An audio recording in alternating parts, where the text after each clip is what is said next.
Ooh, look who's first.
Okay, you might be able to hear me now. You might not. Okay, how am I sounding? 'Cause, for some reason it's not actually presenting the microphone I would like, but we'll see what we can make it do.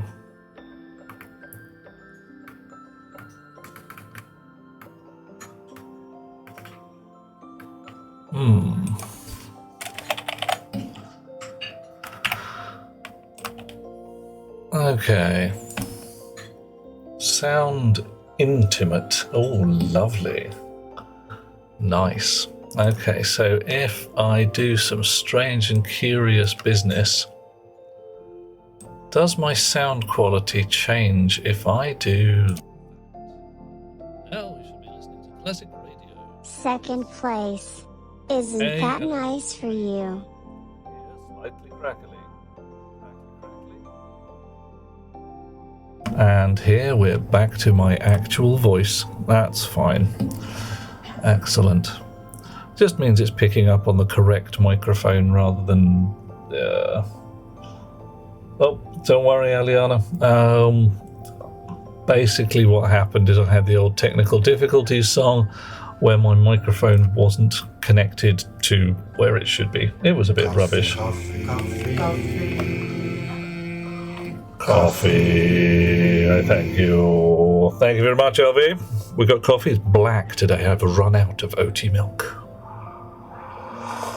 Yep, Nargodian noise cancellation, a whole business went a bit interesting, to say the least. Everything should still work, Alfie. Should still work. Yeah, you know the way. Right, so what I'm going to do... let's get this fella out. Oh, yeah, Wooska! Right, so that's input. And that's input 2. So I want this here set to 33.3 because you can. So that should give me... What is it going to tell me? Ah, yes, input 1, 33, input 2, 66. Now that's going to be a volume pump. So I also need to check the pressure in these ear pipes is 3.8 megapascals, 4.48 megapascals. Close enough for jazz. I'll be getting... Oh, yeah, Nargodian has also done a subscribe. Not only gifted a subscription, but handed one out as well. Thank you, dear fellow. And again, if there's something I can do to make your life delightful, tell me. I will answer questions. I will do almost anything except possibly a little tap dance, because I'm just not that kind of chap. Right. In here, nothing. Switch that on. 2, 3. So we've got 4 megapascals of fuel pressure waiting. So I'm going to turn that off.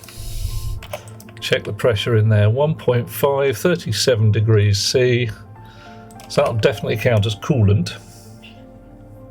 Well, Monsieur Nargodian, do speak if something comes to mind, like please tell me a thing, or whatever it might be. I will do my best to tell you the thing. Now, I need, extendable radiator. And to do that, I need 5 stellite glass sheets. Stellite glass sheets. Each require 1 stellite. Stellite ingot requires silver, silicon, and cobalt. Half silicon, quarter cobalt, quarter silver. So if I give it 100 silicons, 50 silver, 50 cobalt, we should be away. Right, coal, cobalt, boink. Alright, there's me 50 cobalts.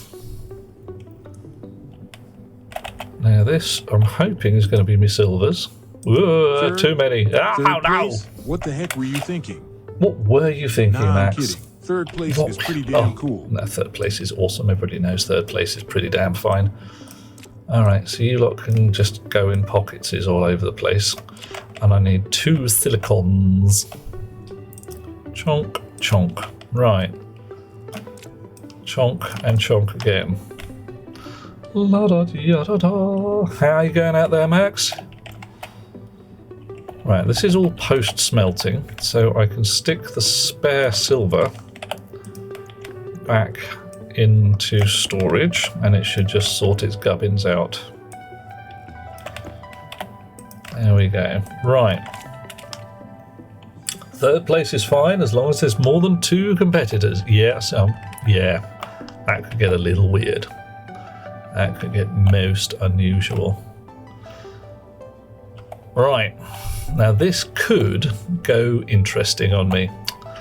Let's find out, shall we?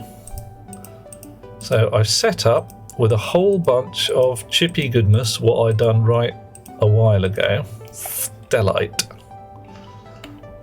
So anywhere between 10,000, 20,000 kilopascals, anywhere between that temperature and that temperature in degrees C. So if I now hit this here go button, this fella should wake up, the fuel pump should wake up, everything should do the business. Find yourself losing to an inanimate carbon rod. Oh god. Yeah, not keen. I do remember some time ago, game dev And This is where the fun begins. heck yeah. The people we were working with kept complaining that a particular level of the game was too hard, couldn't do it. Till eventually we sent them a video of positioning the spaceship in the centre of the screen, putting a stapler on the fire button, and sitting back like that and completing the level. We then got accused of taking the piss, but we got accused of taking the piss even more when Rex L. Stapler was credited as part of the QA team. Hey-ho. Oh, a lookalike kind of came second because he was late. A bit harsh. Possibly deserved. Right, one furnace. Dial, absolutely on the nothing. Contents, nothing. Go furnace, go furnace. No, really, go furnace. It's not working, don't know why.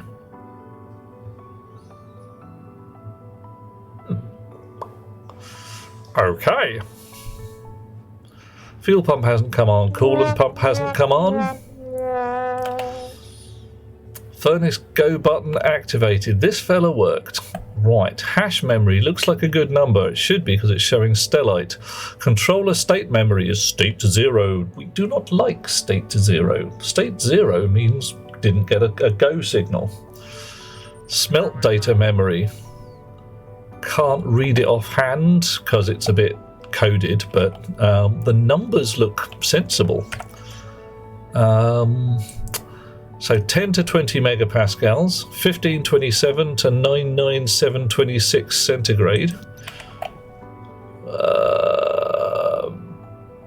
Okay, 1527 to 9, so it's just run out of zeros or something. Interesting. So those numbers look good, and the dispenser recipe memory says 2 sets of 8, 1 set of 9, and 1 set of 2. 2 coal, cobalt, and 8 and 9 are silicon and silver, because, you know, that's how it is. So the dispenser memory looks good. Smelting memory looks, well, the numbers are coming out right, so hey. The only thing that ain't right is the controller state memory, as if this here go button had not done its job. Dun, dun, dun. Furnace. Let's get a screwdriver in here, see what we should be getting. Ah, right.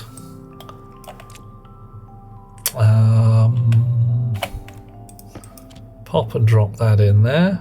Furnace, advanced furnace, coolant pump, fuel pump.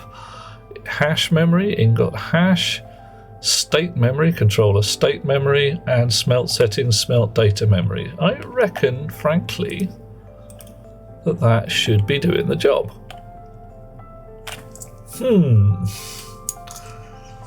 Monsieur Nargodian has found yourself running back and forth with canisters of volatiles to no effect. Glad not the only one with furnace dysfunction. Yeah.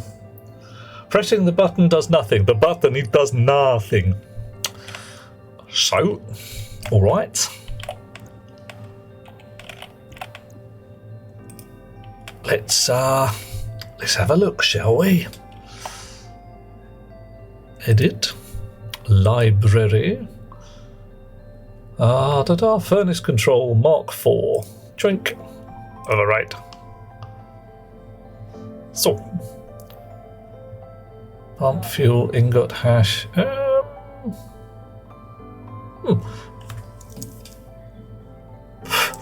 I can't help notice that I haven't hooked up the button to any of this code. I've hooked up the state memory, but not the button itself, implying that I have not read the button directly, and I am supposed to be reading the state memory, and that I've forgotten something. Oh, this is how it goes when you take a break for 20 minutes. You forget how your own code works. Right, So reset sets the state memory setting to 0. Interesting. Wait go. Oh, now look at that. This is why you give your labels interesting names like wait go. In this case, waiting for a go signal. Read the memory setting. Equal to 0. Waiting. So I reckon I've got a chip here what I ain't got. Now there's a thing. Well, if there is any. Why would I do that? Oh yes, I remember now. Nargodian, it did indeed work before, but the code I have in here is a little cleverer than a manual triggering of the furnace. That was set up so that it would accept a signal from anything that could read that state memory. Ad breaks as ever. Honk, honk.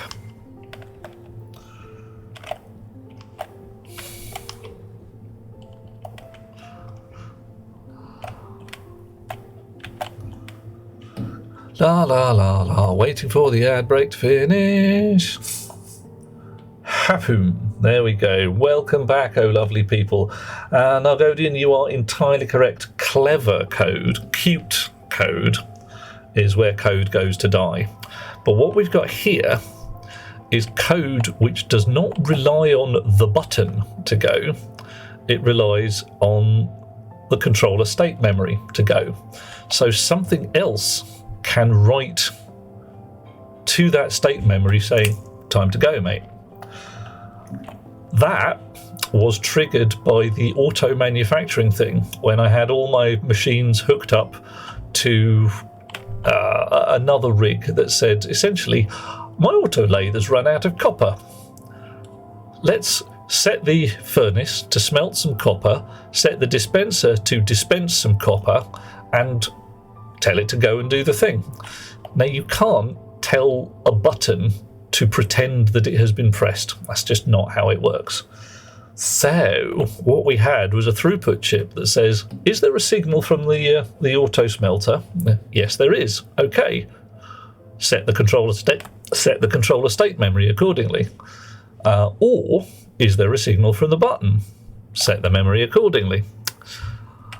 What I haven't done is actually write that chip and put it here, because this is how the MEMAS stuff got built. My ridiculously advanced rig on MEMAS, where I was there for many, many days because the rockets don't work.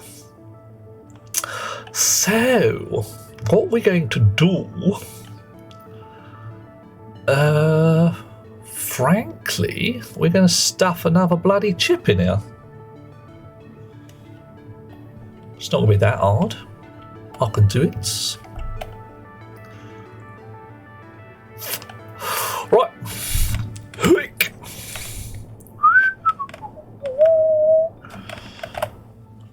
I could shut this game down, go back to MEMAS, pick up the other chip from there and begin, but it's not that hard. I can do it as long as I've got enough stuff to make another chip and another housing, which I'm hoping I will. What are you? Integrated circuit, please. Thank you. Takes a little while. Yeah, so the problem I had with that original thing was they started off as hooked through to the button. Everything would say, Mr. Button, pretend that you have been pressed. And then that stopped working. You couldn't write to a button's state. Levers, you can write to. You can say open and close. But I didn't want levers because picky son of a bitch. So it's going to be buttons. A big friendly button. What should we paint it a colour? Important buttons. I haven't tried an important button. Let's have a look, shall we? Important button. Right. Oh, the on says read and write. Interesting.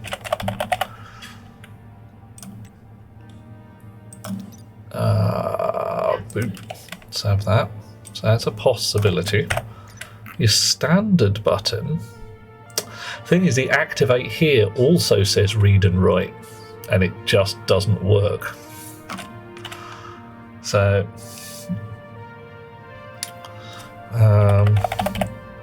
yeah, important button. Yeah, activate again. Yeah.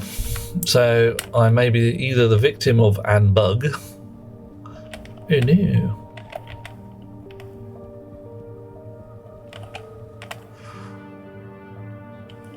Actually, let's write a small smidge of test code. We'll put this housing down and see if we can actually write to that button and see whether it does. Yeah, absolutely. Aliana Flynn, I am 100% with you. So what we're going to do, we're going to check it out. We're going to do a science. Okay.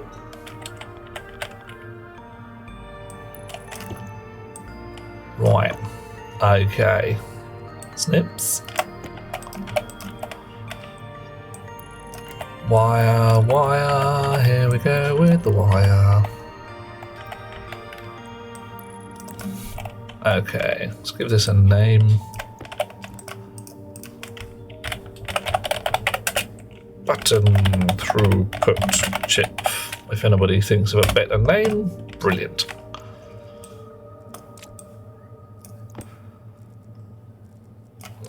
Okay, you in a slot. Edit. Clear. Right then.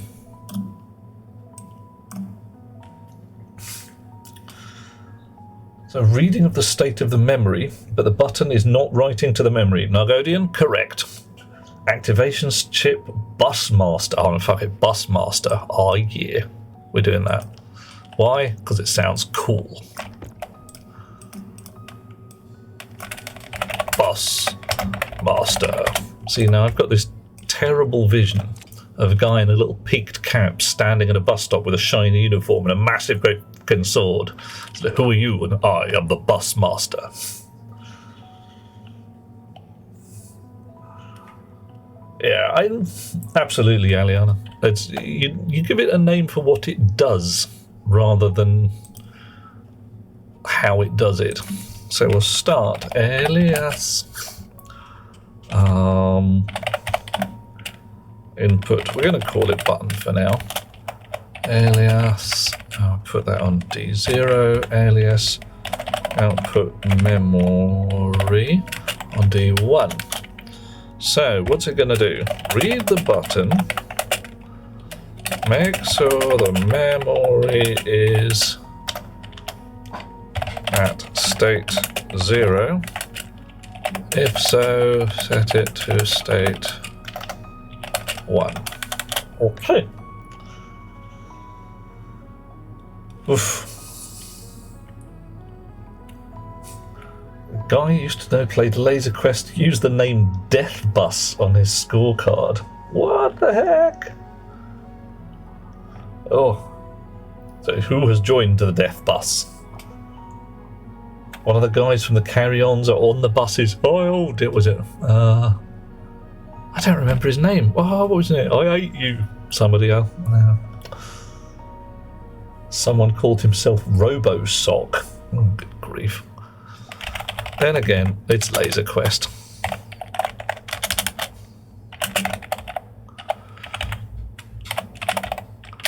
Okay, so if I say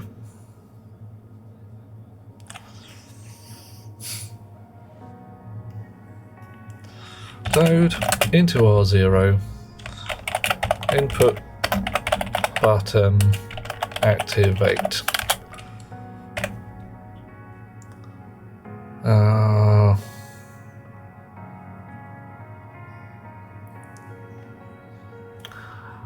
I don't want to touch the memory at all unless both the input button is true and the memory is at 0. So we do actually want some branchy shit here. Oof.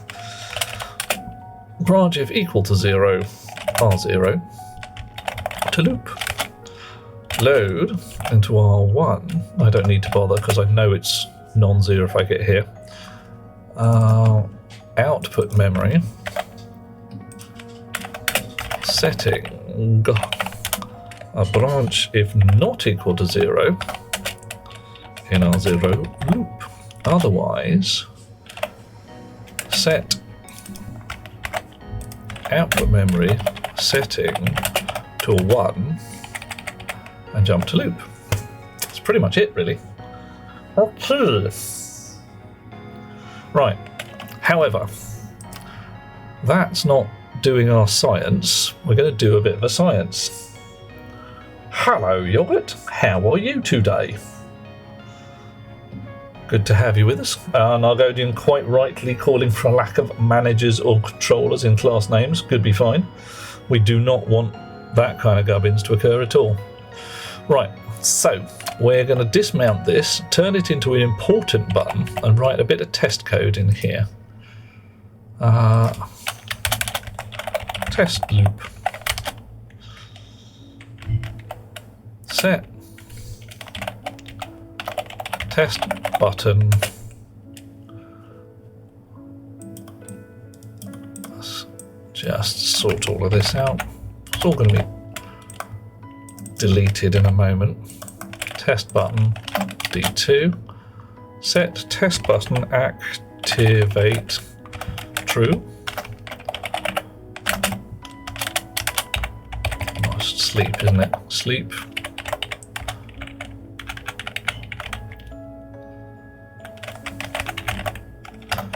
On, off, on, off. And we'll see what happens. Right.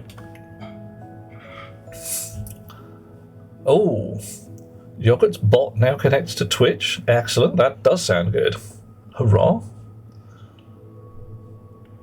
Laser quest a reminder about how vulnerable to guns you are, and how should you be involved in a shootout, you should curl up in a ball and hope for the best. Yeah, frankly, guns, just no fun. No fun for anybody. Right, so, first job, we wake this up, it complains. We set this to the furnace go button. There it is. Right, so what we're hoping for is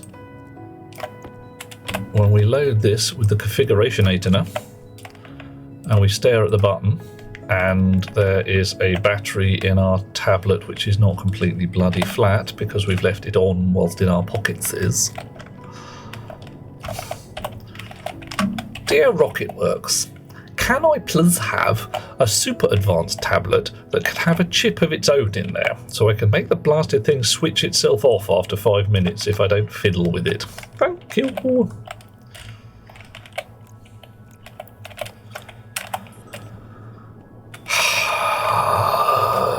Or something like that.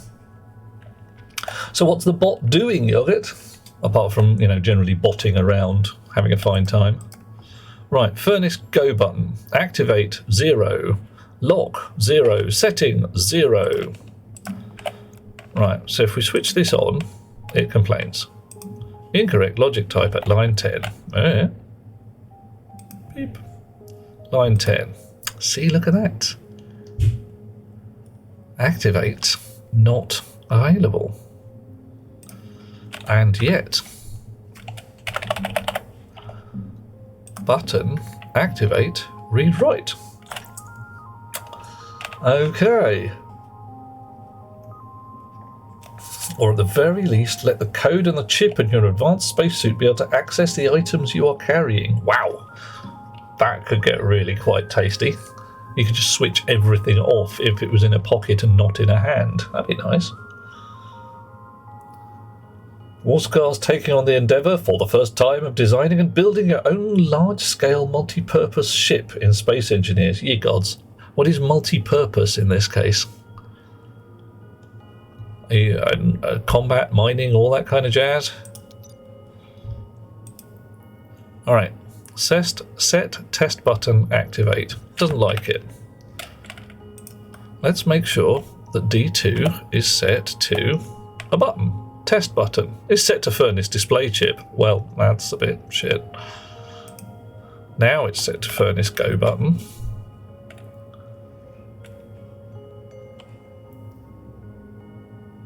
Yoghurt needs to figure out how to update the UI. MVVM is hard. I do not understand MVVM. I'm very bad at acronyms, sorry. Everything for long-term travel. What, you're actually going off and making a starship rather than just a local spaceship. Wow, that's going to be heavy duty. Bar, mall, jacuzzi. The three things you need. Right, switching it on. Okay, you are seeing nothing. Nothing.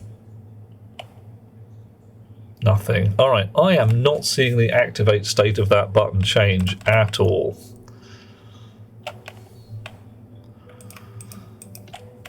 Little more science.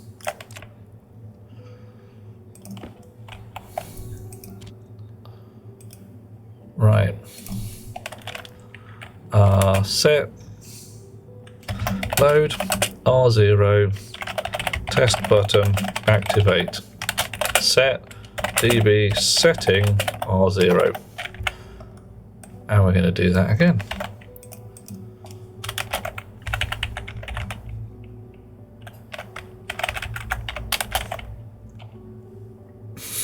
Okay. So if I say set DB setting 1, 2, 3, 4, 5, capital S, and then yield here, should go 1, 2, 3, 4, 5. And then 6, 7, 8, 9, 0. Why is the yield in there? So that we as mere humans have an opportunity to see what goes on. Pock, bock, clonk. Right. 1, 2, 3, 4, 5, 0. 6, 7, 8, 9, 0, 0. I am going to say that for a standard button, setting the activate state does not work. And therein lies a bummer. Oh, goodness me. So, MVVM is harder than WinForms. Well, WPF is, by implication, easier. MVVM is a method for keeping your business away from the UI. It stands for Model, View, View, Model. Oh my. Is there a wire under the corner of the furnace between them? Yep, there is indeed, JK. Monsieur Nargodian, there is a wire. Goes to the button, and under there. Otherwise, I would not be able to reference that button from that corner there. So, what we're going to do now is, as suggested, swap out this button for an important button. Okay, important buttons also need power. How annoying. I don't think this is going to work, but I could be wrong. Been wrong before. Twice, I think. But, you know. Right. Name. Important button. That's distinctive enough. Okay, so once more we go in with the old screwdriver. Chunk, chunk, chunk, chunk. E, F, G, F. Oh, there we go. Important button. Checking. All right. Wake up. Well, nothing obvious is happening. Activation set. Oh, hang on a second, something happened there.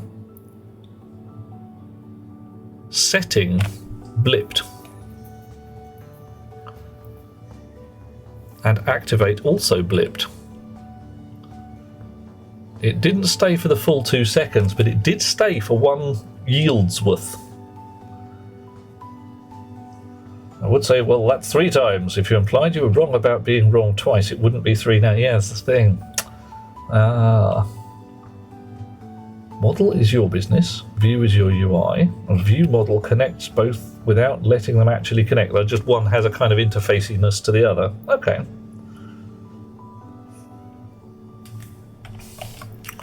Right, so this one, apart from requiring 50 watts of power, ye gods and little fishes, that's impressive. Wow. Okay, so an important button, whether open or not, does change its state when you poke it. Alright, where's my drill got to? There it is. A standard button. Boop.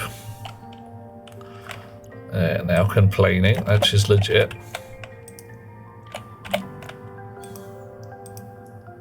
Actually, let's give you a name to be sure we're talking to the right button.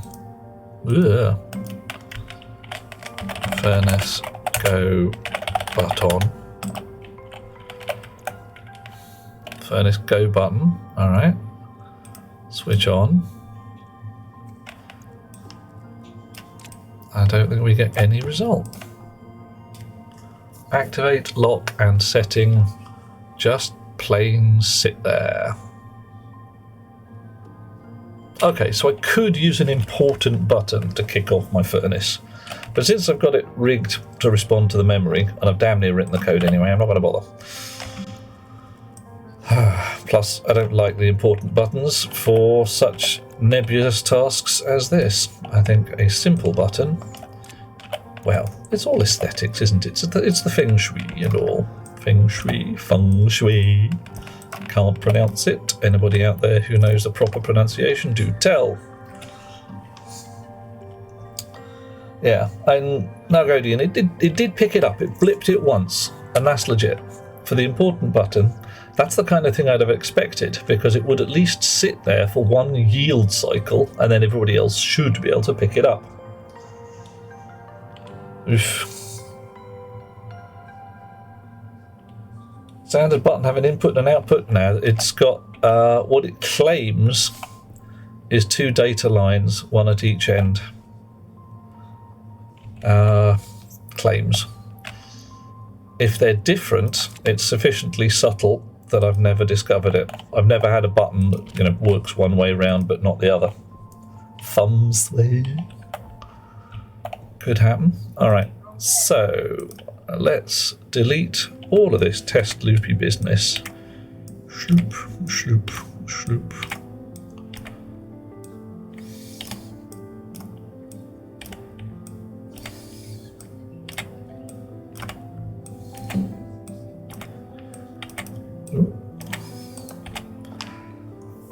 Okay. Right. That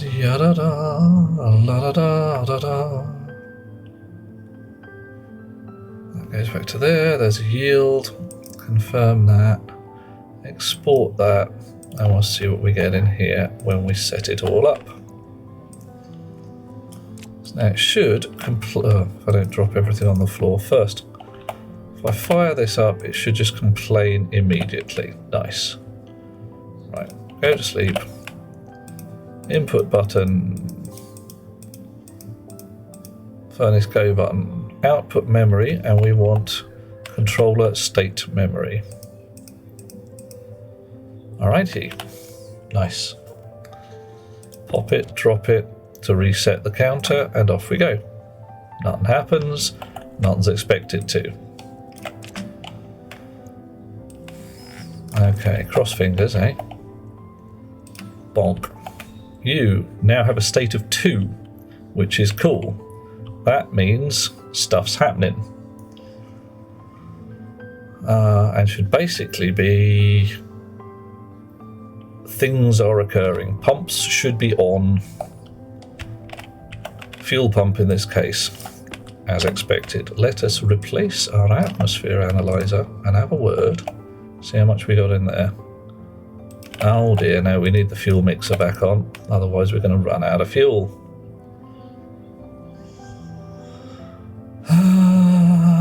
Right. So, still got fuel in there, still got fuel in there. That's holding steady at 3 megapascals. That's switched off. Alright, so fuel pump switched off. Holy badgers, everything is very nearly in the green. It's holding quite well. So, if I carefully take that out of there, that in there, smelty, smelty, melty, melty. Hydration critical. Yeah, I'll have a drink of water in 2 minutes, don't you worry. Right. Okay, so it's holding. Melting, melting. Oh, we've lost temperature. By quite a bit, actually. So it's still adjusting here. Fuel pump is not on, which is interesting because we are below temperature. I don't know why the fuel pump isn't on. Right. Why isn't the fuel pump on? Oi! Oh, that's not a fuel pump. That's a fuel pump. Right, okay, fine. Let's check we've still got fuel in the mix. Oh, no, we've got shit all fuel in there. Right, so we definitely need automatic fuel mix control. In the meantime, temperature's coming up. Slowly. Pressure is all over the bloody shop. Let's just leave that on. If we blow out a pipe once we've made it.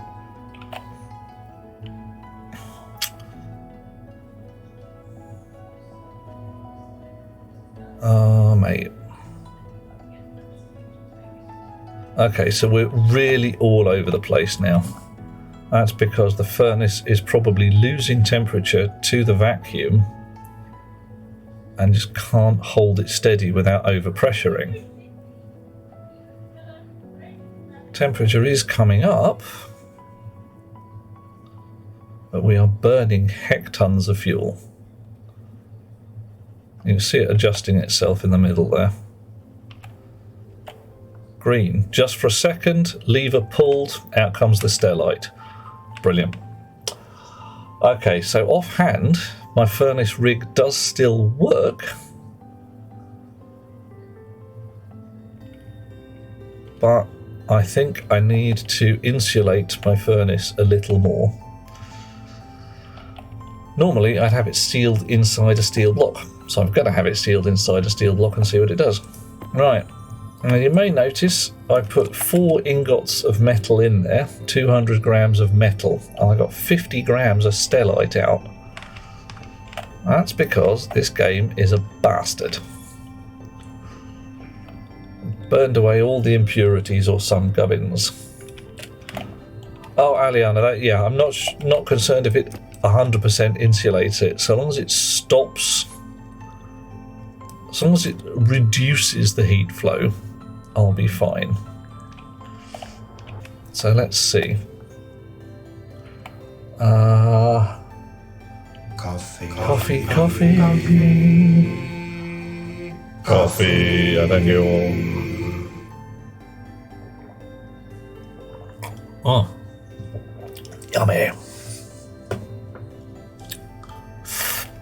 Okay, sure. What do I need here? I would like some steel sheets, please. Floor gratings, no. Steel sheets, yes.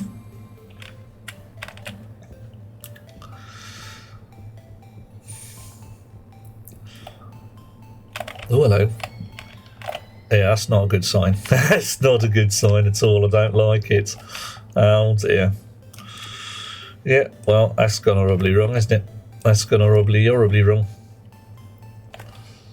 Why is it gone horribly wrong? Oh yeah, that's because it's just trying to filter an absolute bag load of pollutant. Yeah, because I have not upgraded my filter software. I think the word for this may well be derp. Yeah, thank you. Quite right, Warskar and Aliana. I appreciate you with your hypey, bursty, entirely accurate-y gubbins. Right, so what do we got in here right now? We have 2 megapascals at 1,563 degrees centigrade. Oh yeah, of mixed crappy gases. Filters are probably switched on and active. Yes, they are. Looking good. Pressure in here. Oh, God, blimey, come on. So that's clean nitrogen. That's lovely. Oof. 800 kilopascals. What are you set to? At 10. Toasty warm. Now, that's the furnace output. You see where it kept adjusting the pressure? Every time it dumped a little bit of gas to say, oh, pressure's too high, of course that gas has to go somewhere, and right now it goes into the high pressure side. Is it actually the high pressure side? No, it goes into the low pressure side of my gas filter rig, which is then pumped up to high pressure and stuck in a tank. So, steel, there we go.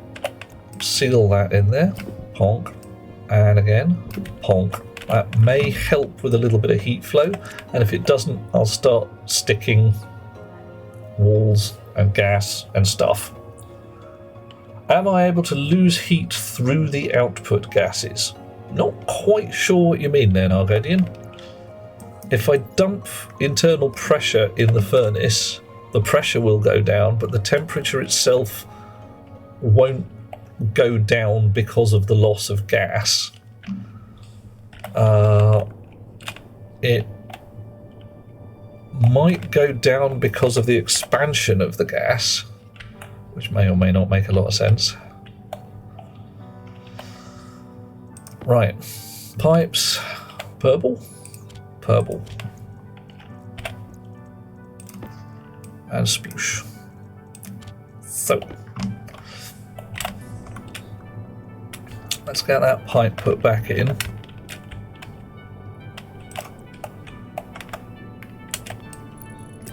Right, and because all of you lot are switched on,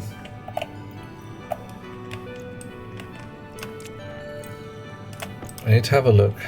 2 megapascals on that side, 15 megapascals on the high pressure side, still bastard hot, I mean ridiculously toasty warm.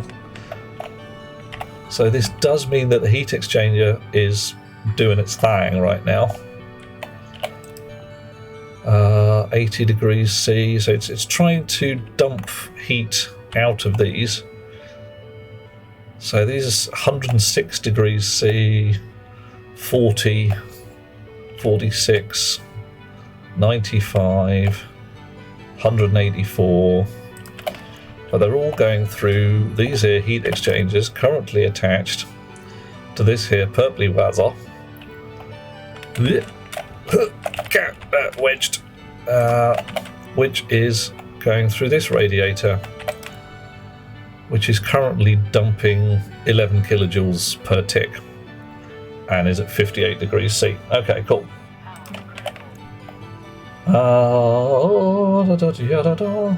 DJ Candle, hello. 36 hours this week. Thank for the guidance. You wrote your IC10 program today. Okay, hang on a sec. Let's rewind. Halbert, I see you. How you doing, dear chum? Lovely to have you with us. So what is it that you have done, DJ, apart from writing your first... Was it your first IC10 program? Because that's pretty freaking awesome. And Nargodian says, when cold air in, hot air out. Hot air is carrying the energy with it. If I pump cold air in, I would definitely cool the furnace. In fact, that's what I do. This purple gas rig at the moment is set up to be my coolant gas, which is one reason I've got this radiator rig here.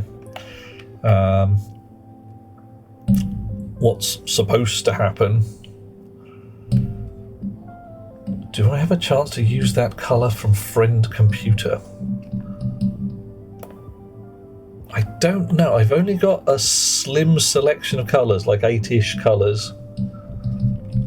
I think I've got 15 colours total. I don't have any really subtle colours, I'm afraid.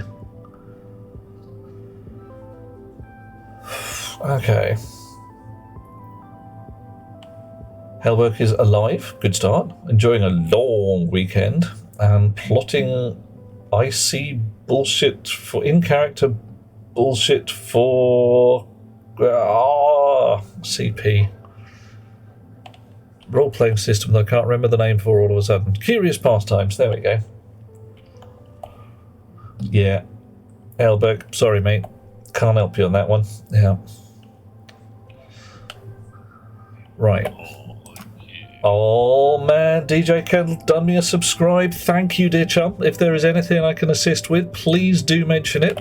I have a cunning plan of being awesome and assisting people in their things. Right, I think there is not enough coolant going on. I think that's not cooling sufficiently, especially for furnace dump. I've now got enough for a large extendable radiator, probably more than enough actually. Let's stuff the stellite in here. I might even be able to have 2, which means I can dispense with some of this rig here. Solar panel, no tanks, grow lights. One of these is a liquid, is a radiator, pipe radiator. Extendable radiator. Maybe a here. Liquid tank, insulated liquid tank. I'm sure I had more than one. Absolutely sure I had more than one. Maybe I destroyed it by means of extreme explosion. Altogether possible.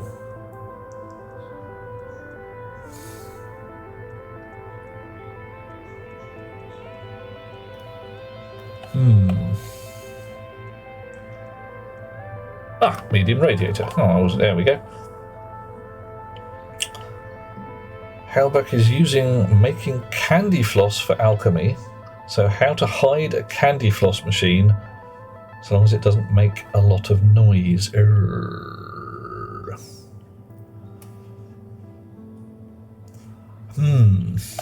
Candy floss machines, to my knowledge, aren't quiet. They do go, and there's a big fan blowing air about the place, so I don't know. I see what you're going for, but I don't know how to make it work. Right, Monsieur Nargodian. Now, there are 2 kinds of radiator. I have here an air-coupled radiator, a convection radiator, and a vacuum radiator, which is designed to literally radiate. So I think that's what I'm going to use. Once I've put another frame down so that there's a floor plate to put it on. Back and forth, back and forth. Monsieur Kendall has done a lot. You don't know about this game last week? Now you've got plants growing, gas plants, advanced furnace, power generation, modification, not sure what to do next. Oh, okay. Is that a mad science laugh at the back end there? Because, booyah. Plan is to buy a candy floss maker and seeing how loud it is. I found one for 40 quid. Is that possibly a little tiny desktop one? Well, that may be what you want anyway. As you may be able to mod that to run off a big fat USB power pack or something. though it's going to be hungry because it's also going to melt sugar, so that's electrical heating, always pricey. Other alchemy is seeing if you can make honeycomb on a camping gas cooker. Ooh.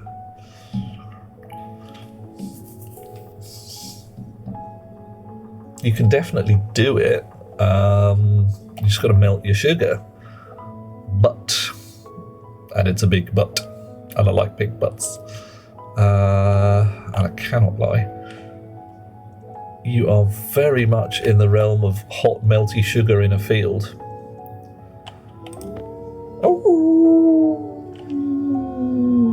Oh yeah. Yeah, DJ, Aliana has definitely got the right of it. There are things to do. Rockets, trading, basketball. Have you got automated storage set up? Have you got an auto smelter that creates ingots to your demand? Have you got a massive, great trading rig that you can summon people from the further stars to bring you toys? All these things are possible.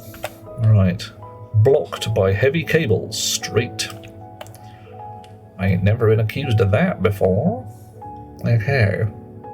Well, we've got to move the cable out of the way. How annoying. Right, where is the cable connected? There. Do we have room? No, we'll just have it a slightly less straight and slightly more kinky cable. Oh my. Plan to run it off a 40 amp hour leisure battery inverter. Yeah, go to. Might want to again do some sums on that, because if it's designed to be mains powered, you might want to have a look at the wattage of the bloody thing and ponder that you are drawing 20 times the amps to go from 12 volts to 240. So if you have a 40 amp hour battery, that is 2 hours, admittedly 2 hours continuous at mains power.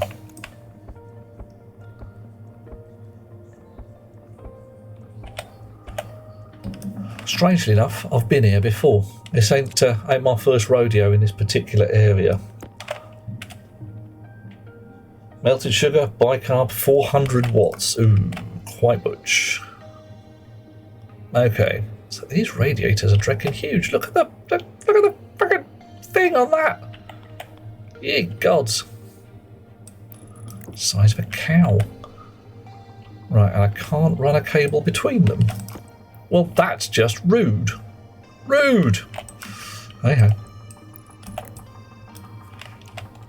I can't run a cable there.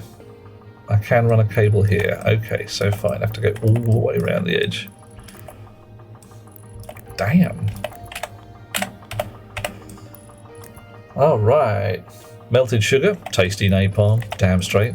Melted sugar and bicarb, tasty, slightly alkaline napalm. Yeah, hell, you're not going to be able to run it continuously, but with your 40 amp hour battery, you'll get 2 hours of continuous running, less inverter losses. If it takes 10 minutes to heat up and do its thing, it shouldn't take 10 minutes to heat up and do its thing, but you know, whatever. You can do all your sums and say, how many goes will I get to make candy floss before it all goes a bit pear-shaped? Right. Oink. There we are. Ah, for the love of Pete. Would you look at that? Knock, knock. Uh-oh, somebody's arriving. It's Winsinger! WGGNA, Winsinger E, oh my. Posted in the Discord what the new bot looks like and are now updating the UI. Oh my. Going with the cocktail making, the vacuum tea coffee machine and other stuff, ye gods. So you're going to be sucking massive wedges of power in the field. Well, I'm seeing, Winsinger, that Winsinger EU _WGGNA is playing a burp walk-on, and then your walk-on came in. No idea. Some kind of weird code stuff that I suspect we shouldn't be seeing. All right. Always. Yeah. Okay. Tea coffee machine is done via meths burner. That's fine. Much safer and less likely to go utterly tits up. Any spare insulated pipe in here? Do I? Badgers. Okay. Atmosphere printer. One more piece of pipe, please. Insulated pipe. Pipe. Off. It's fine. It's totally fine. 100% of fine. Spare steel? No steel. Right, I'm just going to rob some steel from one of the other machines. I think I cannot be asked to make a bunch of steel right now. You've got none. You've got some. Okay, fine. Spit your guts, mate. Oof. Alrighty. Ponk. There we go. Oh, how do I like the updates so far? Are we talking about the Stationeers update with the pressure and liquefying stuff? Or I haven't got to the rockets yet. I haven't even got that far. The gas phase stuff is frankly kicking my butt. My butt is officially kicked. All the latest changes, yep. There's a lot of good stuff going on. A lot of stability things, nice. The gas phase change stuff is definitely a challenge. There's a whole bunch of, oh, how am I going to make that work? Which is, yeah, it's always fun.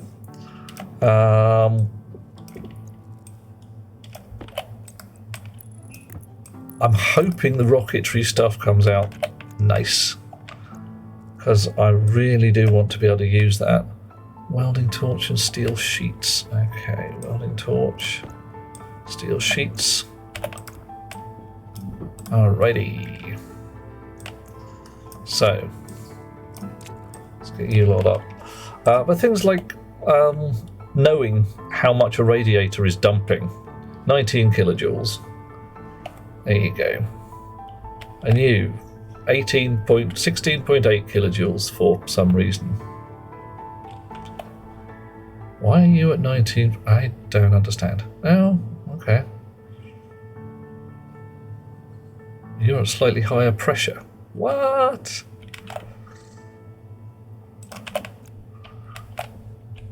Okay. Don't get it. Hey ho. Cocktails don't need power. Good plan too. A friend on the catering team to store a bag of ice. Yeah. Big cool box often works very well in these areas. And Halberg is all there for the role playing to save the whole sit around and chat. Yeah, that's fine. When you're doing things, it's often good to have a representation of the things going on. Much more fun. Okay. Nargodian speaks of candy floss machines predating electricity. Surely there's an 1800s one powered by whale oil. That's got to be cool. And there's got to be a butane powered one somewhere, just for the sheer badges of it. And yeah, yogurt, Meson scanner. If any of you haven't seen this so far, the Meson scanning unit for your sensor glasses. See, now the scanning unit doesn't take a hell of a lot. Silicon, copper, gold and iron. But your sensor lenses, silicon, steel, Inconel. Inconel? Yeah, you see, you have to have the advanced furnace set up for that. And I've only just got that running. Yeah, don't worry, Yoga, I knew what you meant.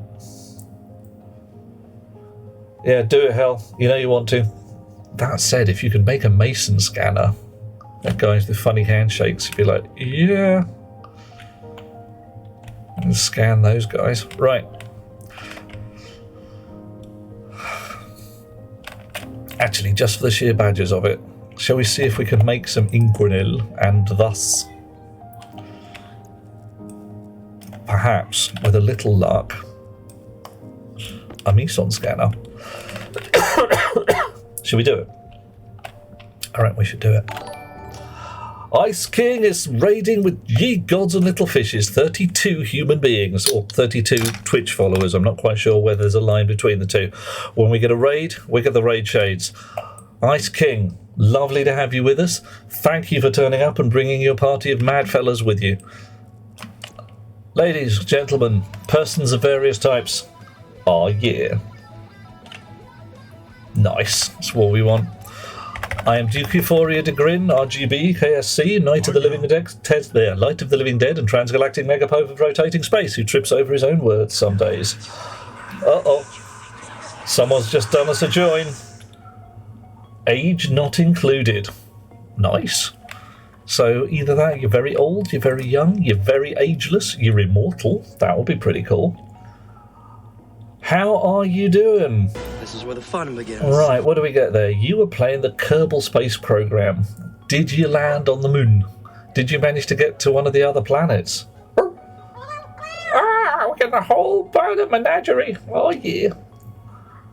How did things go, basically? How did your stream fare? We've been having a fine time so far here. Been to Jewel? Today was plane testing. Ooh. Now I'm guessing you weren't doing woodwork. So, I don't wish. How's your glide slope? Landing on the moon is all well and good. Getting back again. Oh yeah, tell me about it. Jebediah Kerbal has left his little bones on the moon. Working your way through the whole damn tech tree. Wow. Busy day. Oh. Prova telling us that ice knows how to land very well. I mean, we're talking a landing here rather than impromptu impact with the ground. Oh my. And yogurt, 25 years ago, no use for a login name, but it was a bit long. Yeah, it'll do. These days it'd be brilliant for a password. Okay, UGAS. Unexpected ground something? I'm not quite sure what. Ice King, have a lovely time. Thank you so much for bringing your chums along. I will do my level best to look after them and make sure none of them are eaten by mice. Unless they want to be nibbled on by mice. I mean, frankly, I'm not going to kink shame. Okay, right. We have just done a thing, which is double the cooling power of our gas exchange rig by adding an extra radiator. That's the thing. For those of you who have never been here before, we are playing Stationeers. You can tell by the way it says Stationeers in big letters. It is a game where you go to another planet in the solar system or beyond and try to live, thrive and survive with nothing more than a spanner, a screwdriver, a tool belt full of other things and your wits. As you may guess, this sometimes does not go well. Unintentional gravity-assisted stop. Excellent. Nice. Bishimoda, 25 years ago, your login name was Bishimoda. Not so much a lack of creativity, but a certain constancy. Like you found, some people say get to the right place at the right time. I say find the right place and just wait. Chill out, kick back, have a margarita, see how it goes. Laziness. Laziness is a virtue at sometimes. Laziness and efficiency. Efficiency is carefully directed laziness. Right, so our pollutant gases, which we're using as coolant, are currently at 71 degrees C. We've got heat exchangers linking them up to all our other gases, which... Nitrous oxide, currently at 180 degrees C, bit toasty. Hydrogen, 92 degrees C. Oxygen, 95, bit warm for breathing. Nitrogen, 147. Yeah, I think we are going to need a more... 321 on the carbon dioxide. Well, that's come straight out of the furnace, hasn't it? Oh, lovely purring noise there. And the waste gas itself still at 1,000. We are going to need to dump some of that heat. That's way too hot. Partly because we are scavenging furnace waste gas, which is coming off at a couple of thousand degrees C, and it's taking time to dump that out the radiators. Ah! Coffee, I thank you.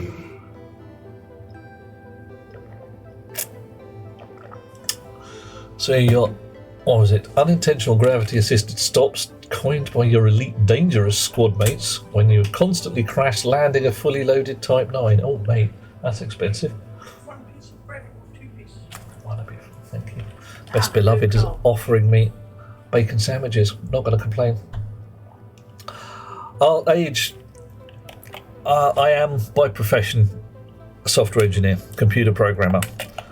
I spend far too much of my day trying to work out how to get the same job out of a processor for less work. And it kind of just rubs off. How can I get the same job out of myself for less work? Bacon sandwich.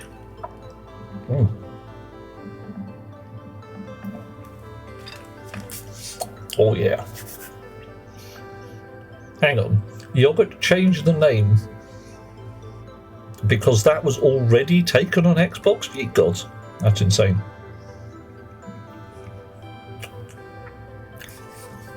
It's a mad name to already be taken. Bishimoda saying nobody believes you when you talk about conserving biochemical resources. They just think you don't want to leave the couch. Well, leaving the couch is sometimes a mistake. Exca, catch up slowly with the chat. I see you, dear fellow. Oh man. Intelligently lazy. The E4 Mafia. E4? So I got nothing. Thank you, dear heart. Come here, you. Love you lots, dear thing. A great and glorious bacon sandwich. It is a fine sandwich. I mean, check that out. That's not a messing about sandwich. There's going to be ketchup in there. Or brown sauce. Could be either. Oof. Can't get the same money out of yourself for less work. Being a member of the RMT... well, yeah, but you do have a gorgeously negotiated contract, which means people can't make you too miserable, which is nice. Oof. Tactical. If you had a choice between reading chat and eating a wife sandwich, you'd make the same decision. Damn straight. Yeah. Oh, yeah. Okay, Candle. All right, miners. Here we go. These fellas over here, these are my two deep miners. They are doing a mine all the way down. The miners report to the stacker, which stacks up the dirty ores. That's what you get out of these dirty ores. I didn't build it. And feeds those to the centrifuges, which I must respace at some point because we've got 3 nicely spaced and 3 poorly spaced centrifuges. I'm not sure which is which. The centrifuges chop the ores into individual types. So I think nobody's busy right now. Oh, I know you're busy. So there we go. Processing dirty ores. Once those are done, spits them out along the chute work to a selection of arc furnaces, which do a bit of a smelt, turn the ores into ingots, and the ingots then go along to the stackers, the sorters, and the storage, which sticks them all in great boxes full of useful stuff. That's how we do it. And then I can come in here and say, oh, I've got 154 of those. That's probably iron. Coal, cobalt, copper, gold, iron. I've got loads of iron. I have significantly less gold. Damn. Age not included. Told your superior worker that being lazy is not a bad thing. He just finds the best way to finish the work as quickly and efficiently with as little effort as possible. That is not lazy, that is smart, and I agree with you. That's how it should be. If the job gets done, There is no point running around like a nutter trying to do the job if you can just get it done with a snap of a finger. It's one of the things that happens with coders. We sit around, we spend 2 weeks trying to work out how to automate a task so we never ever have to do it again. Okay. Oh, Deletia says enlisted rank 4. Usually a non-commissioned officer, or NCO or non-commissioned officer, yes. Don't call me sir, son, I work for a living. E4 is the code for the highest you can get in the military without being an NCO, alright. Highest you can get when you're only responsible for yourself. Oh. Ah, righto. Okay. So we're talking, what was it, private, lance, corporal, sergeant, you're responsible for a squad, etc. What says DJ Kendall is the IC chip doing next to the CF? Don't you capture the gas from the arc furnace? Ah! CF, centrifuge, right. Okay, the chip in the centrifuge is running all these 6 centrifuges, basically switching them on and off and opening up their little guts when they are full. So when this is finished processing its dirty ores, it will automatically get fed another one from the chutes if there's any spare. When this is full and has, I think it's 400 blobs of stuff in it, the chip will tell it to open its door and dump all those blobs into the output chutes. Of course, it has to spin down to do that. So there's a little thing in here saying, please spin down, open yourself up, off you go again.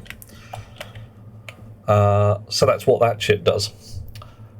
Capturing the gases from the arc furnaces, unfortunately, when you use deep miners and centrifuges, all the ores that you get are already degassed. There's no gas left in them.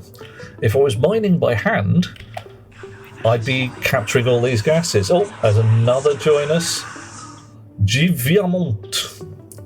Do tell me if I'm saying that right. Lovely to have you with us. Thank you, dear chum. And people who have joined us. There is a thing we do here. You have to answer the questions. There you go. Now you're one of us. Will you answer these questions 3?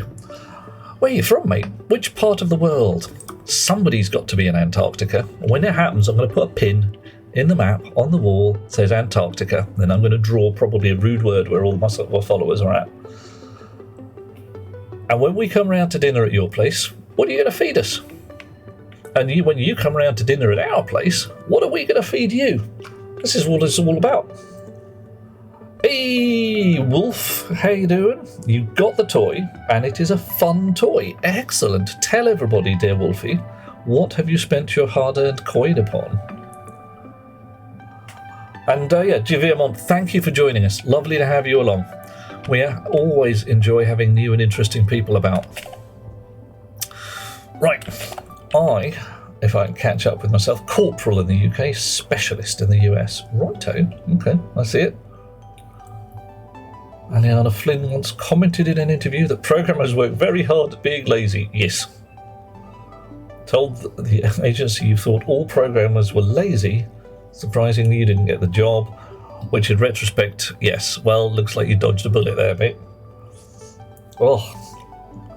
Been playing Mountain Blade and Skyrim. Oh, and your little toys. Is this something you can play in the bath? Don't drop it in the bath. Oh. Monsieur Nargodian. That comes from England. Mixed meat and chips fried. Okay. So you're going to feed us that, and we're going to feed you the same thing. Sounds like a plan. Ooh, hang on. Let's get the right glasses back again. I'll get my colour vision back to where it's supposed to be. There we go. Will not be bringing it anywhere near water. Fine idea. A little Steam Deck kind of thing, isn't it? But slightly more butch. And Hellberg says, if I'm coming to you, that they're going to have to suck it up and take the meat option in the form of tavas. What is tavas? Where would we be going? I don't even know which part of the world we're in at that point. Aha, G. Viamont is from Chicago, not Antarctica. Italian beef sandwich with giardiniera and a nice gimlet. Okay. Right, so we're talking cocktails at one end. Giardinera, some kind of delightful sauce that I know not the nature of. Interesting. The only thing I know about Chicago is that I mustn't be annoying the Don on the day of his daughter's wedding. And I should probably watch out if somebody's walking there. Well, that's mostly New York, I suppose. Steam Deck's younger brother that goes to the gym and never skips leg day. Wow. I've been tempted to skip leg day a couple of times. Can't do it.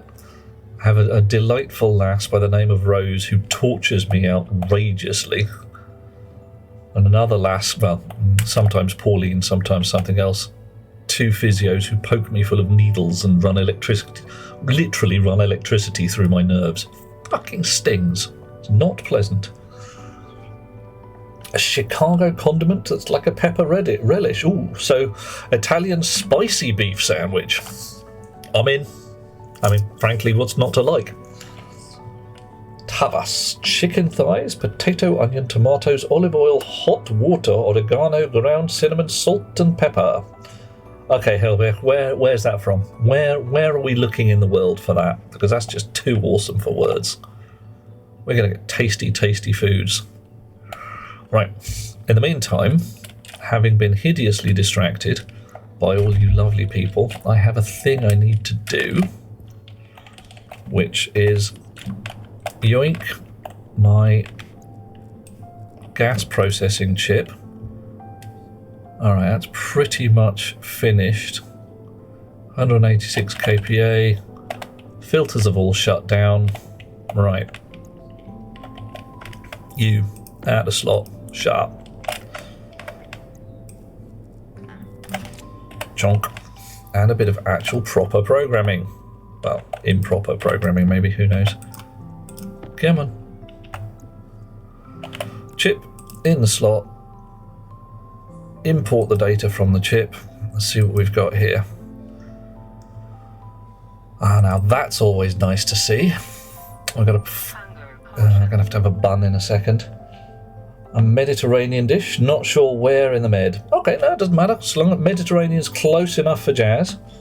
If you find a link, bang it into the chat here, because people like food. Right, so what we are going to have here.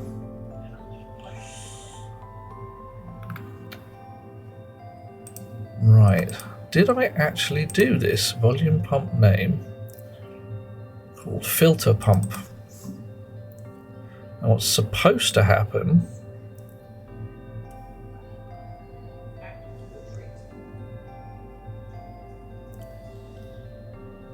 the vac pumps are already there.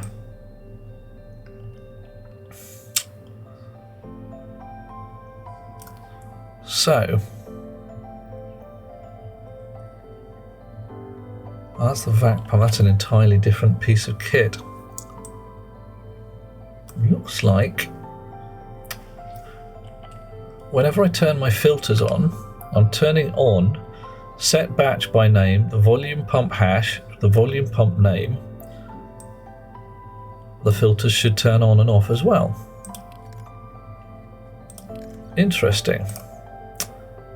But the one attached to my pollutant did not, and these also did not. Did I not give them the name? Look at that, it's just called volume pump. Oh dear. I did not get round to naming my pumps.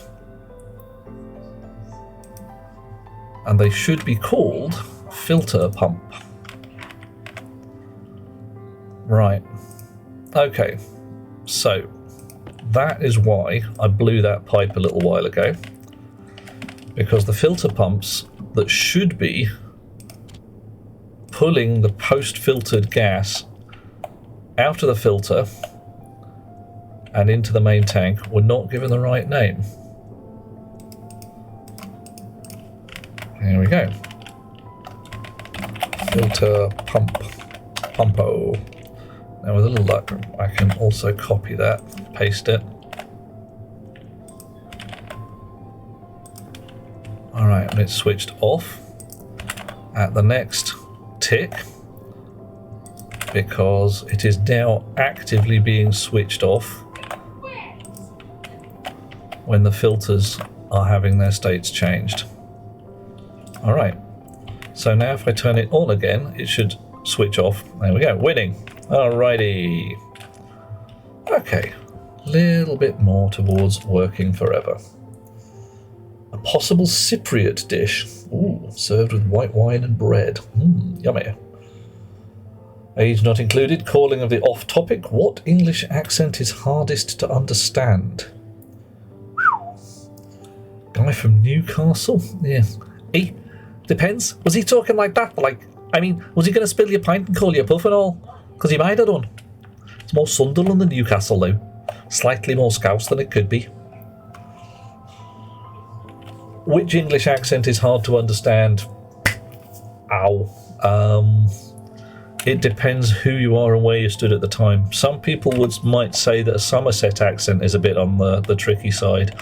But that's mainly because he's speaking too fast. He's got to remember that nobody actually bothers finishing the words. It's completely fine. You don't even know what you're talking about. It don't matter what you're talking about because you've been downloaded to Recipe and people know what you're talking about. Yeah, the deep southwest and Argodian, I'm with you there. Some of that, literally, they don't bother finishing the tail end of a word because everybody knows what the word's going to be anyway. Yeah. Your flashbacks age, oh my. Yeah, it's one thing I do is I ranges my accent around these lovely isles and I does my level best to provide a small amount of entertainment for people listening and a very bad accent. Let's face it, it is not quite what you'd expect. Definitely not. Everybody spied Purdy May she going. Yeah, there's a John. I know what you're talking about. Yeah, yeah. Where indeed? Nobody know. Unknown. Newcastle is hard for most part, or Cockney. I don't know, Cockney's not too awful, unless somebody's lobbing a load of rhyming slang in there, at which point it gets a bit twitchy. Yeah, oh, yes. Now I'll go to an example. Film Hot Fuzz. If you want to watch that one, there's a fella in there who is barely comprehensible and takes 2 or 3 levels of translation before the rest of the characters can have half an idea what he's talking about. You remember seeing a dragon on Danger Mouse? Oh my. I've got no references for that, I'm afraid. And Danger Mouse, of course, I remember. Danger Mouse. Amazing Danger Mouse. Astounding Danger Mouse. Okay. I have here a furnace, which I no longer need. Well done, thou good and faithful servant, but no longer. You shall be dismantled and placed with honour in the cupboards until it comes time to be ground down for supplies. Oh God. Drop my drill on the floor. A crowbar required to deconstruct even more. Oh, gods above, what am I like today? Alright. Furnace in my backpack. Pipes work, pipes and spanners. We'll recover all the bits.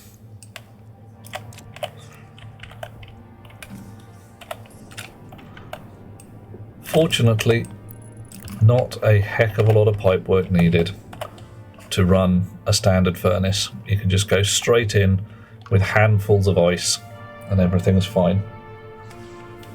I think the dragon was supposed to be Welsh. Okay. See, now I could use a Welsh accent without too much trouble, but mine's more of a Valleys than anything else. I've been told it's somewhere from round Llandudno, but I'm not entirely sure because I have not been to Llandudno and so I don't know. Possibly. No, I really don't have a good idea about where I borrowed my accent from. I just got it off the television. Seemed like a good idea at the time. Gerald from Clarkson's Farm. Good with understanding accents, says DJ, as you're good at doing them. We can never understand a word he's saying. Yeah, fine. There are accents you're just sitting there trying to slowly decipher what's gone on. And Bishimoda says rhyming slang isn't part of the accent. It's a whole dialect and actively tries to avoid mutual comprehension with other dialects. Absolutely.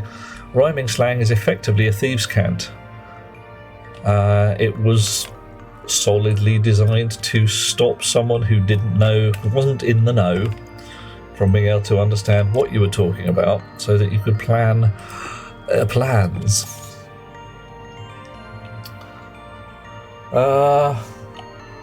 Dock workers. Yep, could well be. Sorry, a thieves' cant. A cant. A dialogue overlaid on top of standard language to obscure meaning to allow one group to speak to another. What is posh accent? Oh, we're talking. This is the BBC. Well done for tuning in to Channel 47. Now you will be told about all manner of things that the government would like you to know and not about the things that they don't want you to know. Our port out, starboard home, unfortunately what's the word? It's not actually the origin of the concept of posh. I don't know what is, unfortunately. Can't remember offhand. But the concept of posh, solidly upper class, where one might have an accent delineating one as set apart from the common masses. Oh yes. It's an accent very much of a place and time, and vastly, vastly less usual than it used to be, by quite a margin, and thankfully so. North London? Oh, good grief, Monsieur Nargodian, we are talking darkest Hertfordshire here. Herts, Hamps, and occasionally beds and bucks. North London? North London? It's almost like South London. Like South London's got more of an ah to it, but North London's a little more nasal. Yeah, alright? You're heading in that direction, you're sounding a little more nosy. Says I. Of course I know everything, me. Right, we're going to try and make some inconel. Oh, the city boys. Those are the stockbroking types, and yeah, they range. You've got South London types who do their level best to moderate their accents, so they're talking to people who are extraordinarily posh. I tend not to hang around with them, strangely enough. Oh, hello. This is not a good sign. Temperature at nobody knows. Pressure at 0, and I have not dumped the furnace. That implies we may have blown a pipe somewhere. I wonder if that's actual. Pipe network, nothing on that side. 9 kilopascals on that side. Maybe it auto-dumped. I don't think it should have done.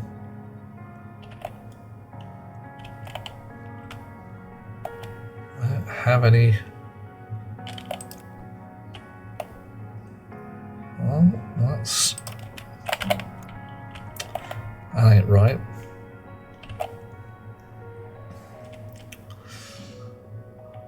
Please do be Shimoda. Found a clip of the Welsh dragon from Danger Mouse. Ooh.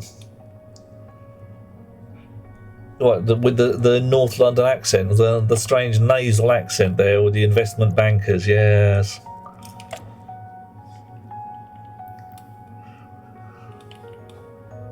Is there a Discord server with an appropriate channel for linguistic discussion? Bang it in nonsense talk, I reckon, if you really want, Bishimoda. If you are not members of the Discord channel, just a Discord server, Discord, Ponk, there you go, there's the place. Oh, someone else is doing us a join. This is what we like. Bishimoda has joined us. Thank you. Were you not following along already? I rather thought you were, dear chum. How queer. And if you want to see some of these later, you can always have a look on the old YouTubes. The etymology of a lot of commonly used slang, largely apocryphal. That's the word I was looking for, apocryphal. Yeah, often very amusing, but often complete nonsense. Right. Why is that at 0? Don't know. Not going to bother right now. We're going to work out in Cornell. What do we feed it? Half gold, half steel, half gold, quarter steel, quarter nickel. Right, so firstly, we're going to have to make some steel, aren't we? Haven't got any steel. I know the recipe for steel, in this game at least. Oh, looks like we're making double steel. Alrighty, we'll do that. Coal, cobalt, copper, gold, iron. So we need 6 blobs of iron, which we probably don't have enough room in our pockets. Is 4, 3, 4, 5, 6. Yeah, 7, 8, 9, loads. Fine. Alright, okay. Stop it. 1, 2, 3, 4, 5, 6. Okay. Oof. Might have been before Twitch pruned you? That's got a sting. I'm not liking the concept of being pruned even a little bit. Even a mild trim gives me the fear. Right. Okay, so we've still got a reasonable wedge of oxygen and hydrogen.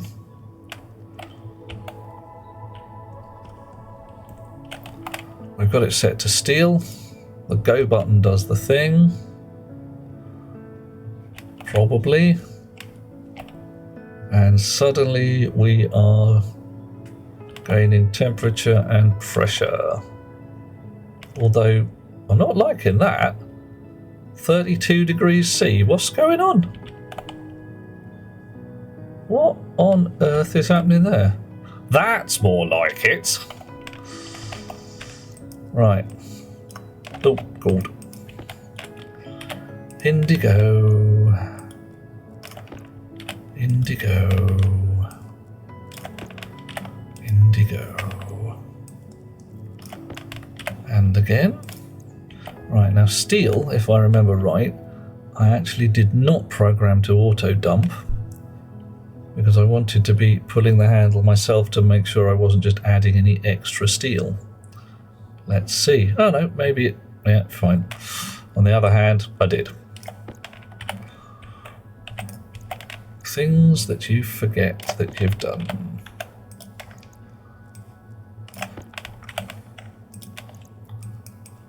Right. Ponk. There we go. Wah. Not to be confused with entomology. What was the phrase? Yes, people confuse entomology with etymology. Bug me in a way I cannot put into words. Absolutely correct. We'll produce... Oh, okay, fine. So you aren't dumping this time. Alright. Have we got an error in there? Could happen.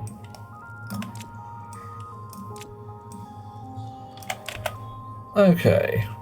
So we are there. We've got some steel. We've got 200 grams of steel. We do not want to be feeding 200 grams of steel into anything.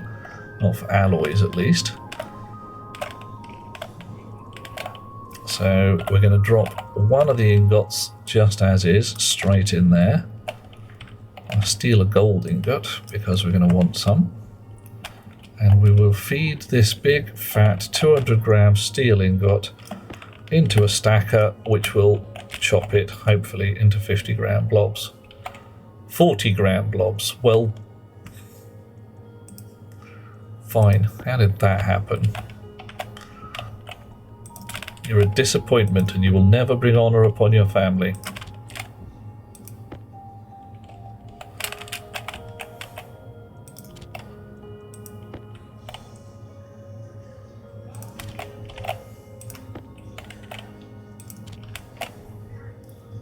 Dear, oh dear.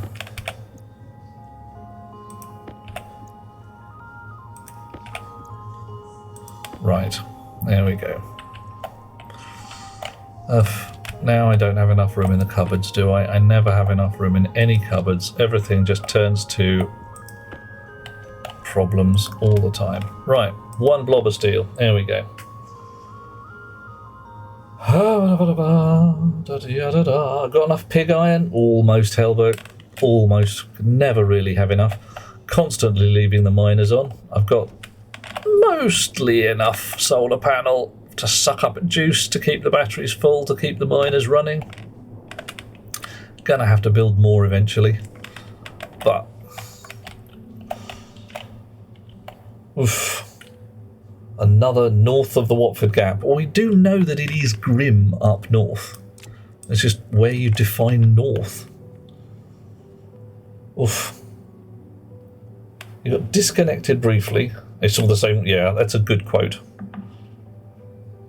A t-shirt before used to wear. English doesn't borrow from other languages. It follows them down dark alleyways, knocks them over, and goes through their pockets for loose grammar. All too accurate. I've always considered English to be essentially 3 languages in a trench coat. What was the quote there? English is what happens when Romans learn French to shout at Germans, or something like that, or learn Germans to shout at the French. HIJIJKL for lead, N for nickel. Ponk. I don't need 2 blobs of nickel. Checking. Twice as much gold as steel and the same amount as nickel. So 1, 2, 3, 4. Off we go. Turn on the fuel mixer. Gonna have to automate that. Set this down to Inconel. Press the go button. Watch the numbers go unusual. Right. Okay, so start feeding it. Ponk. Ponk. Ponk. And, as you might say, ponk. Alright, so any second now, as soon as it gets all of those green for just a little while and the smelting is finished, last bit of gold smelted, handle pulls, out comes the Inconel. Nice.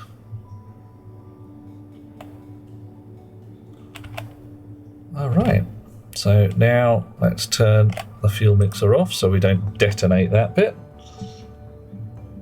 English, the JavaScript of languages, over-supported, inefficient, not as good as people think. English UK, 3 things in a trench coat. English US, 3 things in a trench coat who can't spell. Oh my. See, that's very much a religion thing, isn't it? Aluminium or aluminum? I mean, clearly it's aluminium, obviously. But, yeah. I'm not sure that American English is so much misspelled as 16th century. But, hey, at that point we're going to start to get into a nasty little argument about whose English is best. Oh, badges to that. Sensor lenses. I need, for my sensor lenses, some silicon. I've got some silicon right here. Got your silicon right here. Oh, look at that. Gonna make some sensor lenses. Aluminium. The U is not silent. Being British, by definition, everything you write is spelt correctly. Ah, that's handy to know. English is best. Obviously that of the home country. I mean, I'm going to go with whatever language is best is the language that communicates your idea correctly. I am used to British English, and for the most part, I find it pleasing to the ear, for the most part. I find American English occasionally grating, but again, that's going to be down to accent more often than not. Okay, another block of gold. Joy. Oh, English was easy and German was super hard. Now there's an interesting thing, because I would have thought that once you've got English down, German should have come straight out. Coal, cobalt, copper, gold, yeah. There we go. And to my ear, German and Dutch are sufficiently similar languages that German sounds like angry Dutch. Says, of course, I know everything, mate. Ooh, what happened there? Thank you. Make me a Meson scanner chip. Oh, yeah. Nice. We've got a Meson scanner chip. Oh, yeah. And Bobby is saying that he resembles the remark, oh my, are you having fun with the German and the English? Bishimoto reckons they're both correct. Spelling not codified till after the split. Dun dun dun! Merriam-Webster defined spelling on one side of the pond and a bunch of blokes from Oxford codified ours. Yeah, true. So cabbage is spelled C-R. I'm looking at you, Eliana. My eyes are looking at you. My eyebrows are looking at you. Ah, yeah, and Monsieur Nargodian shouting and pointing. Often the way. Alright. Now, things could start to get interesting, because now I've got the big furnace up and running, I can start making some of the more tasty stuff. Alright, let's just have a crappy little battery in my sensor lenses for now. I will put them on my face. Open up window number 2. Open up window number 2. Where are you? Ah, there you are. And switch them on. Whoa. Check me for best dressed pest. Look at that. Oh. Is that not a thing of beauty? I mean, admittedly, it chews through the power like a mad beast, but hey. Nice. Yeah. Yeah, detective mode. It's cool. I mean, I can see in here, none of these pipes are burst. It's cool. I mean, just look at that. Look at it. Look at down here. Now look at that. 2 pieces of wire randomly buried into earth where I never left them before. May have to go fetch them at some point. All of these wired up neat as pie. Oh. I wonder how a burst pipe is represented. Well, even if it's represented as just a missing segment, I'd be able to see it, wouldn't I? I would notice it was there. That's really nice. I like that. I like that a lot. Even if it does absolutely chew through the power. Oof. English sounds like double Dutch. Yeah. English, Dutch, German. Damn nearly the same language. Depends which language you're coming from, says Bishimoto. English has a lot of French and Latin loanwords that Romance speakers can use as a key. German doesn't have them, being more purely Germanic. Yeah. Oh, we're staying away from Black's legal dictionary. Okay. And presumably the medical as well, because we don't want to go there. And age is your wife is included. To rewind. Wife is Dutch, not allowed to comment on the Dutch language. Oh. The Dutch language, to my eye, ear, whatever you want to call it, is a fine language and sounds like someone's trying to speak German, but they're just really calm about it. They're very relaxed. Possibly having partaken of some herbal relaxants and decided not to invade anywhere after all, because hey, why don't we all just get along?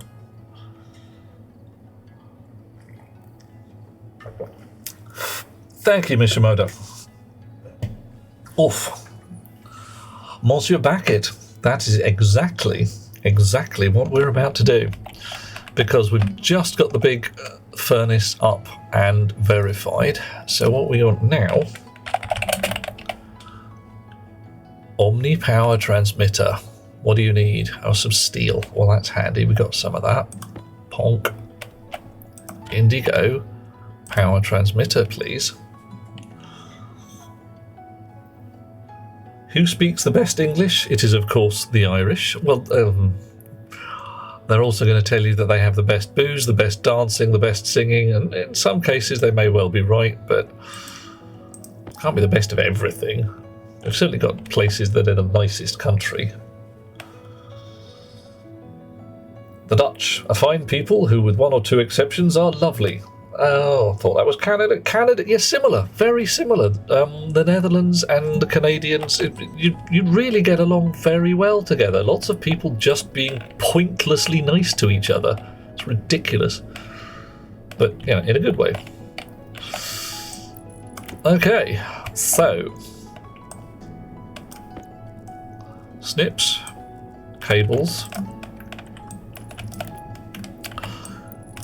That goes on top of the airlock in the hab and switches on. There's going to probably another one at the back of the hab later. As long as they don't go down the Thames and borrow our boat, oh god. We don't want people nicking our ships anymore. A bit rude. Wireless batteries don't hold significant charge. Hopefully they wouldn't need to. Battery. Battery wireless big. Nice. I'll have a few of those. I'm going to want at least one for my tablet. And one for my sensor lenses. Thank you very much. Oh.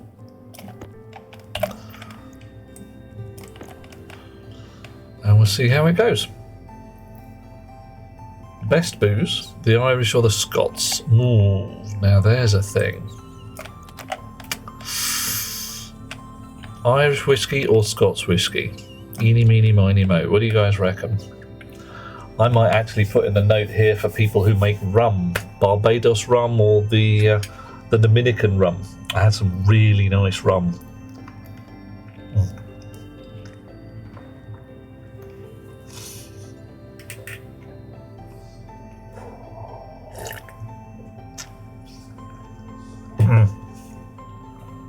Plantation rum.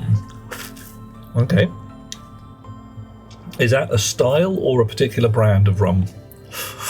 Because I'm still thinking Ray and Nephew's Overproof.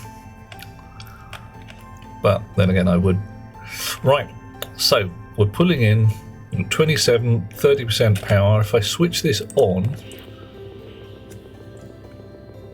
holding at 28, 30, so from here, we're actually gaining power from the transmitter.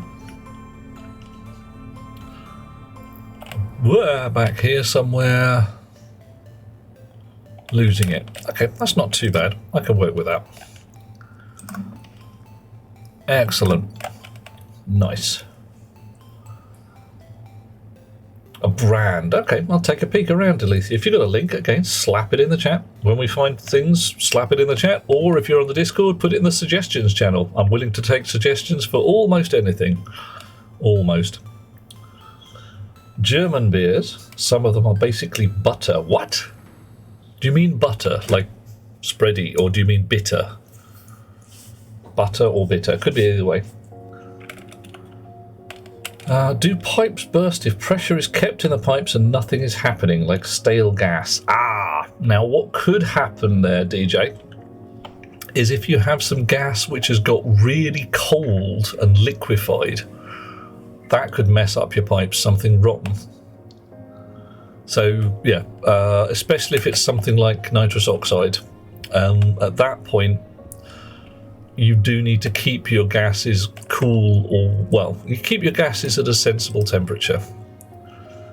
Okay, we're at 50 degrees C here now. That's still at 75.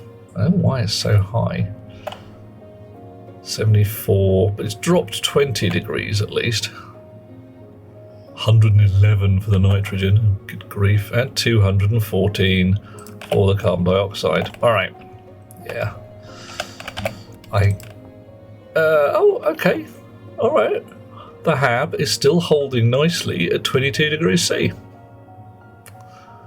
That's pretty cool.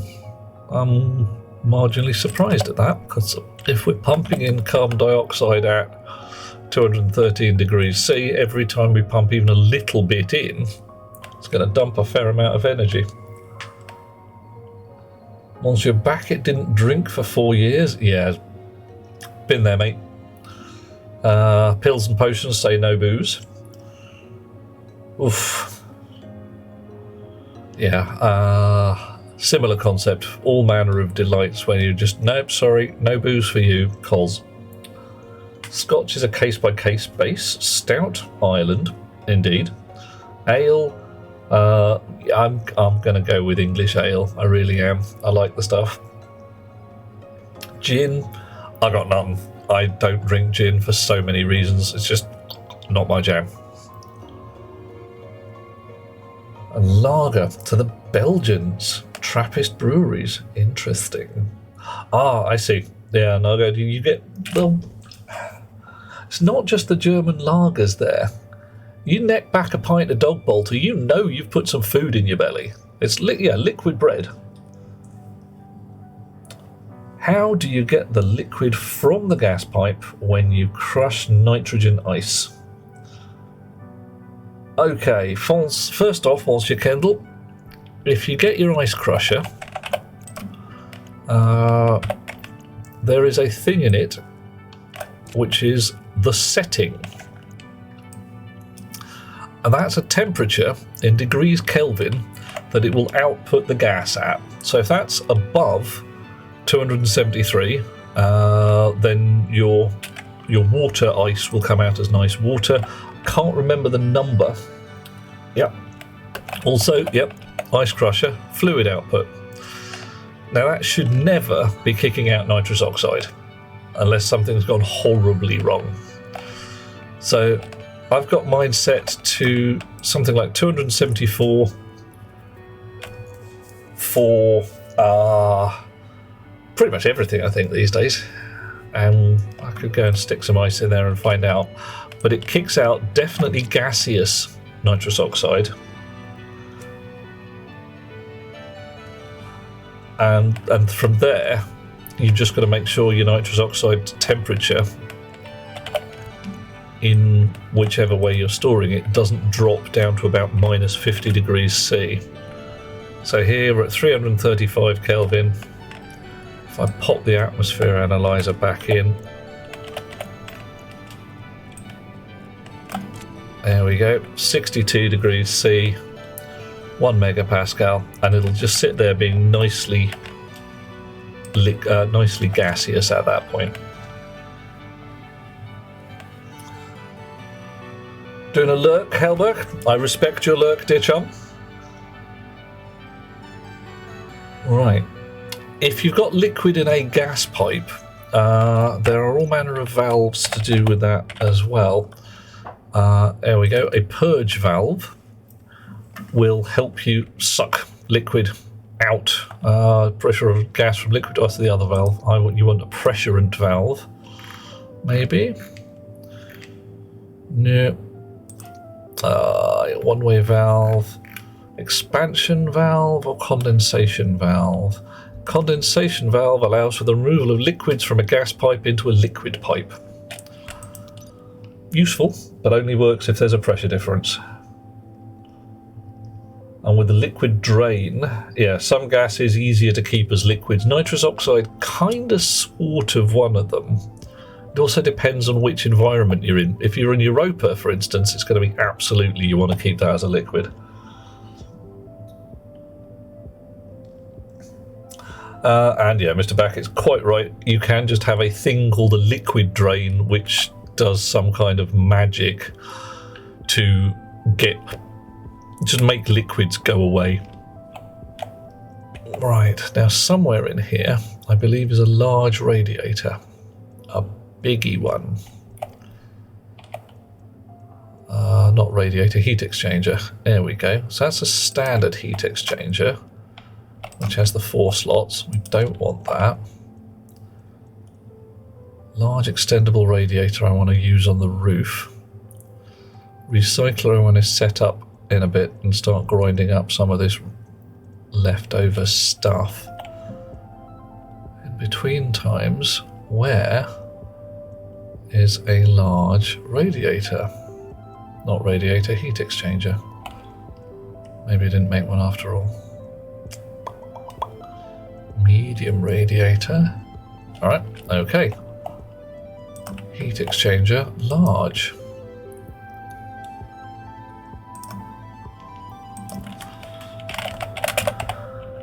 Heat exchanger, not counterflow, direct. What do you need? Oof. 10 grams of steel and 10 grams of invar. I'm going to make some more bloody invar then. Well, I'm hoping. High pressure. Oh, gods, yeah. Do do do do do do do do do do do do. The pressure. There we are. Right. Okay. Oh god, you're the size of a drecking cow. Coffee. I thank you. Uh-oh. Ah! Under pressure, over pressure. Wombling free. A wobble of Wimbledon, common are we? Making good use of the things that we find. Things that the everyday folks leave behind.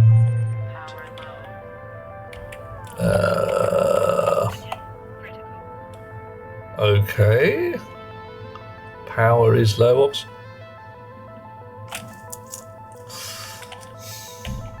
God damn it! Why do I give you guys toys? Okay, is that it? I can only turn it round like that. I can't turn it sideways. But I want to turn it sideways.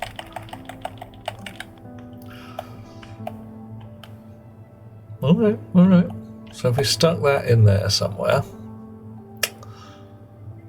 we could have a side pipe from the green, and that would be fine. But it is boggin' huge, and it's really quite large. Quite large. Hiya, chat. Happy time zone. Love all your precious faces. Hey, how you doing, Spirit? I've looked at the counterflow. Oh, hang on. Coffee, I thank you. Counterflow heat exchanger. Now, the fun bit there is that it says that it will exchange the Monsieur Kendall drain. There we go. Passive liquid drain. Kit liquid drain act. So basically you sit there and it says, yeah, this liquid is going away. It's gone now. Bye. If you want to keep it, tough beans. You've thrown it away. The counterflow heat exchangers claim to exchange the temperatures of 2 pipe networks. So if I have a hot one going in and a cold one going in, I'll have a cold one coming out and a hot one coming out. They'll swap them over. What I definitely want to do is equalise both of them, because this purpley stuff here, I am thermostating. I'm heating or cooling according to what I want. I want it to be at a known temperature. If I start swapping them over all the time, then confusion will occur, and I will have a bad day, and my brain will fall out on the floor gently. Right. Now then,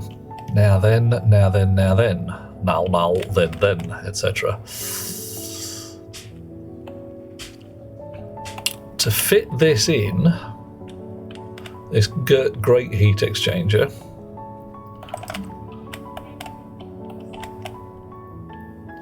can sit there, but then it's blocked by some cable, which is no good. Can't be doing with that.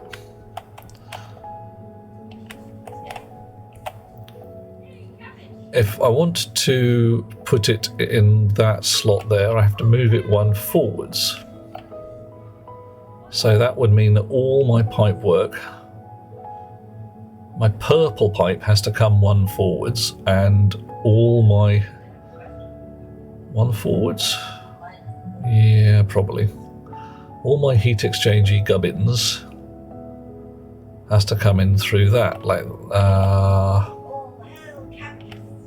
alright. So if I moved all of that lot one forwards, I don't have room to do that here without moving all of this lot one forwards, which I can do. I can make that happen. Right, so can I still do the nitrogen? Yes. Alright, so that's one way. How about I do it this way? Can I fit the thing in the slot then? Carbon dioxide, still the most annoying one. I still have to move the purpley pipe.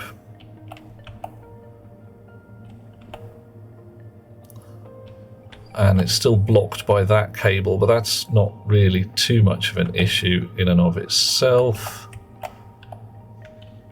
Gold.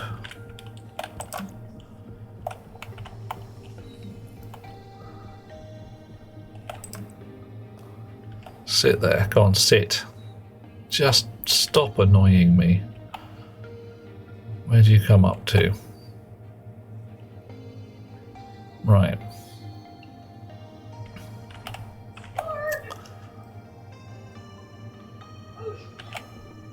So, would have to be there. Carbon dioxide in at one end.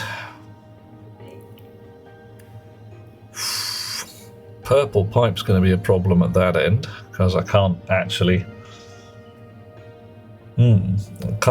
send that purple pipe down without it getting in the way of the black pipe.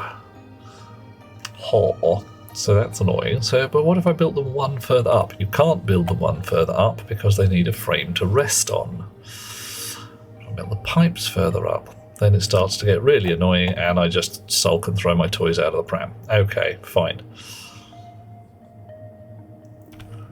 Okay. Passive one, throw out the pipe, be careful. Whoa. Hang on a second. Pollution could kill plants, so if you want to put that out of the pipe in a room that needs to grow, it could be bad. Right, Monsieur Backett. What's happening here, this heat exchanger is not actually mixing the two gases internally. Much the same as the little tiny heat exchanger. You've got two inputs and all that flows between the two pipes is temperature. Oh, yes. No, I'm sorry. If you're talking about the liquid drain, we're talking about something else entirely, and that's fine. It's totally fine. Okay, so if I'm going to swap out all of these small guys for large heat exchangers in order to dump temperature more efficiently,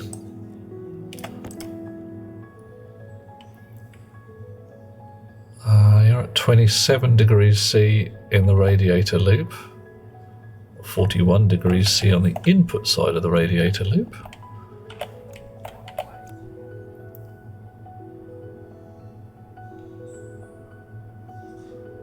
Okay, 40 degrees C there, slowly dropping.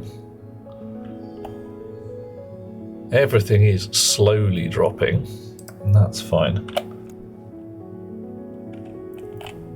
So, right.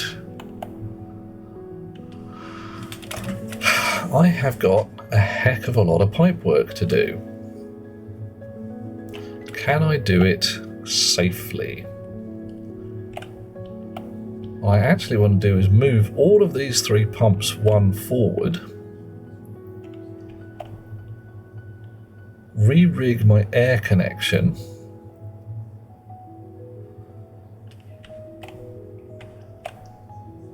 Alright, we're doing it.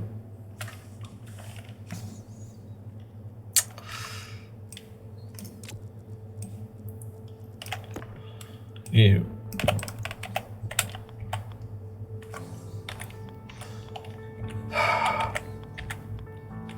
Come on. You're supposed to turn coherently. There. What? Hand drill has run out of bloody battery. Well, bums. Just annoying, that's what you are. I suppose I should really get rid of all my small batteries and start turning them to big ones and nuclear ones. Really do need to get that. If I get that grinder up and running. Oh, spaghetti piping, good grief, yeah. I mean, yeah. Actually, before I do anything too stupid, let's take the gas pipe into the hab out.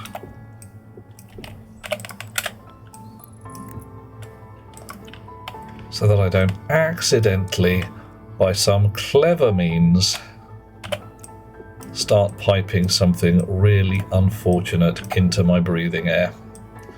Because, you know, I don't fancy that. I don't like it as an idea.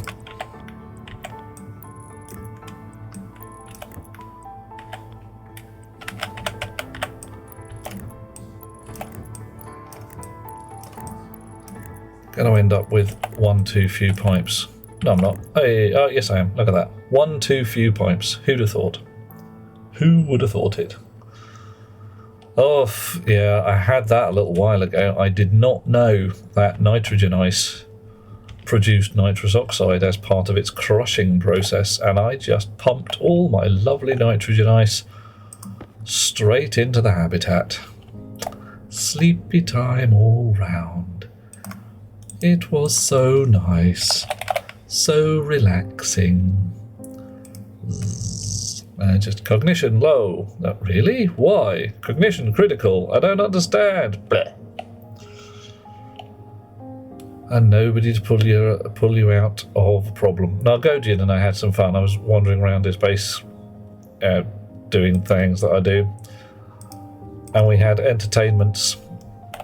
Poor chap ran out of power in his suit, fell asleep with his helmet closed. I had to rip his helmet off, but, you know, in a good way.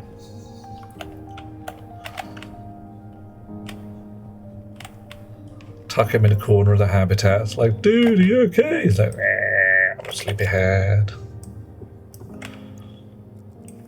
Magic painting. Right. Okay, next.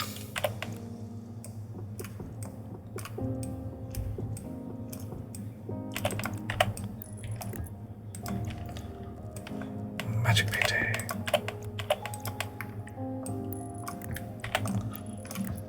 Da da da da da da da.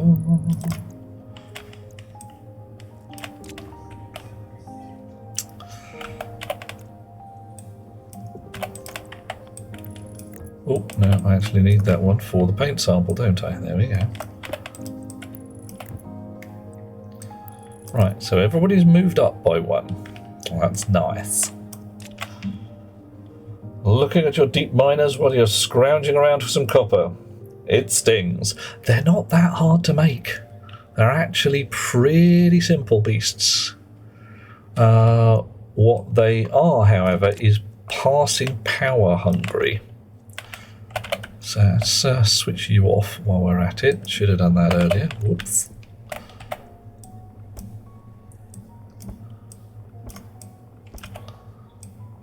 Right.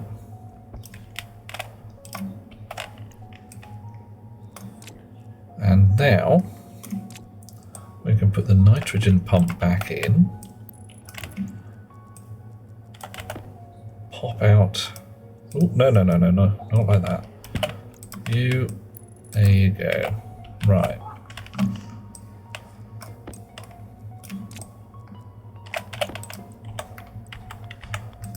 Hope we haven't blown out any windows in the hab while we're here. Shouldn't have done, but you never know.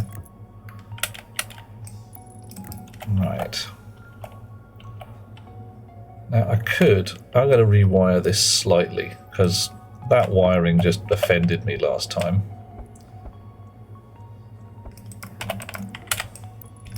It's just going to go straight across here like this.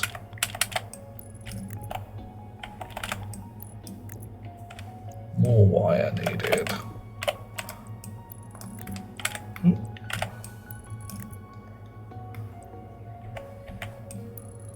And a bit more here. 1, 2, and done. Okay, right. Not exactly flush with power at the moment. Yeah, that is unfortunately one of the ways. Now go in, you've got to get the power to do the thing, to be able to build the thing, to be able to make the power, and all that jazz. So, O2 pump. Oh, N2 pump. CO2 pump. Right, I've renamed all of that lot. Let's start popping out some of this lot here.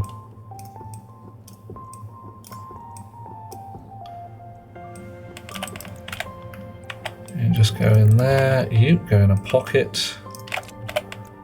You need a drill to come out. Welcome back. Right.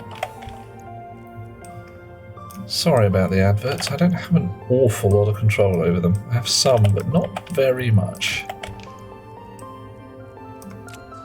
Large direct heat exchanger. Hello, please fit. Ah. Blocked by cable. Alrighty. Let's see what we can do with the cable. Now I believe that our cable could go here. And it can. Look at that.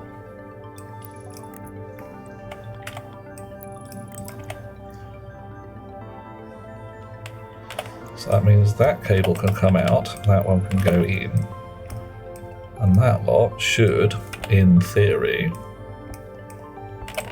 be less blocky. See how it goes.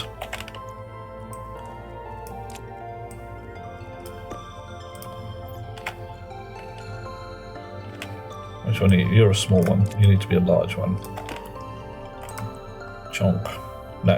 Alright. Still blocked by cable straight.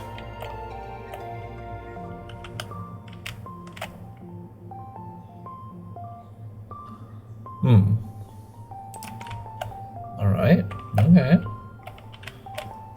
You're telling me that cable blocks you? Which cable's blocking you, man? Oh. Does this thing just have an absolutely ridiculous footprint? I mean, it does say large on it, so, you know.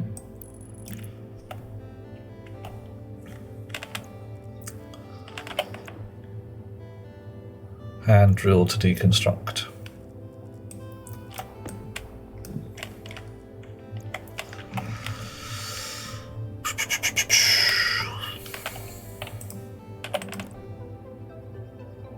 Not there, but here.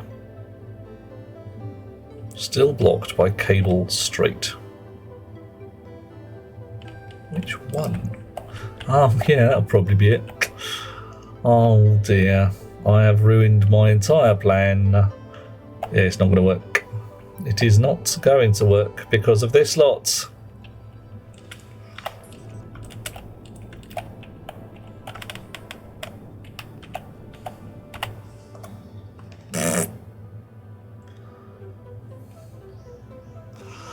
Yeah, just going to move everything up by one. It'll be fine. It'll be totally fine. 100% definitely fine. Yeah, I'm with you there, me Bishmoda. It's yeah. Yeah.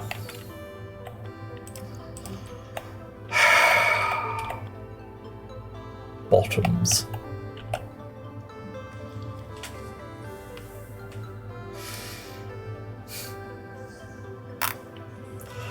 This is why you love Factorio bots. Okay, well, whatever turns you on, man. Or you can just tell them, move all of this stuff up by one, and it'll just do it. I could work with that. Right now, I really could. Would it be easier to move the substrate down one level and rather than moving all the overhead stuff up? Yes, yes, it would. Hydration critical. I am actually having a ponder as to whether to put my large heat exchangers in the basement, as it were, and send this purpley pipe downwards rather than upwards. Totally doable, and almost certainly easier to work with. Right, okay. Schlop.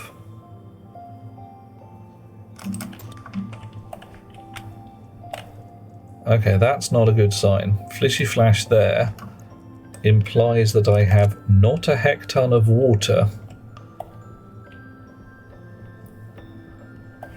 Right. Okay. Some kind of ground-based radiator. There is nothing to dump heat into the rock, if that's what you're meaning, Nalgodian. It's all very much dumping it into, well, quote, vacuum, unquote.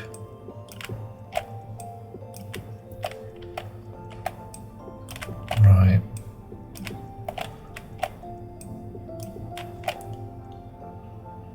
Okay, so I can unbolt all of this lot. Go and get some more frames. Get my digger-majig out and dig myself a basement. More frames. Got some in here somewhere. There we go. Steel frames. Steel sheets. Got some of those in here as well. Somewhere. There we are. 25 steel sheets. Get the digger-majig out. There we are. And off we go. Dig in a basement. Literally a radiator. Most things on we call radiators on Earth are actually convectors. Absolutely so. Quite correct, Mishimoto. We need to set that to default rather than to anything else. Right, so we carefully dig out in here until we have exposed the lower substrate. There we are. Right.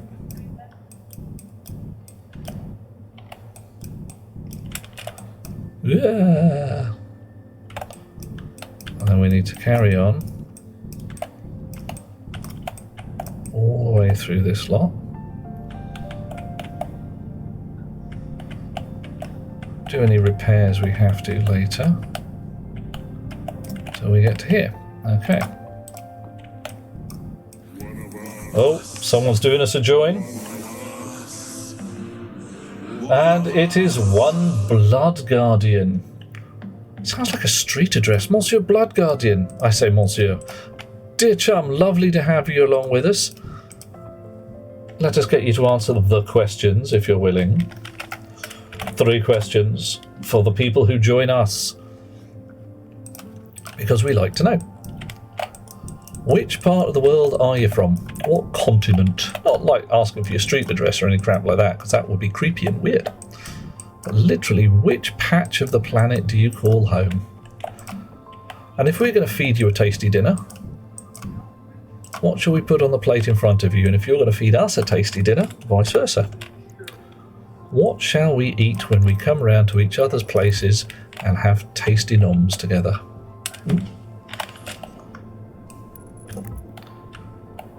That's the kind of thing that I believe chums of goodwill should exchange. We'd have far fewer wars and police actions and all that kind of jazz. And people, says I, turned up to their mates' houses for a tasty feast every so often. More tasty feasts, less battle. I want some Mass Effect disposable ceramic clips for cooling. See, that, the Mass Effect concept there, also runs in Elite Dangerous. The idea that you can just dump excess technological heat into a chunk of matter and then just throw it away. Entirely legit idea. The concept that you can sit there and say, I'm just going to, I don't know, melt this steel and throw it out the back. Bishimoda, do them now. You know you want to. And my apologies for not actually putting you into the box at that point. Please, by all means, tell us secrets.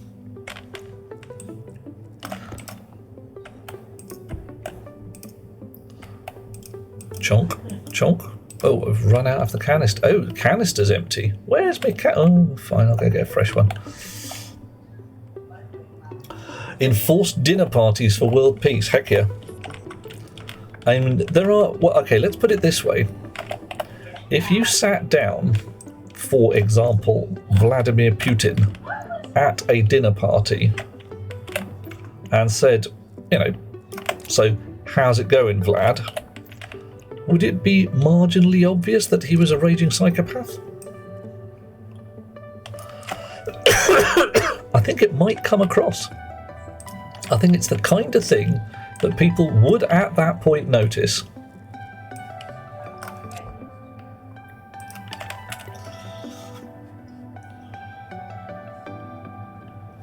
Okay, Bishimoto's from Colorado. Now, I believe you have the largest ditch in the world in your state.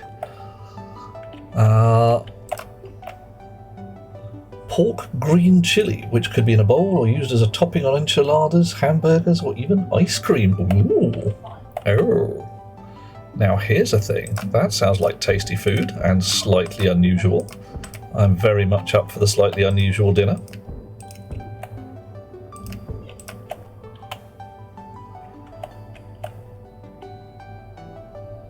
And you want to choosing from all of Britain? Gotta go with a proper haggis with neeps and tatties. Oh yeah. Yep.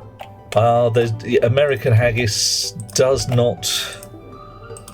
Let us say that the FDA are quite conservative with what they think you should eat.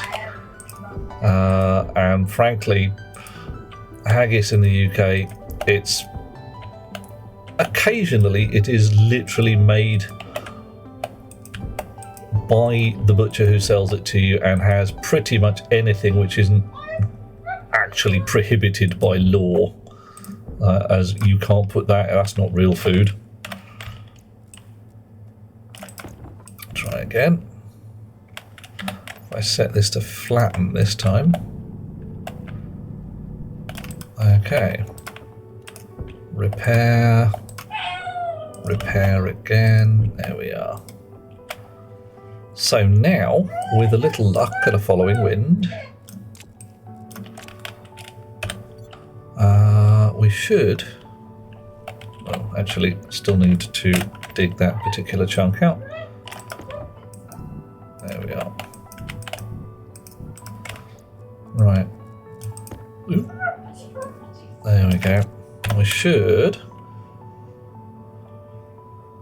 Ekham the Brave heard a story where one world leader called him that. He just smiled and lifted an eyebrow. It knows what it is, yeah. Honestly, I don't think he is uncomfortable with the idea of being a complete nutter. By most standards. I think he is entirely fine with it. Then again, I don't know the man. All I know is the actions he has... things he has done which have shown him up on the world stage. And they are, frankly, to my eye, dreadfully terrifying. Okay, sure. Right, down here somewheres. So you can sit there, you can't sit there. Requires a frame below for support. Okay. Right. So I need a purpley pipe to come across. Ah!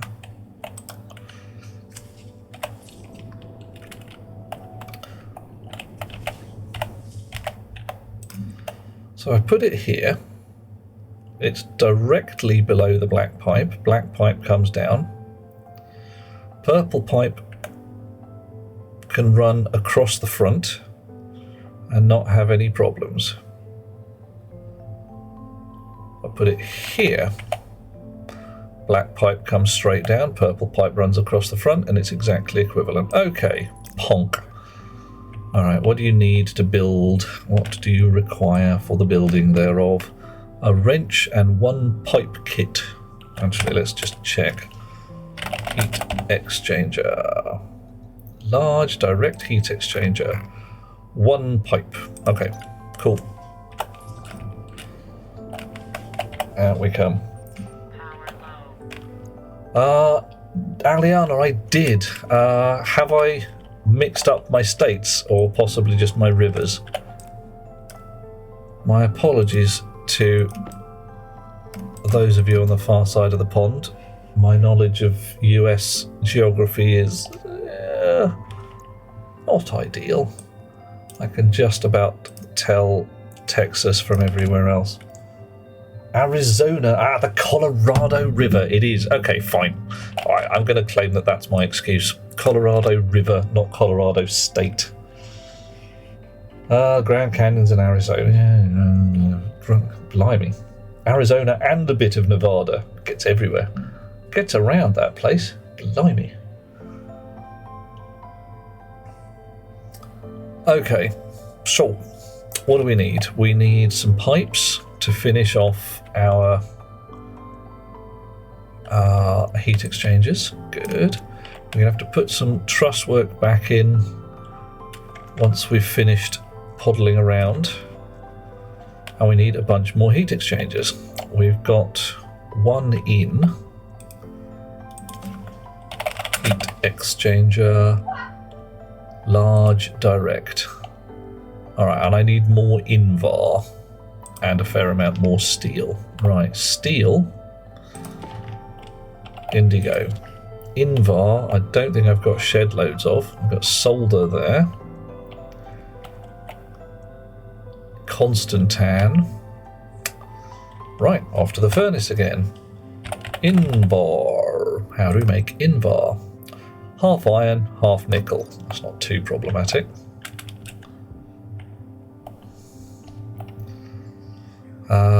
Let's get this one plumbed in first, so that I can definitely keep things rolling. So you, was it a wrench? Probably a wrench. Clunk. Oh. Now a welding torch and steel sheets. I didn't recognise that. Well, it's a good thing I got a welding torch and some steel sheets, eh? Okie dokie. You back in the pockets is you. Right. Wrench. Tonk. Come on, sort yourself out. Fine. You got that in the wrong direction? Yeah, I did. Okay, fine. Downwards, straightwards, downwards.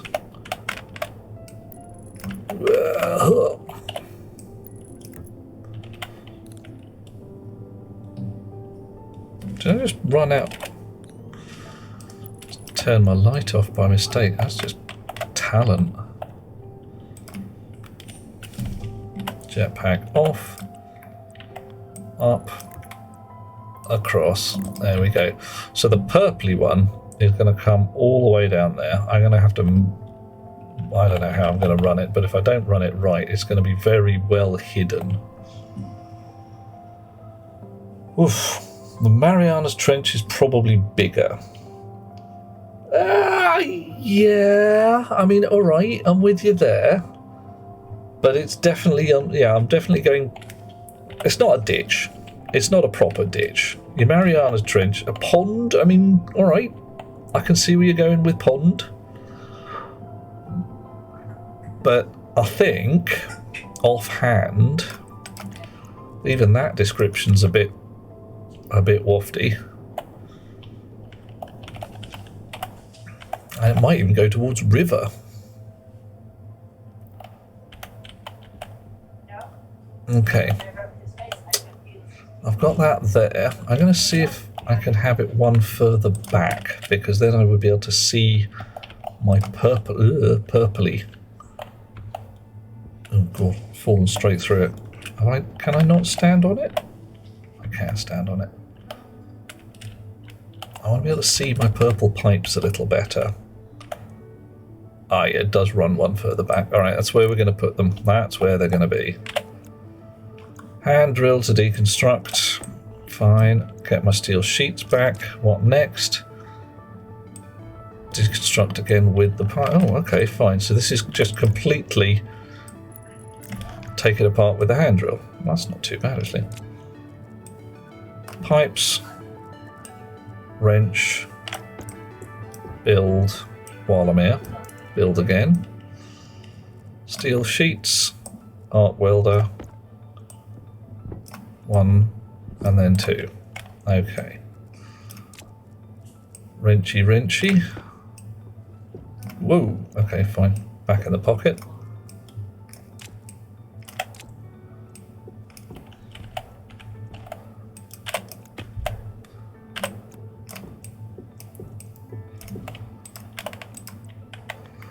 Upwards.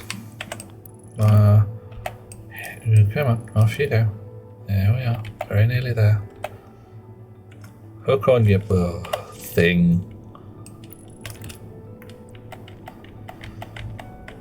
There, and then there. Right, nice. Okay. Oof, the Peru Chile Trench is longer. Ooh, okay. We're definitely going with our old oceanography stuff, aren't we? Yeah. Everybody doing a learn? Hope you're all doing a learn here. Right, so that's going to run all the way along. Nice. Okay, I think we are generally winning as a methodology.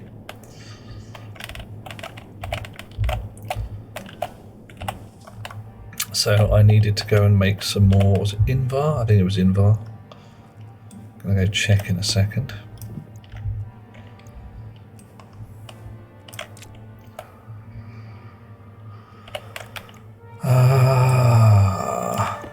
More pipes to come out. This is definitely costing more pipe than the original solution. I think offhand it's slightly neater. What do you chums reckon? Does it look better? Does it look evil?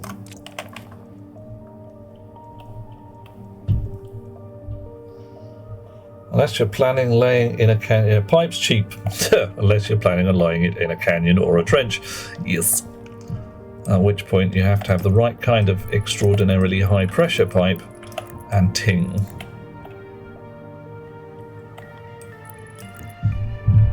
Oh, gods.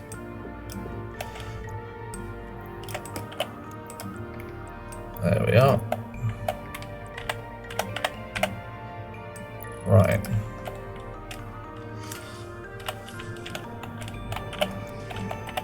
Let's go make some more pipe as well while we're at it.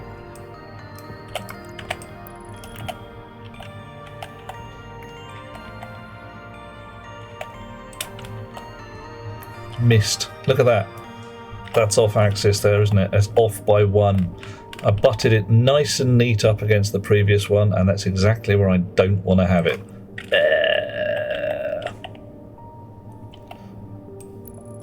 Damn. Hey ho.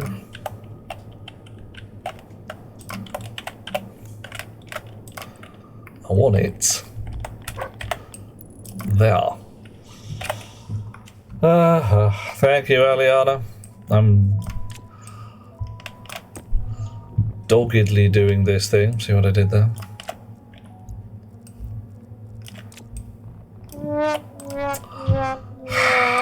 Yeah, can't argue with you. I'd love to be able to say, no, it was a perfectly sensible way of doing things, but it was not.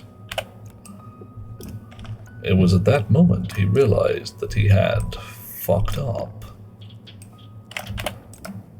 Look at the size of that thing. Huge, isn't it? Or am I supposed to say that's what she said? Alrighty. Right. Okay. Gonna need a hecton more pipe.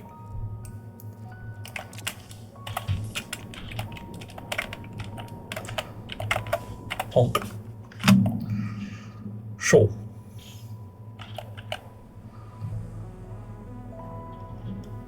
Right, let's get some pipe cooking.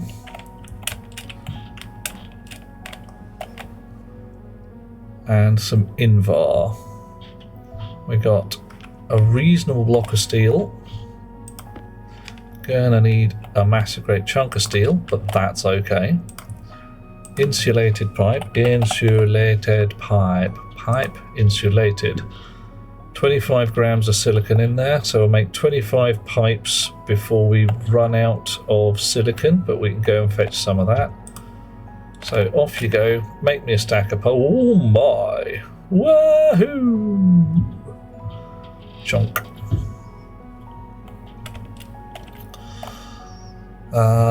Silicon, silver, silicon. 1, 2. Right, have you in my pockets is. We're going to make some invar, which I believe we want iron and nickel for.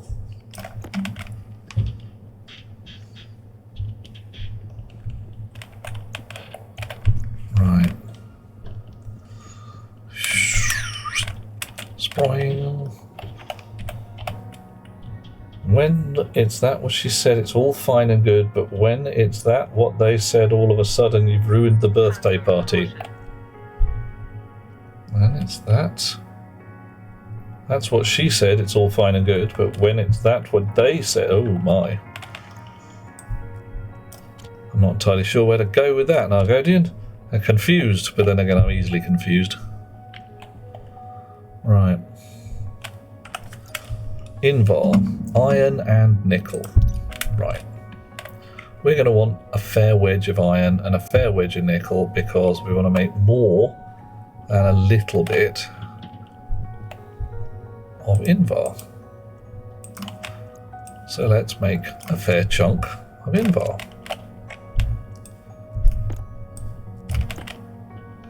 Doo-doo-doo.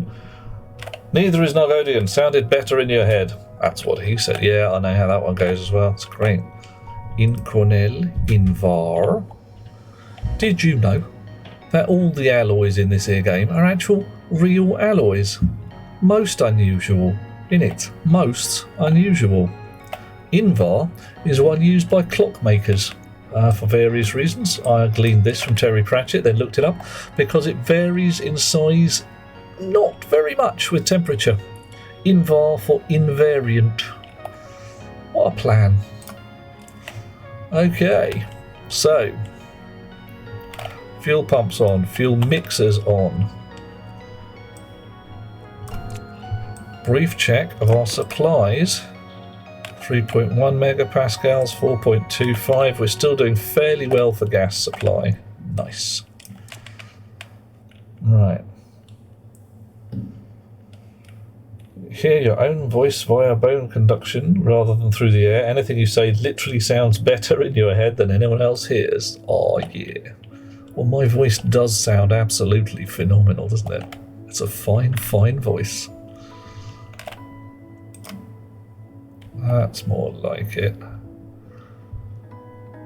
I might need to reset some of the numbers. I think this might not be sparking if the temperature's too low. Right. 50 grams of iron. 50 grams of nickel. 50 grams of iron. 50 grams of nickel. 50 grams of iron. 50. Oh, okay. Well, fine. 50 grams of nickel. Have it. Well, it's made some invar. Nice. So we're going to do it again. Still doing a smelt.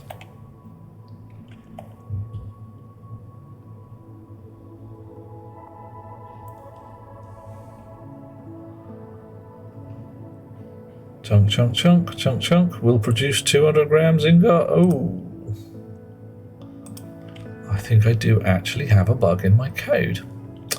That's interesting. Because I had to pull the steel by hand, and I had to pull the invar by hand because I've made the same stuff twice in a row. Very interesting. Okay, so yeah, possible tweak required to the code somewhere. That's a lot of pipe. You can stop now. Have some invar. Right, no, it's heat exchange, isn't it? Heat exchanger, large direct. Okay, and I need another 4. So let's find out if they stack. Willing to bet cash money they don't, just to annoy me. Small heat exchanger, fine.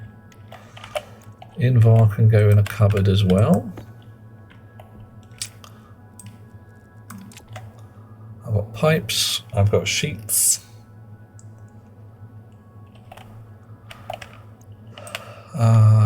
Who can ask for anything more? A 3-to-1 carbon steel. Yeah, it's going to be absolutely appalling, Argodian. It's just terrible stuff. But hey,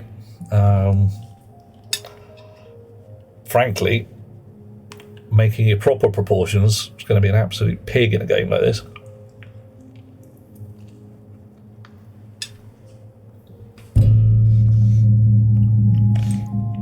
Also, Aliana, here's a thought. How much processing has gone on my voice before it hits your ears? The microphone, all the compression and decompression.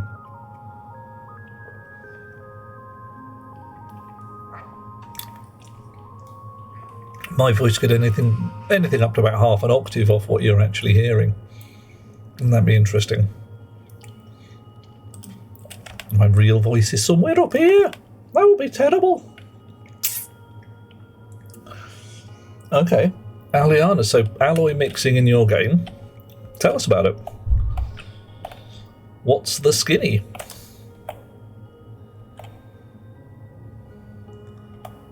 All right. Are you going to be doing really... Okay. Yeah, I kind of asked for that, didn't I? All right, lovely people. Those of you who have been here before will know what to expect. Those of you who don't know what to expect, you're in for what might be considered a treat and what might be considered horribly, horribly disturbing. Take a breath, kick back. You're about to meet Captain Chipmunk.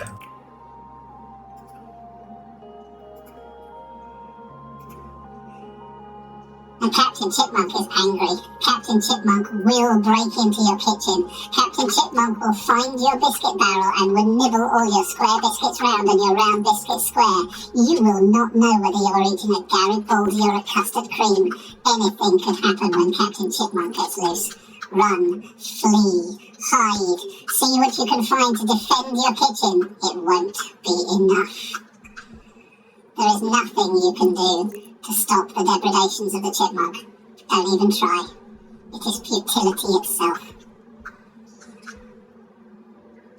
A horribly disturbing treat, Bishimoda, oh yes.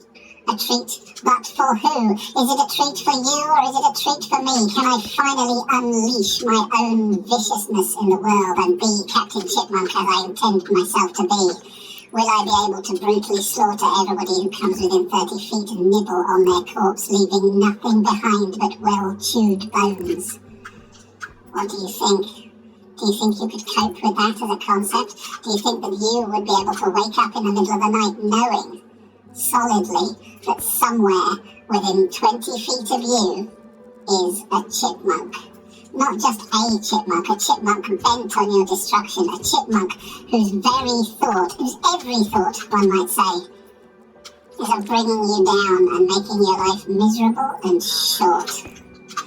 How would you cope with that? How could you sleep at night knowing that somewhere out there is a tiny little toothy rodenty fellow who's going to do his level best to gnaw upon your spleen? Bad day for all concerned. Bad day for anybody who is not a chipmunk.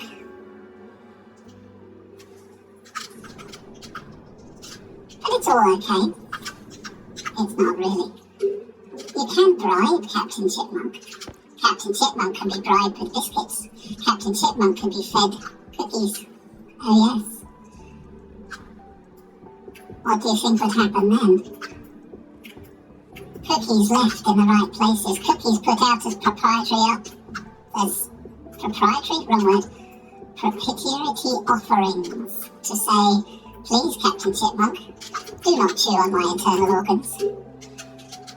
Do not brutally slaughter me in my sleep and leave my children to be motherless, fatherless, both. If you're careless enough to be in the same house at the same time when the chipmunk comes visiting, don't do that. Or do. If that is your desired end, do you have a death wish? Death by chipmunk. Some people will, you know. Disturbing as you may consider it, there will be people out in the world when told you could be gnawed to death by chipmunks, will be lying there awake at night thinking, why not me? Why do I not get gnawed to death by chipmunks? What do I have to do to be gnawed to death by chipmunks? Soon it will be your turn, and then you will have your wish. What fun!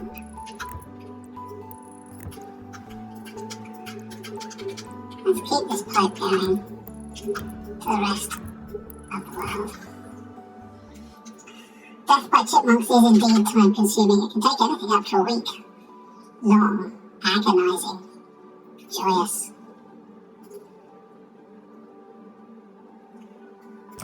Joyous for the chipmunks, at least. Everybody else hates it. There you go. That was Captain Chipmunk. Captain Chipmunk exists entirely. Well, what's going on? Have I put too many heat exchangers in here? I may well have done. I may well have made a heat exchanger to exchange gas between the purple and the purple. Well, we'll rip it out if it needs that. Okay.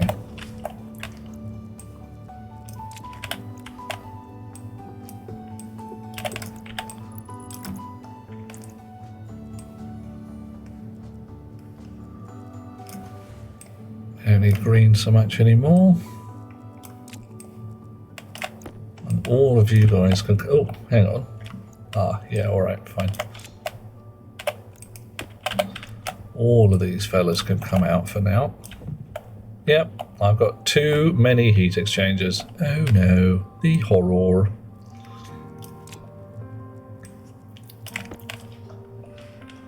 Requires a lot of cooperation from the victim. For less than you might think. I mean, you could be horribly discombobulated by just a carefully placed bite to one of the carotid arteries. You'd be lying there thinking, I'm bleeding all over the place. Oh no, that's them chipmunks, isn't it? One of the more entertaining things to do with a bit of chipmunky goodness is find a piece of very, shall we say, classic literature, some really quite profound and meaningful text or verbiage, and then assign a chipmunk to read it. I've read from Sun Tzu's Art of War. I used to read from Sun Tzu's Art of War a lot as Captain Chipmunk, but it started to get a little weird. Just sitting there thinking, this would work. This would work quite well, actually.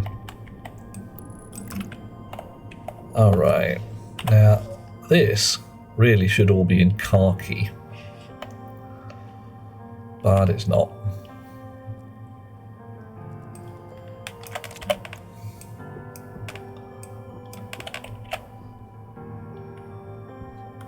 And at the moment, I have absolutely no use for nitrous oxide. I'm not using it in the furnace to make the temperatures hotter, because I don't need to. I might, at some point, burn it in a gas generator or something, or possibly set up the gas-fueled centrifuges. Right, and this, that doesn't need to be there at all. Oh, 50 Shades of Grey Chipmunk Edition. Oh, mate, would that be strange and unpleasant or what? And that, wow, it's a bad enough piece of text before we start. And yeah, Gilbert Gottfried, definitely. That guy nailed it. Really, really made 50 Shades of Grey even more disturbing than it already was. To any of you who have read it and thought, well, I have no idea what the fuss was all about. Basically, it's a manual on how to start and maintain an abusive relationship with a gullible young lass who doesn't quite know what she's doing. So anybody who tells you that it is a beautiful love story really, really does need to sit down and recalibrate. And anybody who wants to use it as a manual for having an entertaining time in the bedroom, well, let's just say that it goes beyond the standard level of red flags and really into the oh god no kind of area. Just don't. Just walk away or run. Running is also allowed. It's, yeah. The horror. I got marginally lucky in the area of 50 Shades of Grey for certain values of lucky. I managed to get to see a pre-production version of the text. By that I mean pre-publication is probably a better phraseology. Uh-oh. Hang on. Ah, it's a fakey. Spirit has done a fakey on me, the fakey fiend. Oof. Although having the jetpack on doesn't help. In which most, but not all, of the references to Edward had been replaced by the word Christian, but none of the instances of the word Eddie had been. Coffee.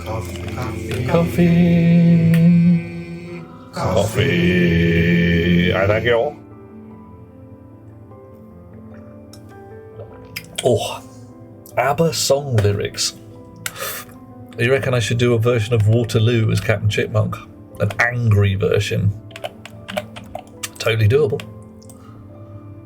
I might have to actually look up some ABBA song lyrics, as my knowledge of ABBA not encyclopedic. Was it Waterloo, Super Trooper, Mamma Mia? It's probably all I've really got access to. Right. Sabaton. Okay, now I do not know Sabaton, except I get a little echo in the back of my head that says there's something like Danish death metal or something. Could be anybody's death metal. I mean, right. So now, in theory, everybody's doing a heat exchange.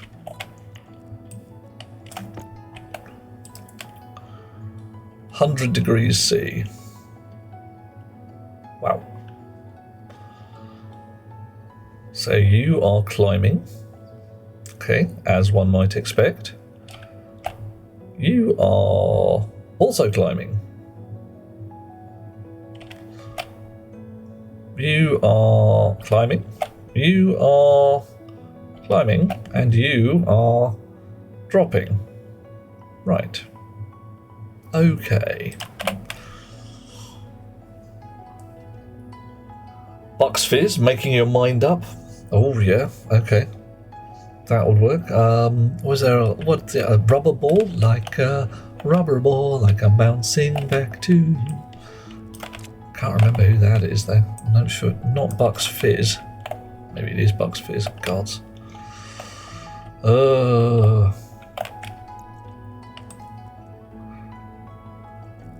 Right, where's the other radiators? Small direct heat exchanger, you could go there. Only 4 of them. That's better. 5 of them.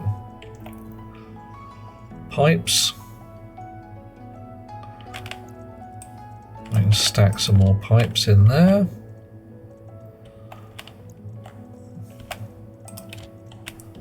Gonna need to make some more cupboards. Gonna need to set the grinder up and grind up some crap. Have I filled up all my cupboards? Very nearly. Very nearly.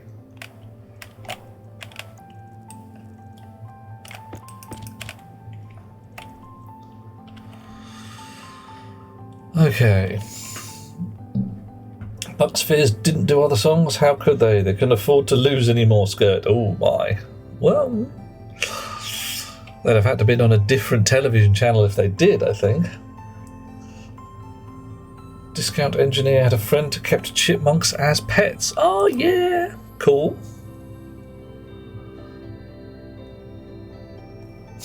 Houdini was his first. Escaped out of the window, was run over. Oh. Squishy was next, got trapped behind a fridge. Oh no. Blitzen was the last, no prize for... Oh, dude. Really? Man. Okay, so I'm guessing chipmunks as pets, not ideal. Not working out so well.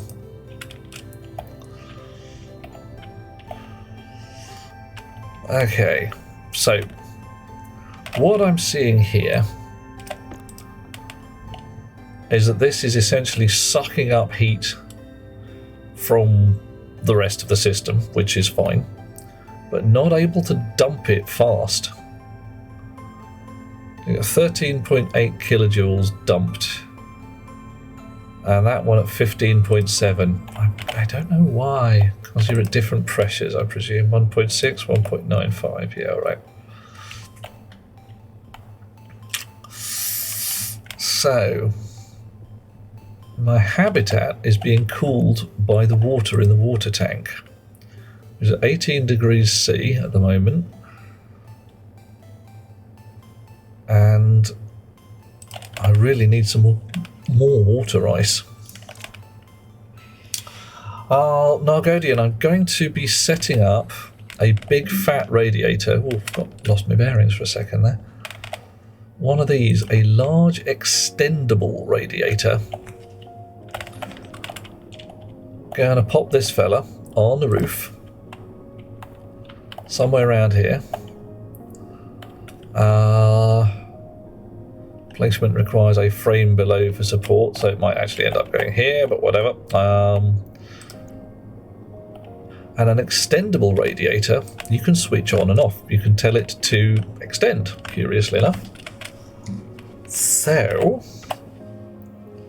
at that point, I don't have to have this sitting here freezing all the time. And all this pumpy, heatery stuff should hopefully be able to go away. When things get too warm, I can turn the radiator towards the sun. When things get too cold, I can shut it down. Now hang on, when things get too cold, I can turn the radiator towards the sun. When things get too warm, I can turn it away from the sun. But that's my plan. So, large extendable radiator. Doesn't thermal radiation 73.6. So let's have a look at what medium radiator does. Medium radiator 30. Okay. So a big one is twice as good.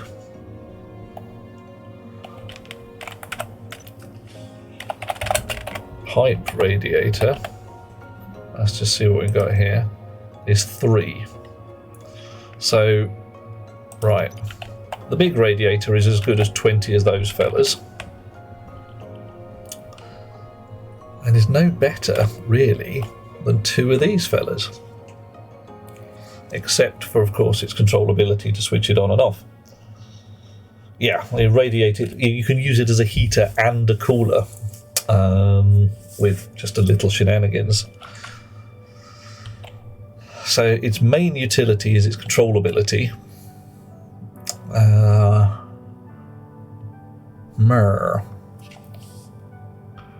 Its main annoyance is that it has to be full of water. You can't just fill it full of gas and let things get on with things. So I would need a radiator or 2,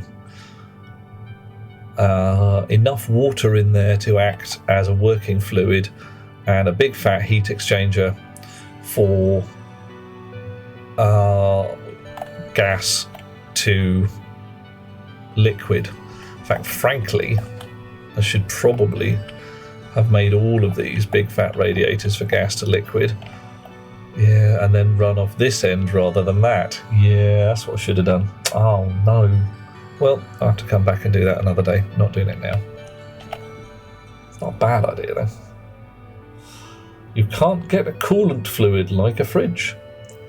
I don't think they have. Let's just check. Large extendable radiator. There we go.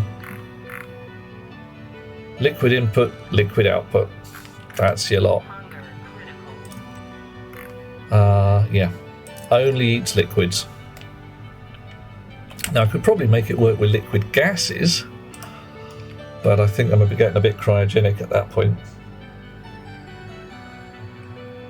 A coolant fluid like a fridge. I'm not sure what you might want to do with that, Nargodian, because frankly, fridge coolant fluid is a gas with a fairly high specific heat capacity and a boiling point that's in the right place if you get the pressures right on each side of the pipe, which is exactly what you can do here with a bunch of pipe work and radiators and all that kind of jazz. So you can make your own heat exchangers and indeed heat pumps with a little shenanigans. Well, quite a lot of shenanigans, but right. Yeah, I've just realised I really should have run a water pipe instead of purple gas all along here. Although it might have got a little interesting when I was trying, yeah, when you've got like 200 degrees C of 200 degrees C of water of so you got 1000 degrees C of furnace gas. That would really heat things up in there.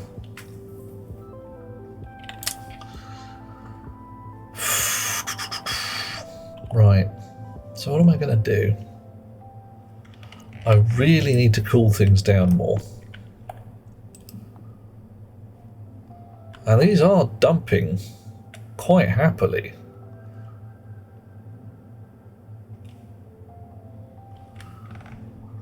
So down here, what are we at? 185. Yeah. 10 megapascals of carbon dioxide.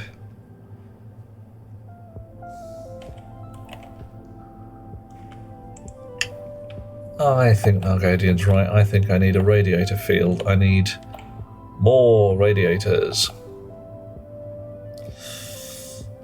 Right. And since radiators are huge,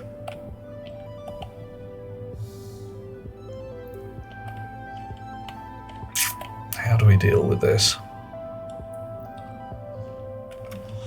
How do we deal? Right.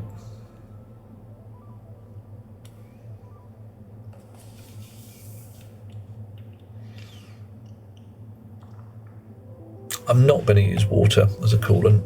I'm going to put the extendable radiator, exchange heat into the waste gas and vent it. Yeah, I could do, could well do, except I don't want to waste all the gas.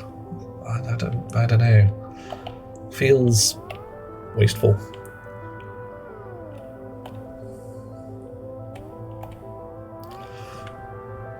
So,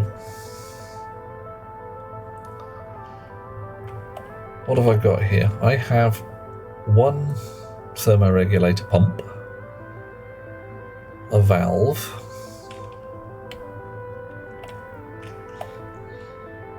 and a thermostat here, which is trying to make sure that this coolant gas doesn't get too cold.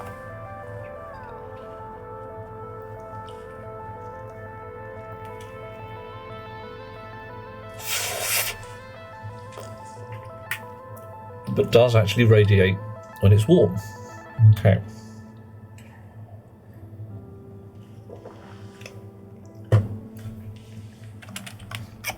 So I should just be able to make an absolutely huge array of these fellows.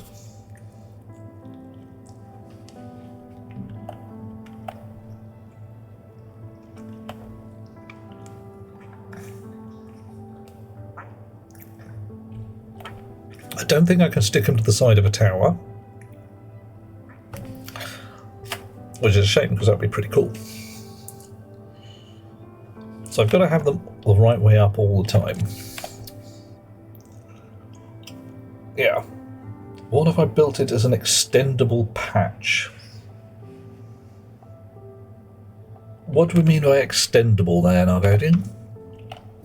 Then I can rerun these pipes so that we've got, you know, a heck ton of radiators going back all this way, which is what I'm looking at right now. Reroute this pink wire and then just go radiator, radiator, radiator, radiator. Have a parallel loop. X by X unit that does the radiation handles the heat management, just duplicate each time. I don't even need to worry too much about that. So long as I just extend the radiators like this. And I need the heater somewhere in the loop. And I need the input valve and output pump and the sensor somewhere in the loop. And the rest of it can just be a massive great ladder of radiators. So I think that's what I'm going to do.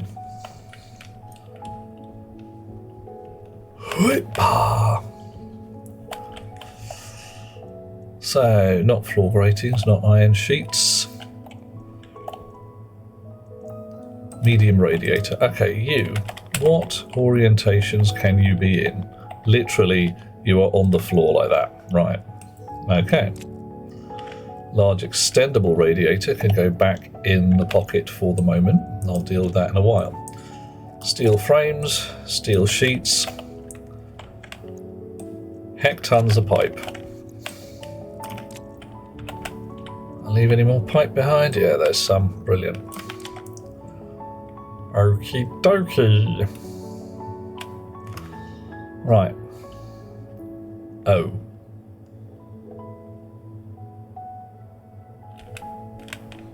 Houston, we have a problem.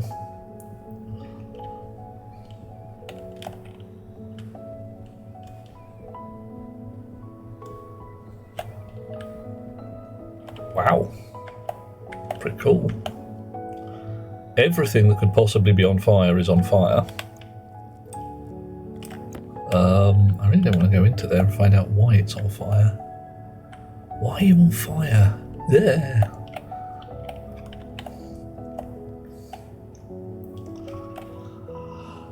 Fire bad, tree pretty, yeah. Did I leave that? Yeah, did I leave that on? Yeah, look at that. That's what I left on. I left on the fuel pump, the fuel mixer pump.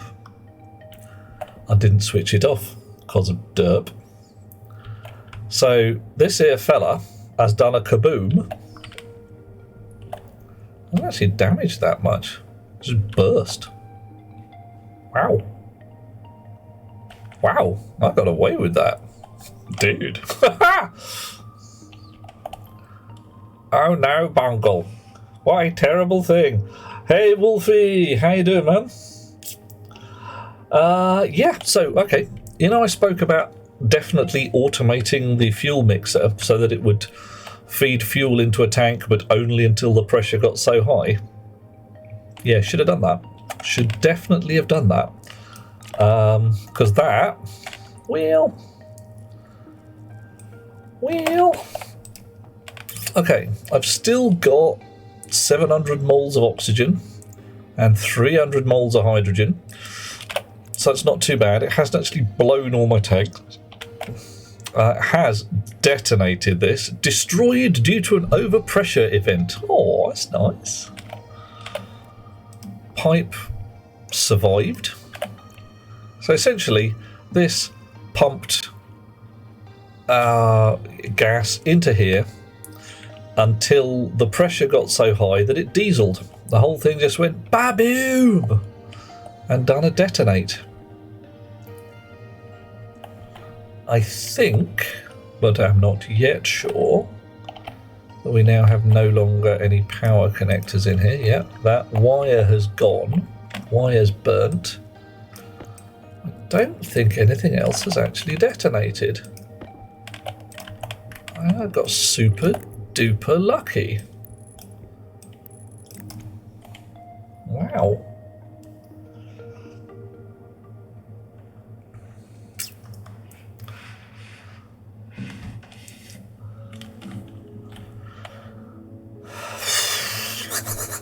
Okay. Welcome back, everybody. Yeah, Bobby, that, you're quite right. Good thing it went bang here. I mean, that mixer acts as a check valve, stopping everything else just venting into vacuum. It blew and just sprayed high pressure, high temperature fuel mix all about the place. So good, great flamethrower, but not so much with the explosive detonating force. So, yay, and words to that effect. Because I'd have been a little upset if my shiny new furnace had been blown to chunks and there was nothing left but a crater. I may even have cried. Probably wouldn't actually have cried. Can't guarantee I wouldn't have cried. I'd definitely have been quite tight-lipped. Let's go with that. There would have been a certain amount of grump.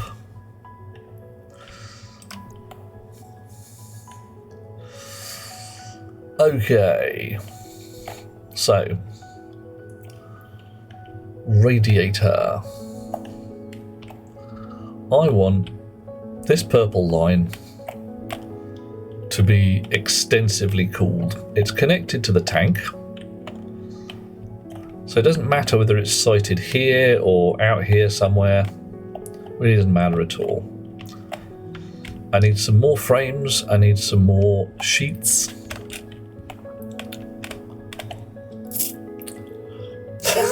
Thank you, Eliana. Ah, joy. Uh-oh, your game has decided to stop saving. Tell me about stop saving. Mine gets a little twitchy if I save and quit to desktop. I have to do a quick save in order for it to respond as I would like it to. But then it does, so not too problematic, I suppose. Right.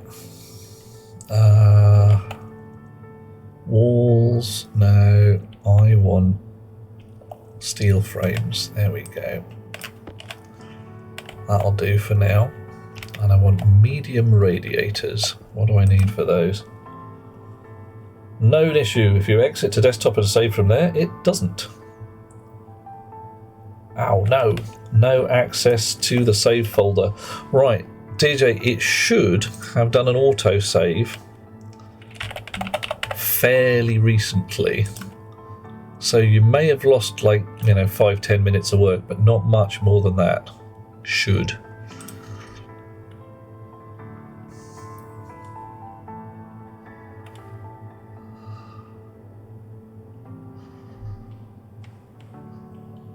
Okay. So you're going to chew through all my copper and make 3 of those.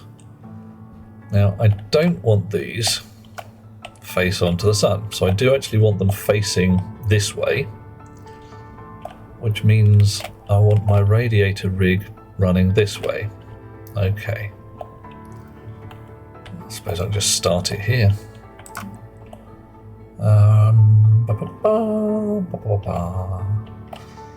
1, 2, 3, 4, random 5.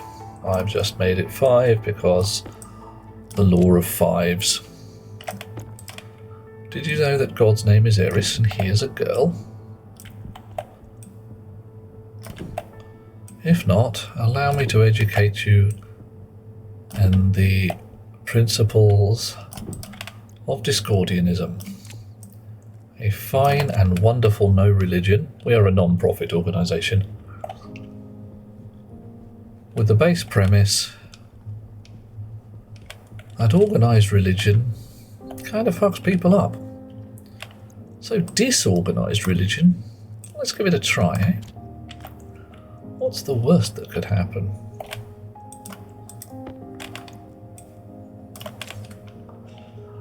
Well, in which case, Wolfie Harvell, if you look up the Discordian Society on the interwebs, you will find all manner of delightful things, including the Principia Discordia, or how I found the goddess and what I did to her then. Loaded back up, they're still the same. Might be a sign to start from scratch with all your new knowledge. Ooh. Oh my, yep. Oftentimes you can just say things like, nah, I can do it better this time. But often you can. Right, so what I want here is a rig similar to what I have here. I want a load of radiators.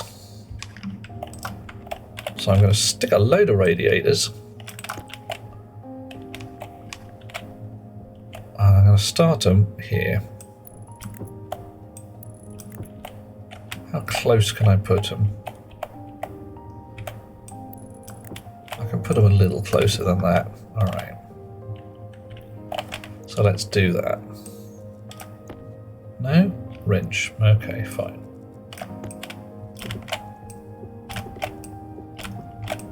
I'm going to squash them as close together as I can. I wonder if that actually makes a difference to their thermal efficiency.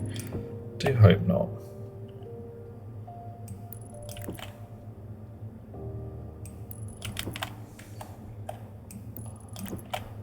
Okay, 1, 2, 3, 4. And then we're going to dismount these guys. Switch the chip off so it doesn't get awfully confused. Angle grinder, and then sheets. I shouldn't have bothered taking the sheets away, should I? Ah, well.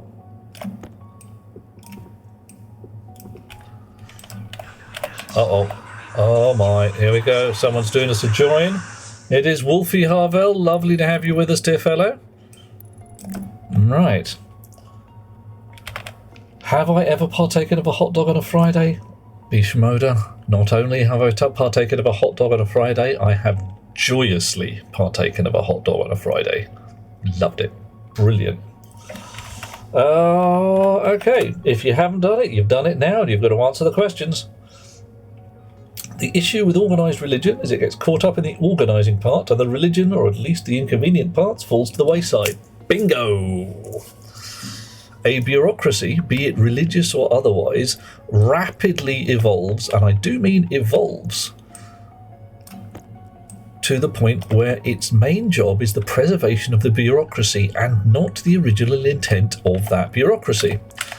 A disorganised religion, and by that we mean that everybody in the world, those of you who don't know should know, that everyone in the world, man, woman, child, dog, fish, cabbage, or anybody who wishes to express the wish to be so is a real, genuine, and authorised Pope of the Discordian Society and should be revered thereby. If you don't like it, you can lump it or kill me. This is the thing. This is a disorganised religion. This is the point where you set your own rules. The Great Jake of 95, which is like a joke or a jape but mixed together, targeted Hormel Foods, the makers of Spam, because we had determined that they were lost in the region of Thud, which is where disorganised things don't work so well. You have to be very, very grey-faced to enjoy the region of Thud, and if you don't know what grey-faced is, you can probably infer. So we decided to melt their brains just a little bit. And many, many Discordians sent to Hormel Foods requests to be the one and only authorised Church of Spam.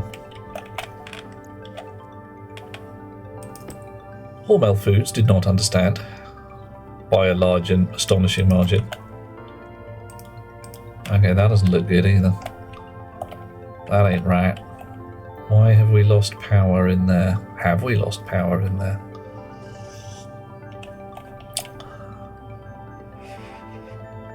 And they really, really didn't get it originally. It got weird. People became confused on a number of levels when literally thousands of requests to be the Church of Spam, some with videos, some with brochures, some with all manner of stuff saying, and this is how we will worship your processed meat product, arrived on or around the 23rd of May 1995. Their brains melted, but in a good way, and nowadays, after a certain amount of deliberation, they hold Spam Fest, in which there are spam carving competitions and such delights. Okay, rewind. Beast Moder is a duly ordained PoE Pope. I salute you, dear chum. Hand out those Pope cards. Pope the heck out of people. It's a good plan. Remember what PoE stands for. Oh, even after 30 years. Oh, dear. I can't pronounce it properly. Paratheo Anna Meta Mystichood of Eris Esoteric. Quite, yeah. I have been a member of the Unordered Order of Chaos or the Disordered Order of Chaos, sorry, I should say, for some while, and it suits me down to the ground and beyond. It is a fine and awesome organisation with, I'd say, no obvious drawbacks, but it has some obvious drawbacks. It is bloody silly. It taketh itself not seriously, and thus getting shit done is really hard. Yay. Getting more than 3 or 4 members in the same place at the same time, tricky. Getting them all to agree which pizza restaurant to go to, oh god, the horror. Actually, I should probably dismount this until I've got the pumps and the valves and all that shit set up. That being said, says Nargodian, the bureaucracy is important when dealing with big, complicated things that must be big and complicated before we start complicating it further. Yeah, I commend you to a tale by Stanislaw Lem in the Siberiad, the tale of the Steely Pips, who had a machine, a dream of a machine, an awesome machine, a machine that did exactly what they wanted it to, but they couldn't quite get their shizzle together with the machine. So Troll the constructor sorted them out a bureaucracy to deal with their problem. And because he was a sensible fellow, when the bureaucracy had done its job, he dismantled it, set it on fire, and threw it into the sun. And the Steely Pips were pretty miffed, because they thought, hey, our bureaucracy, we were enjoying that. And Troll, being a sensible chap, said no. The bureaucracy is all well and good, but if you leave it, it will ruin your day. Those of you who do not know who Stanislaw Lem is, he is the fellow who wrote Solaris, amongst other things. Polish author, writer, whatever you want to call it, and awesome all-round fellow. Kind of guy who writes shit and you think, whoa, that's pretty heavy duty. And it is. Right, cable wiring. Translated into English by some chums, I say chums, by some people who I do not know, who deserve medals for their awesomeness in translating occasionally some really fucked up and weird Polish into slightly less fucked up and weird English. Right. But still retaining the mischievous and slightly whimsical spirit of the original. Yeah, Wolfie, such is the way. The difference between an Arisian cabal and a D&D group, often not that huge. There we go. Why have those guys come out red? Oh well, whatever.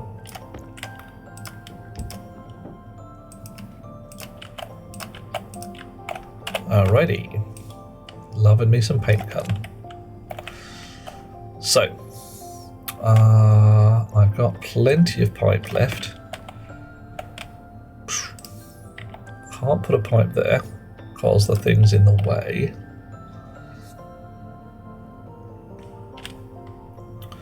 Don't want to be running a wire all the way up the end there, so let's just dismount this pipe sensor and then put everything back in place pretty much.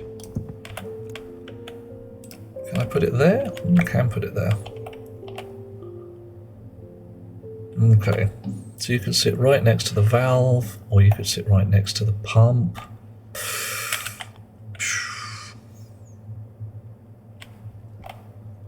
Doesn't really matter, I suppose. Eeny, meeny, miny, moe.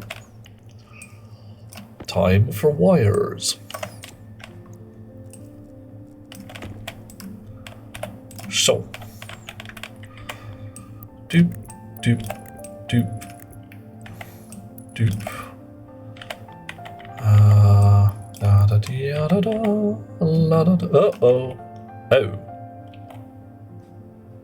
No! What are you doing? I briefly connected it to the bloody main, didn't I? I did actually allow some gas in there.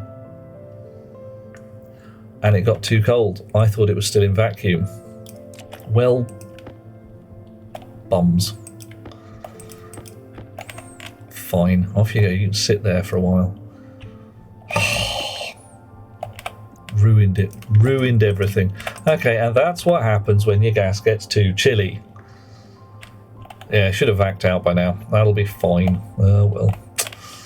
Hey ho.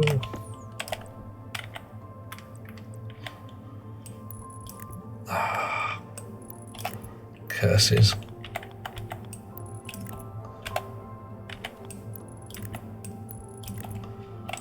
Right. Sure. I could link it to the furnace rig. I can link it to the gas processing rig. Oh, I still need a heater, don't I? Yes. Yes. Right.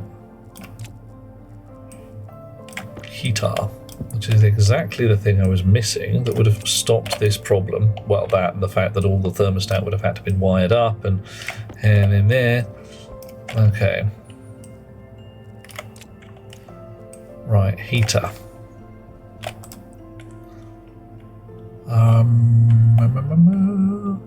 La da da da da. Where would be best to put you? Think about here.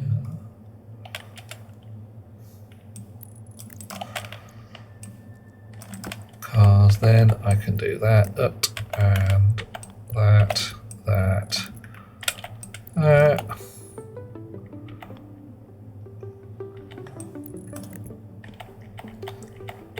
Clunk, clunk, clunk. There we are. Right. Okay. Wolfie is preferring the smaller niche streamers. Makes it possible to get a word in and feels more intimate. Hi, Wolfie. How you doing? I don't know whether we count as niche here, but I'll take it. Okay, you want a little bit of that? All right, let's get the microphone adjusted. Hi, lovely people. Let's kick it up a notch, shall we? Let's see what entertaining fun we can have as lovely people who sit and talk to each other in the middle of the night. Yeah. Beautiful people and beautiful times. We could just hum softly to each other. We could make hissing noises like a really relaxed snake. Shh.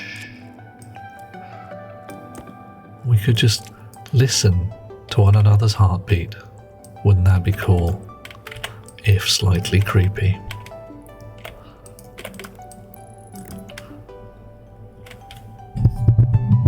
I'm not sure I could keep that up for long. I'd have to have a towel to fold or something. That's one I saw a little while ago. Somebody folding towels for the sound effects. It was kind of weird.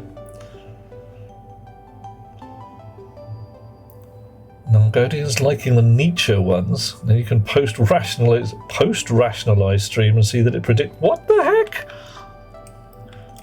There's nothing Nietzsche couldn't teach about the raising of the wrist, etc. Alright, so what's this? This coolant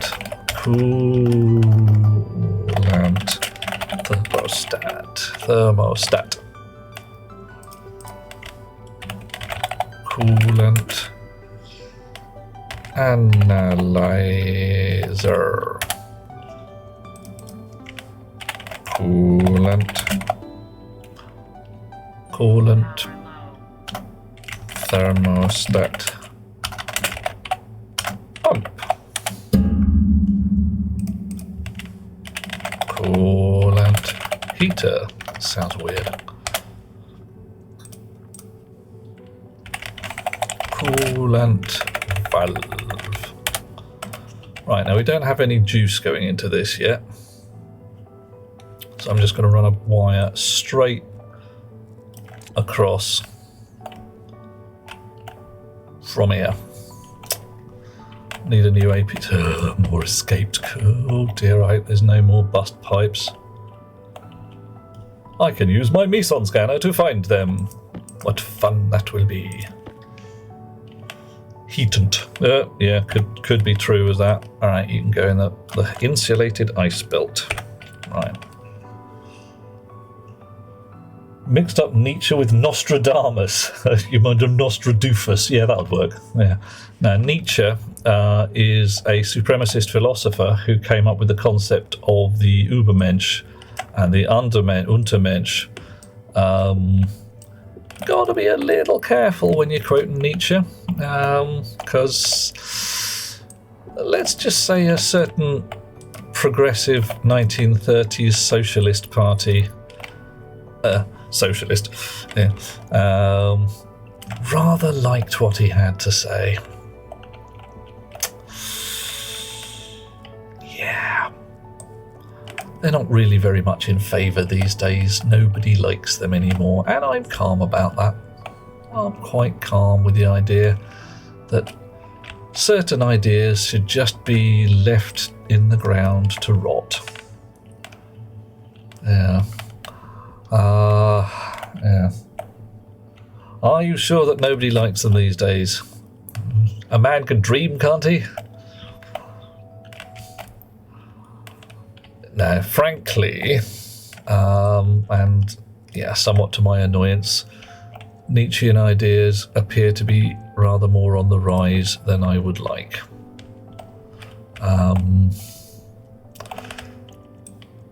I think there is a science fiction series which may or may not be called Andromeda.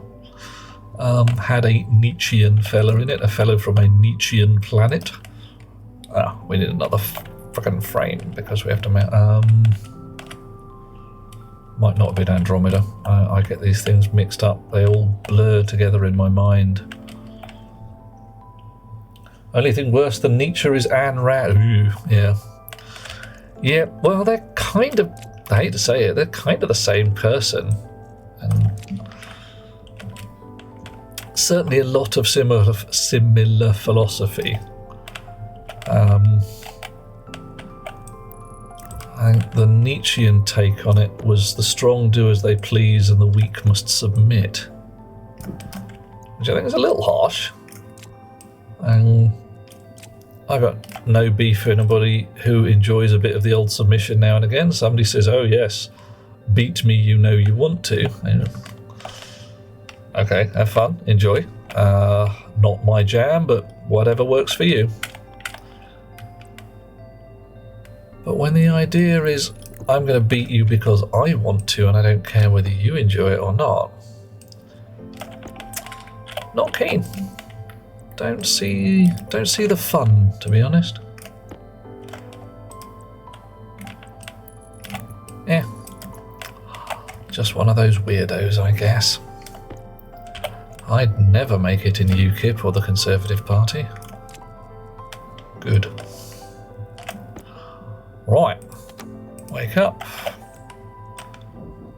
Shut down. Alrighty. We call them ancient aliens. Oh, okay. Is that how it is? Right. Okay. Well, cool. Fair enough. Okay. So, screwdriver. Valve. Hopefully, coolant valve. Coolant valve. Main sensor. Oh. Ooh.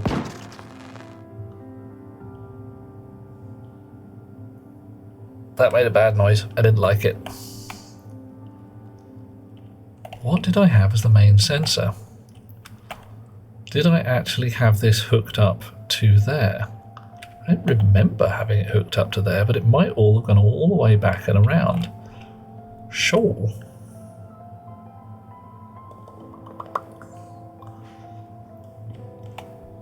Because I want to know the temperature on this side of the pipe. I suppose I could stuff another pipe analyzer in. That might be safer. Yeah, let's do that. Wink.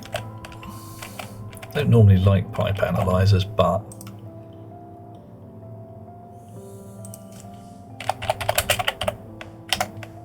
I like to use other things that happen to have a temperature or pressure sensor in them.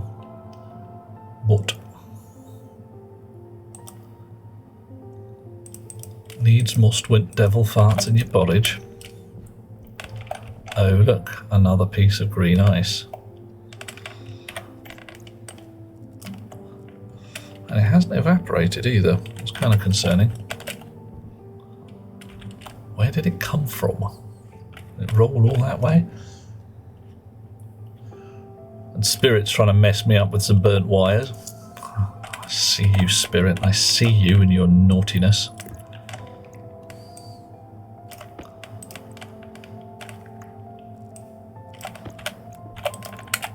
Okay, right. So, let's give you a name as well. Coolant line main sensor.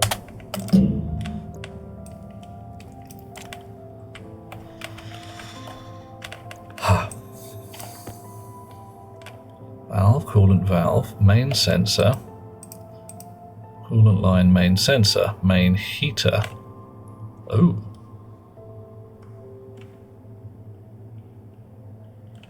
Oh, is that supposed to be on this side? Yeah, I can see that actually. Alright, I'll swap those over. Right, okay.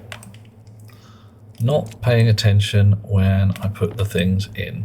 Bit of an oops.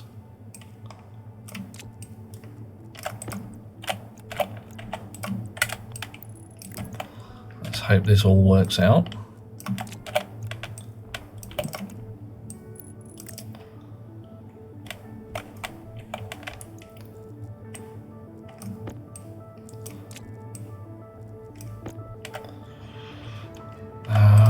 You need power there. You can lose that. Like that. Okay. Okay, it's slightly... It's a bit Art Deco on the wiring, but it'll do the job. Right, but crucially what it does is it puts the heater on the main side and not the cold side.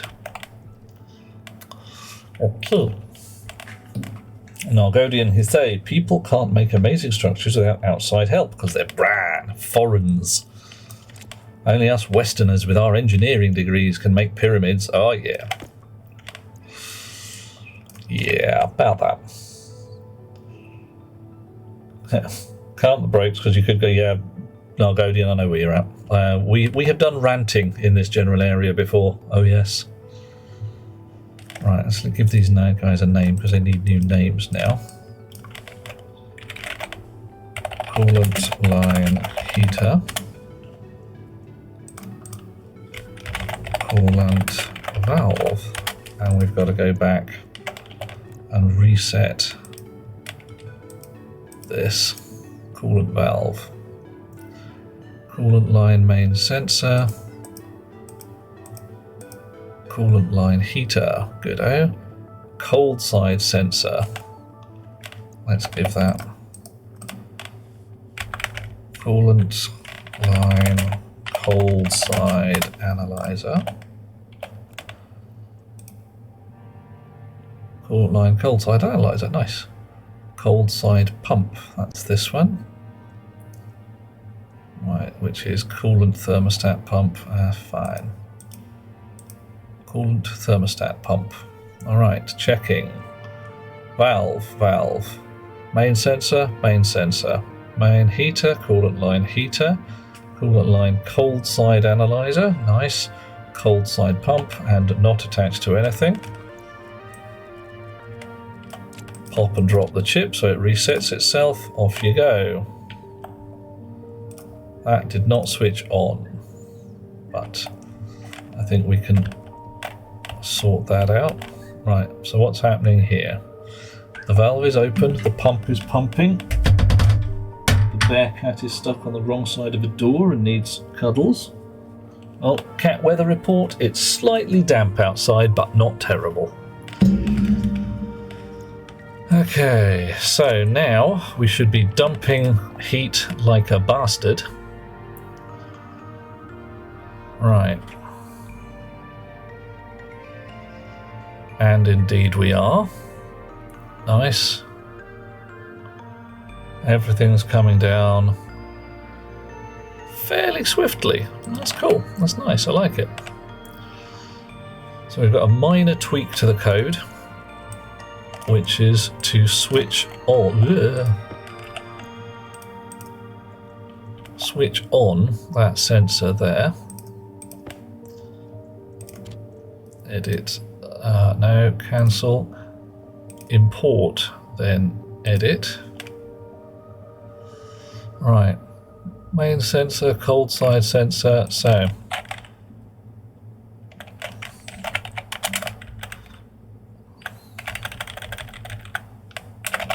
main sensor set to on. Confirm. Export. Pop. Drop. Switch. Right, so all that's going to do, if we have a look at the code again, because we can, bok. We've got main too cold, main just right, main too hot. So all that happens basically is this switches, there's a whole bunch of turning the heater on, turning the heater off, valve on, valve open. We read the main sensor temperature and the cold side sensor pressure. So we're assuming main temperature,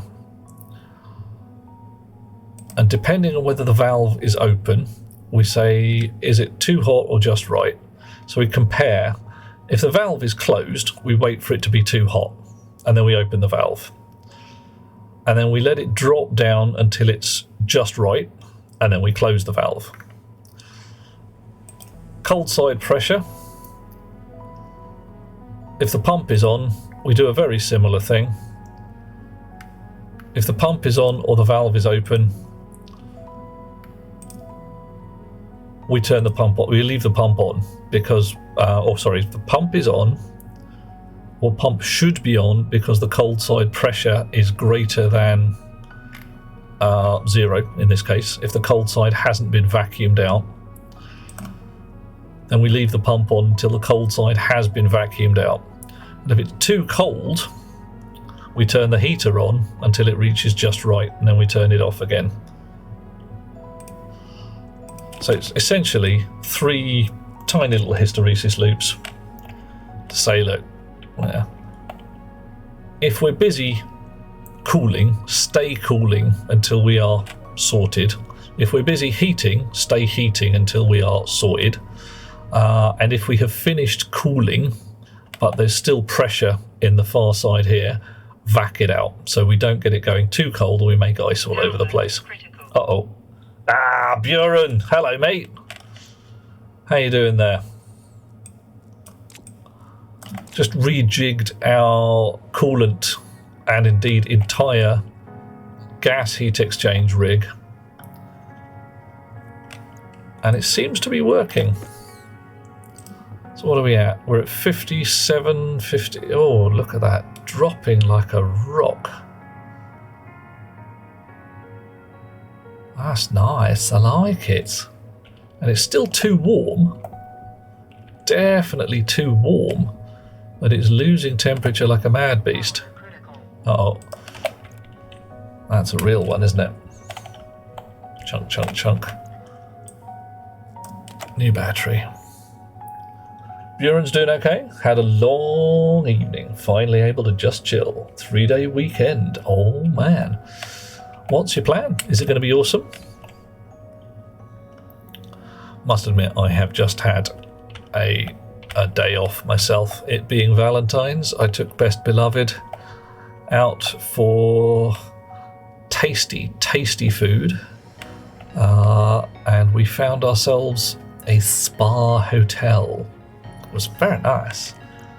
Serious entertainment of splooshing around in a pool and doing pretty much shag all. I enjoyed it. I believe that dear girl did as well.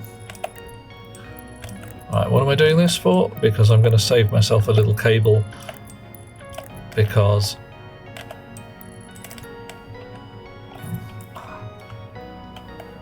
I'm finding this here just rude now that I don't need to do it.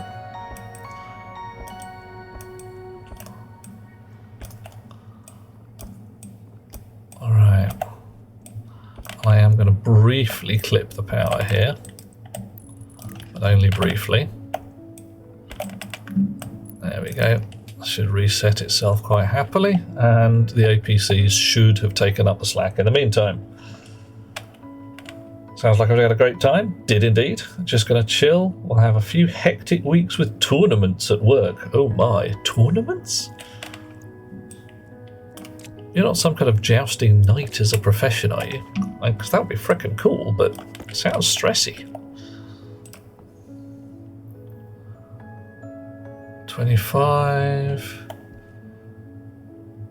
49, still dropping beautifully. You work with youth football, that kind of tournament. Okay, that's less stressy.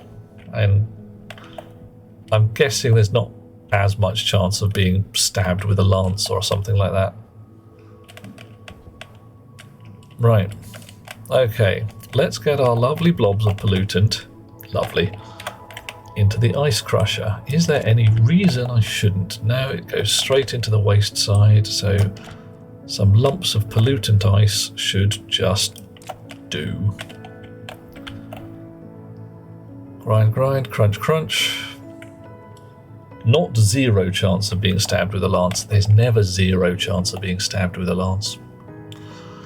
I'm fairly sure there's some Heisenberg thing in there that stops it ever being precisely 0.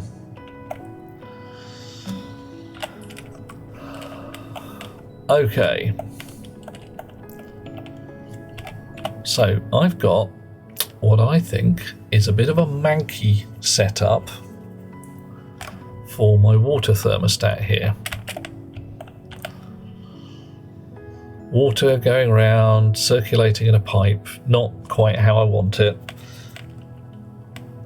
Wires everywhere, thermostat stuck in the middle, and a big radiator rig on the roof, which I can't control. And pumps. And heater. What I want is a radiator rig that I can turn on and off. The big fat extendy radiator. So, what do I want to happen? Here is my water.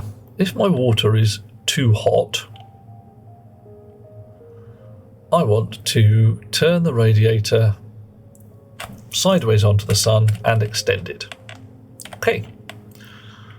If my water is too cold, I want to turn my radiator towards the sun and extend it. If my water is just right, I want to retract my radiator. That doesn't actually sound too tricky.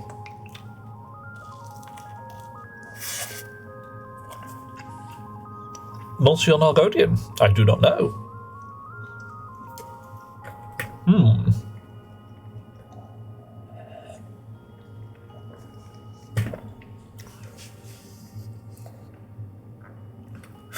Are we talking here doors that block the sunlight?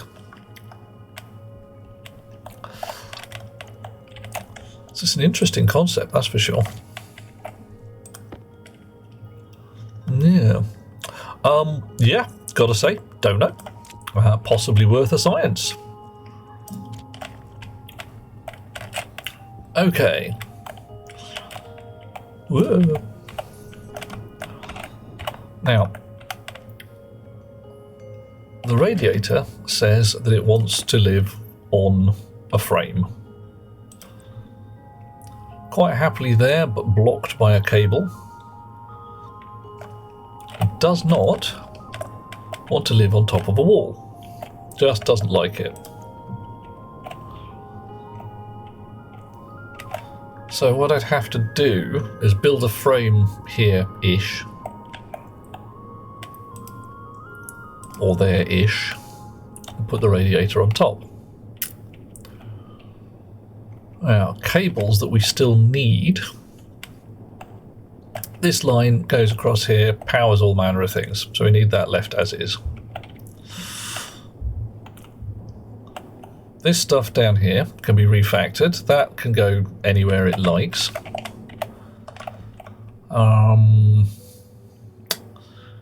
This I want to be on the warm side, but that's okay because the radiator's up there. I can move stuff around. In fact, I don't need to worry too much because this entire rig should now be the warm side. There should be no concept of the cold side anymore. Alright. Cutesy wolf girl livy she say. Being a mercenary in the Game of Thrones universe, the Lannisters do pay very well. Ooh. Oh my. Marginal concern. Should we ask or should we not ask? Is this one of those things that you're like, oh no, I'm not telling you?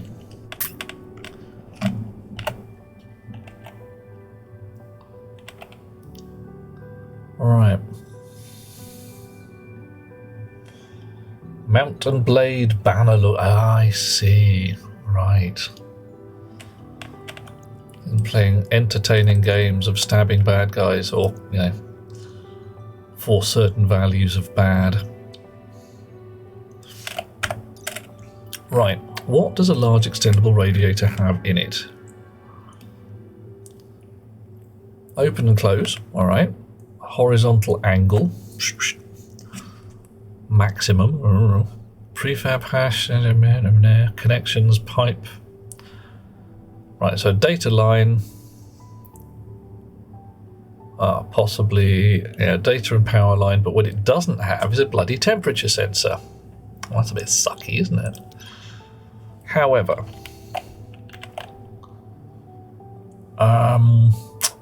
the tank here has a temperature sensor, which I appear not to be using in a sort of derp kind of style. Really should be using the temperature sensor in the water tank or for the water that I am giving a damn about. Why the hell am I not doing that? That's kind of weird. Kind of a lot weird. Ugh. Ain't gonna lie, that's most strange and curious. Right.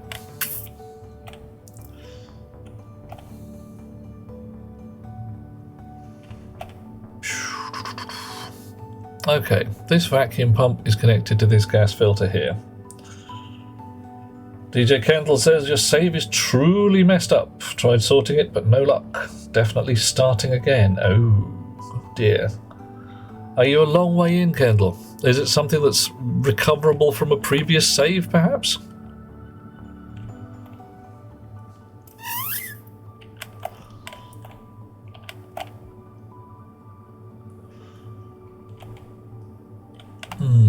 Okay. I could recite this a little further round, move that about, change over the way these wires work.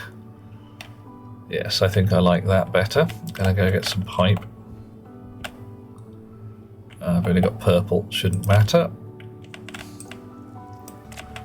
I always paint it by magic.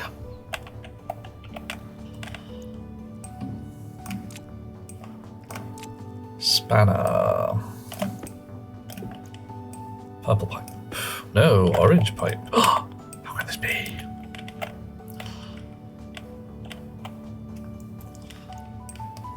Right. Snips. Dismount all of this lot.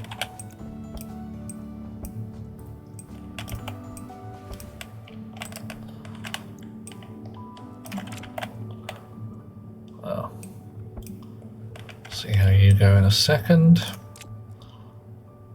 Drill you out. Now, I really don't want to be filling a can. I want to be emptying a can at this point. So the can wants to stay... Ugh. Oh, blimey. Right. So the can would want to stay there. Really, I want to move that across by one. Oh no, I've got to do a dig. Okay, digging it is. I can do a dig. I've done one before. Oh, Helric is back from the lurk, snapping wires and hoping I isolated first. Yeah, I don't think I did. Not sufficiently, probably. Although, fortunately, it's not too problematic. Right.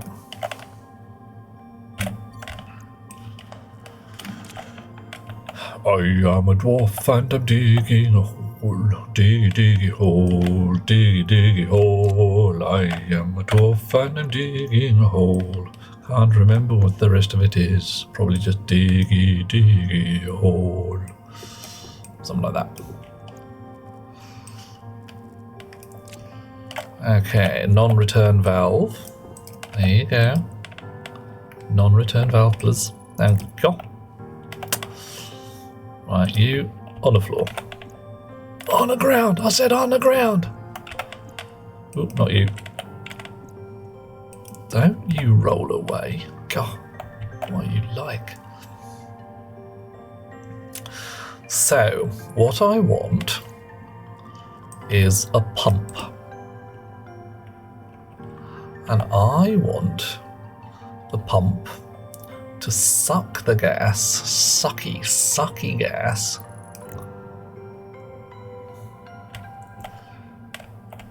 do I want to move my ice crusher even? That'll be fine.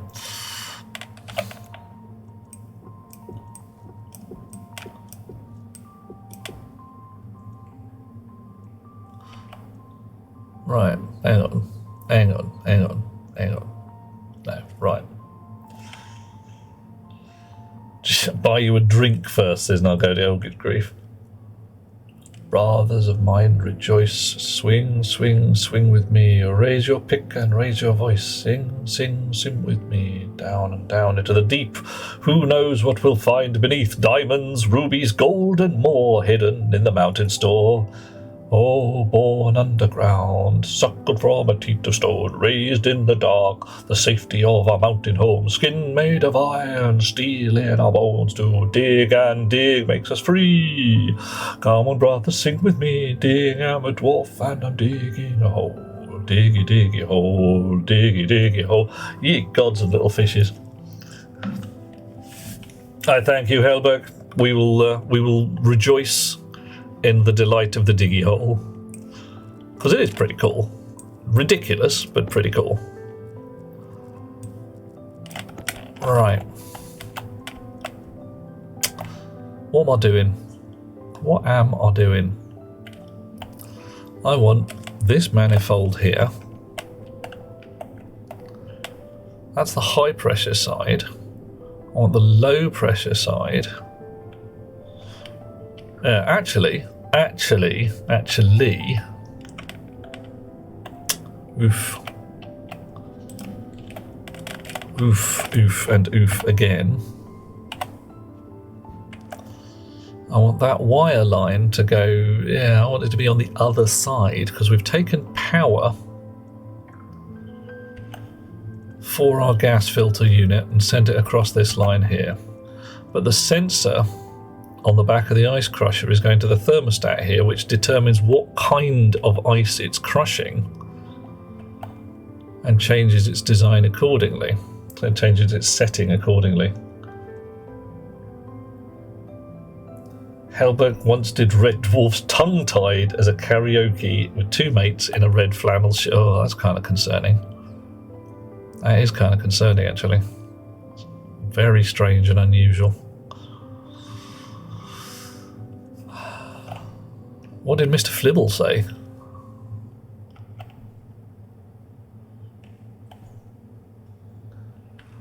I can see it being funny as hell. I can just see it be like, oh, okay, that's kind of weird. It's kind of weird. Most unusual.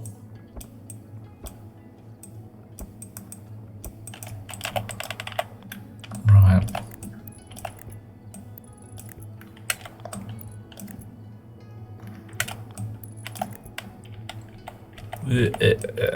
Right.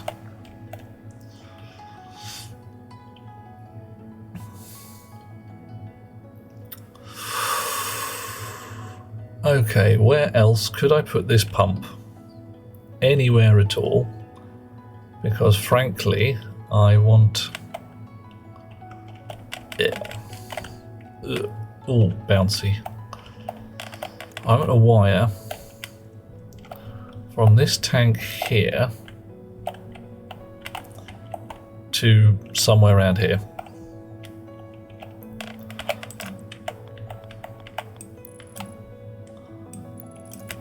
And I want to be able to run it.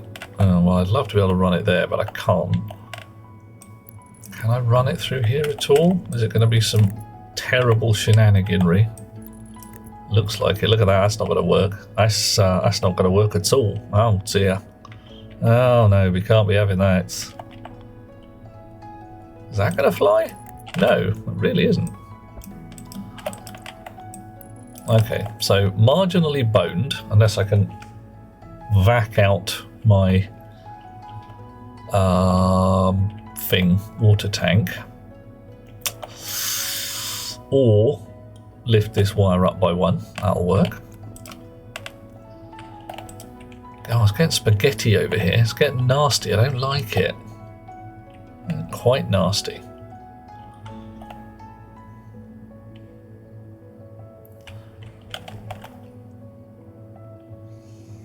Right. Yeah, we need to move the ice crusher. Beverly, darling, you're coming with us.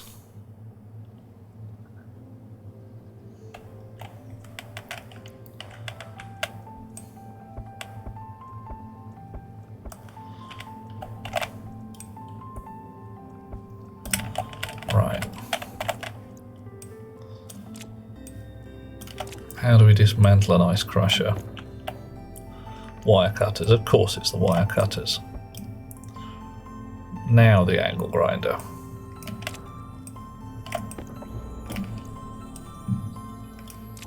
And now... hush you. Power low. I'm busy. I am creating. You're ruining my art. Okay. Really?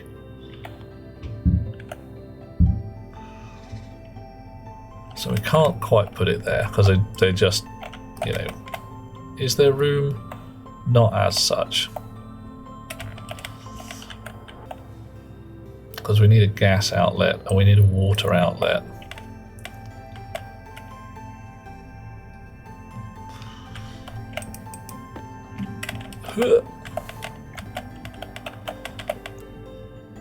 And presumably, great.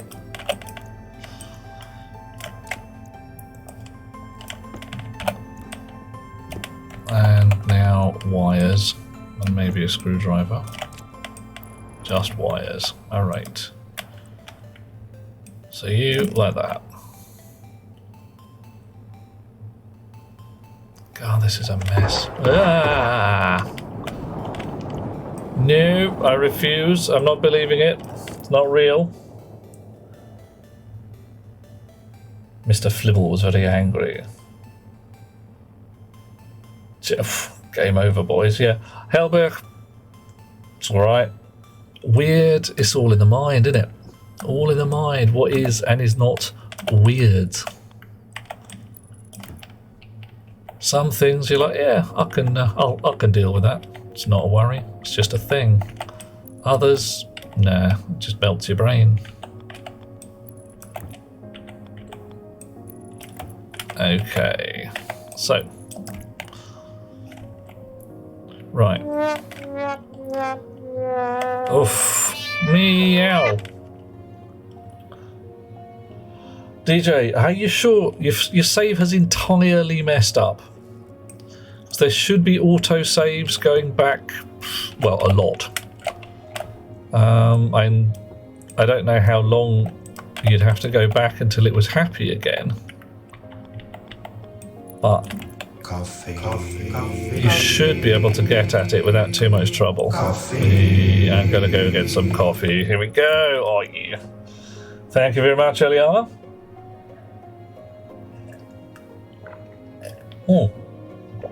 Thank you for that. Where can I put the pump? Many suggestions, and none of which you could say in public. Oh, take me out to dinner first, darling. I'm sure we can come to some arrangement. And yeah, Nargodian, I'm with you there. Weird is all in the mind. What is weird and what is not weird, down to pressure differential. Like, yeah, this is weird, that isn't, that's perfectly normal. Okay. Right. Pump. Yeah. How irritating. I want the blasted thing to be setting up to vacuum stuff out.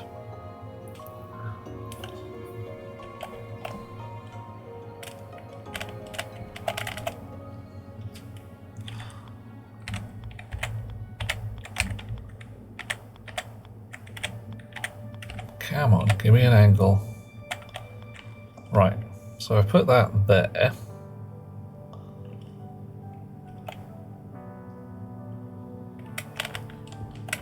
Oof, come on.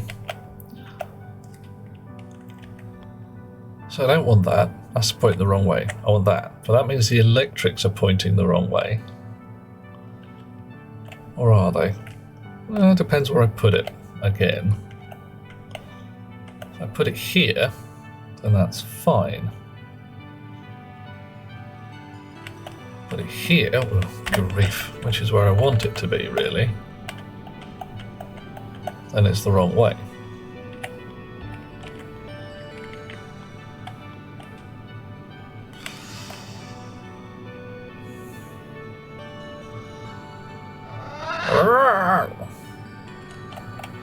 Can't see it. And that'll do, but...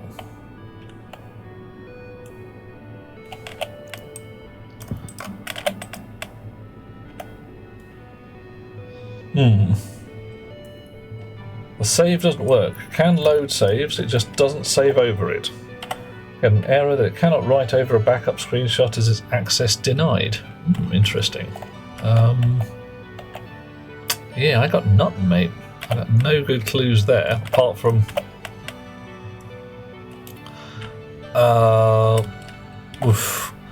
finding that backup screenshot and changing the read-write permissions on your disk. And that, well, I don't know whether that's the kind of thing you're up for.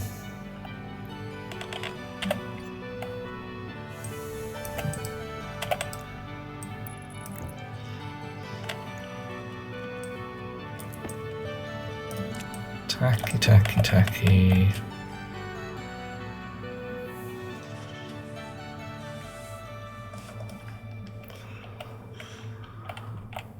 La la la.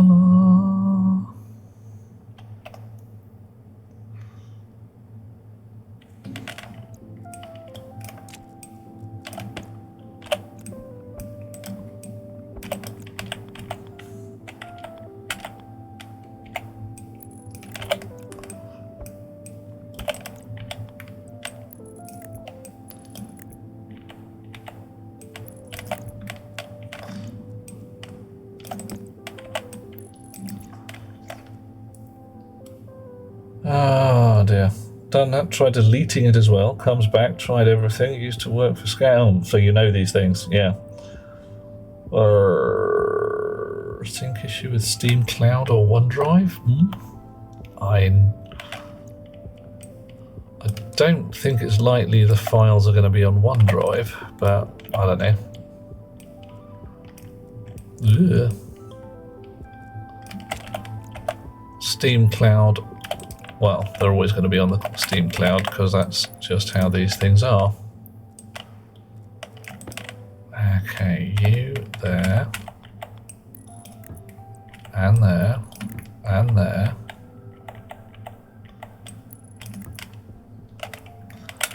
Here and here and here.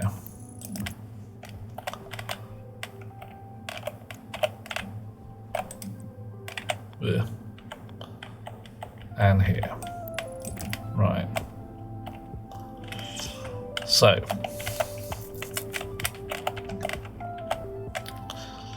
start connecting up the things I've just utterly ruined again.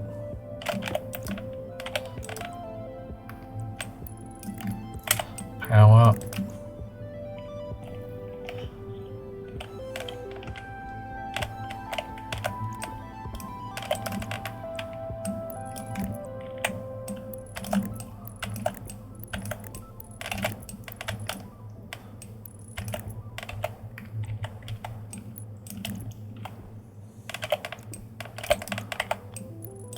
Okay, gas storage.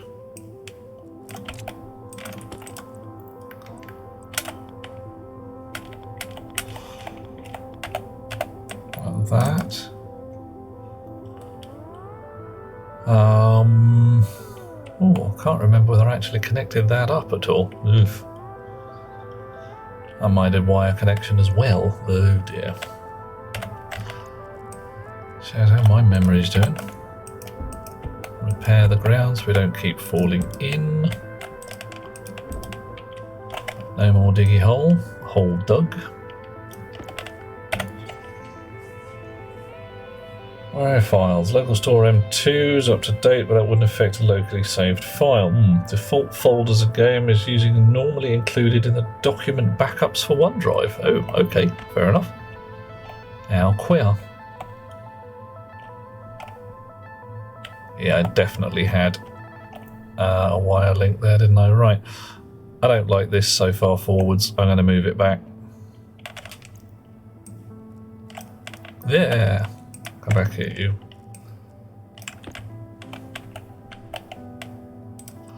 fact, I'm going to stick it right there.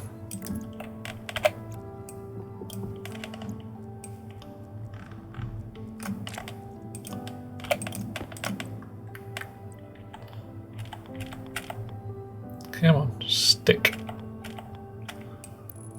Nice.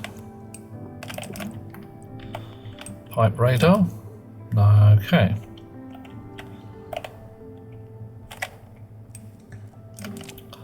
Snips again.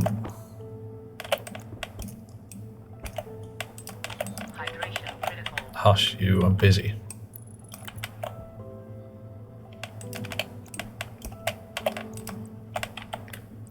Right. Okay. So let's give you a name.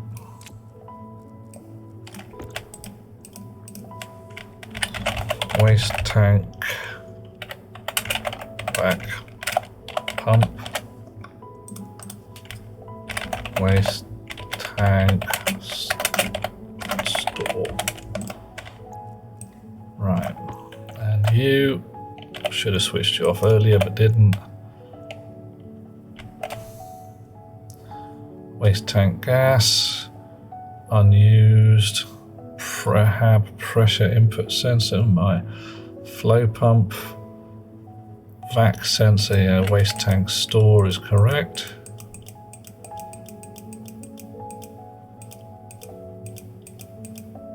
Waste gas tank, waste tank store, and this is vac pump. Peak, yeah, waste tank store, waste tank vac pump.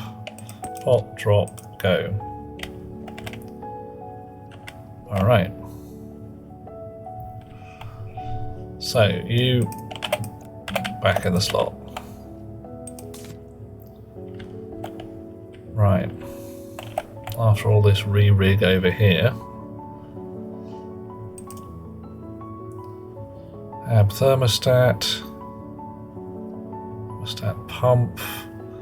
Radiator sensor, thermostat dial, thermostat heater, and ice crusher.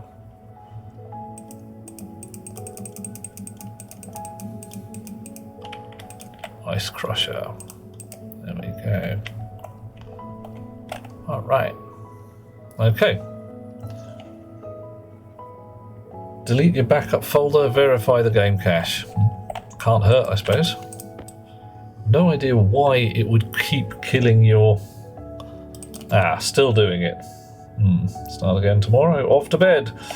Sweet dreams, DJ Kendall. Thank you. Well, you're entirely welcome. I'll be back. I'm not entirely sure when, because I'm never entirely sure when at the moment. Things are a little squirrely. But, you know, holding it together could be worse. We'll keep everything rolling as best we can. Okay, right. So slightly awkward to get to the ice crusher now. Damn. Might move it back across by one. Not awful, I suppose.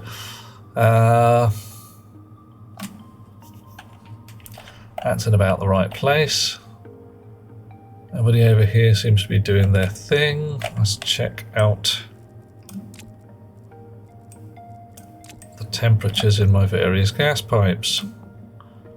32 degrees C, 32 degrees C, 32 degrees C. A little warm, but not awful. 33. Is this still actively cooling? No. Interesting. I thought I'd set it to 20 degrees C. Failing hardware. Oh, Max, that's a terrible concept, I'd have thought. Wow. Do not want to be thinking that game.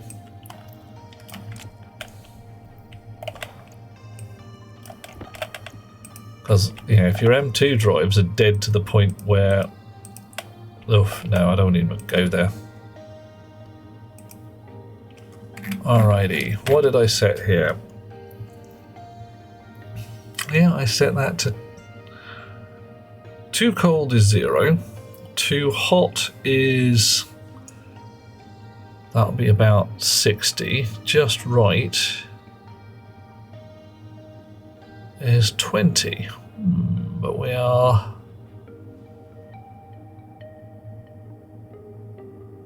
Yeah. We are not cooling, even though we're at 30. I set it to go to 60. So if I set this... If I set this to 30 degrees C, my gases, keep all my gases at 20. Does it matter? What's the difference between 20 and 30? Quite a lot. Oh, blimey.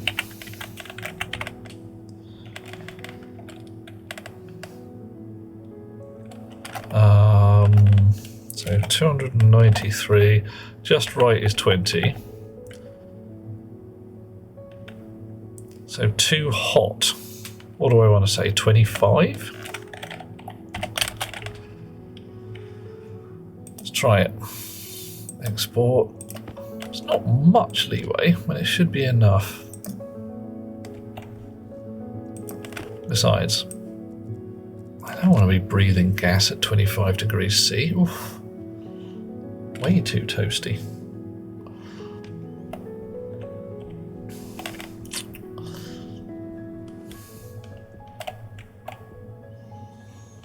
Okay, so if the ice crusher moves over by 1, that pipe would untangle a little bit. I think I can still run a cable. Yeah, can do. Okay, that's fine.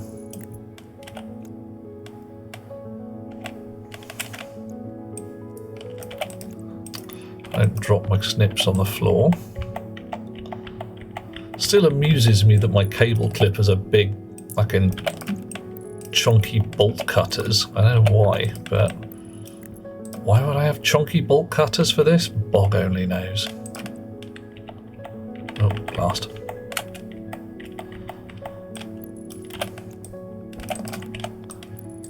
Right. Dismantle.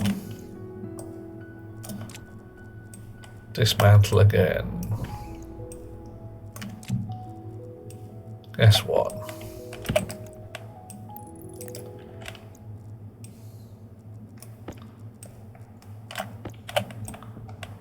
Okay.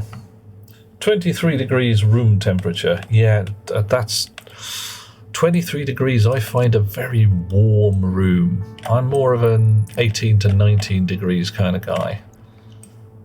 20 is acceptable, but a bit sort of, oof, blimey, yeah. Time and time ago, went to visit a chum in Australia, and it was 40 degrees in the shade, and I was dying. I was sweating myself to a hideous, doom-laden death. It was no fun. I did not enjoy. And so she said she'd turn the air conditioning on, and this was a great concession, because as far as she was concerned, this was nothing special. This wasn't warm.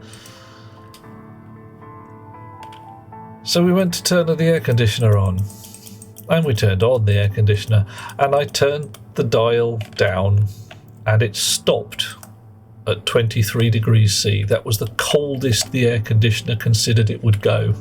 And I had to tell her that in the UK we considered that heating. That was spending energy to make the place warmer.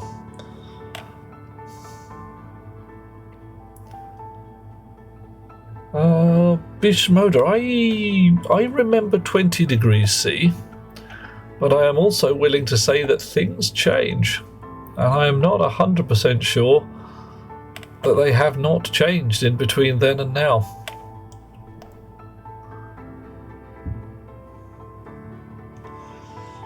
All right.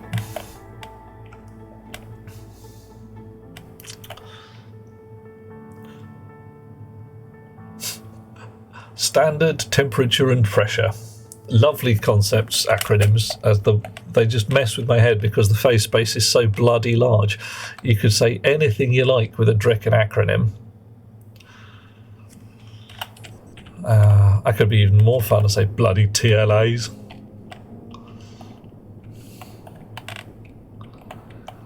Right. So.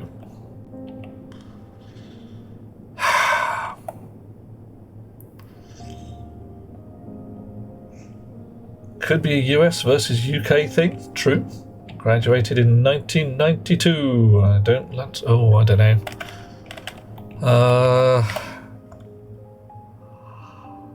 Let's just say I saw the 70s. I was there, man.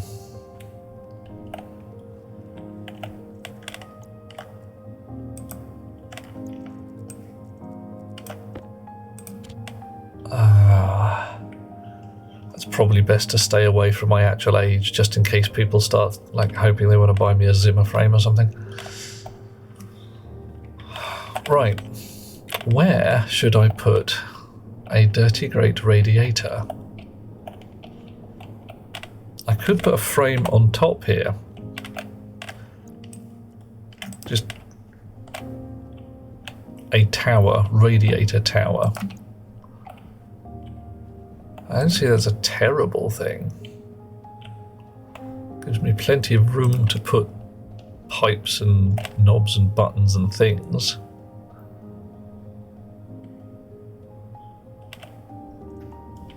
Might be a good idea. Uh-oh, is my air tank low? It is. Oh my. Actually, before I do that, let's do that and see if that pump comes on properly. It does. Cool. That's okay. Oof. If it's a UK house, I need to put it up under the bay window. Yeah, that's how radiators work, isn't it? Extend ETLA or ETLA. Oh my god. You can't have an FLA, because why would you do that? No, it's an ETLA. Jesus, trousers. There's some NASA shit that we have to worry about.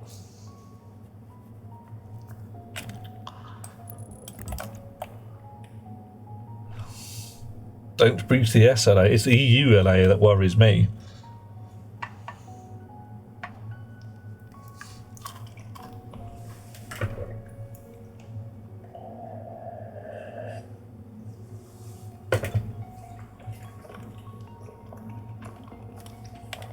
Okay.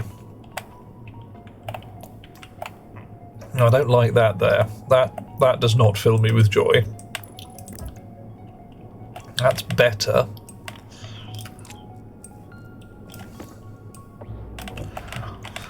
Right.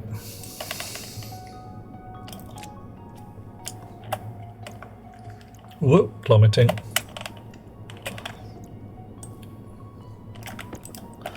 Of course, I can now hover this blasted thing, even if I haven't made any drecking truss work here. Oh, look at that. Oh, stick. There we are. Oh, missed.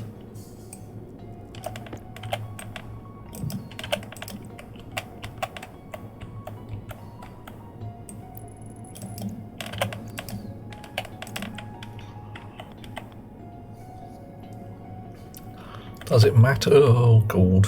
Which side is in and out? I don't know.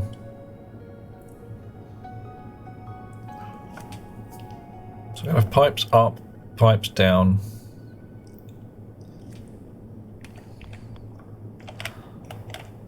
That's the inside. My cable comes in at the back, which I don't think is really too much of a worry. Right. Okay. So what do we need now? A welding torch and 2 steel sheets. Okay. Welding torch, steel sheets, 2. 5 stellite glass sheets. Something that we haven't had since the dawn of time. Oof. Assumed somebody who's Principal Discordia would also know the hacker jargon file. Oh dear, I'm today one of today's lucky 10,000. Wow, it's normally lucky 25, isn't it?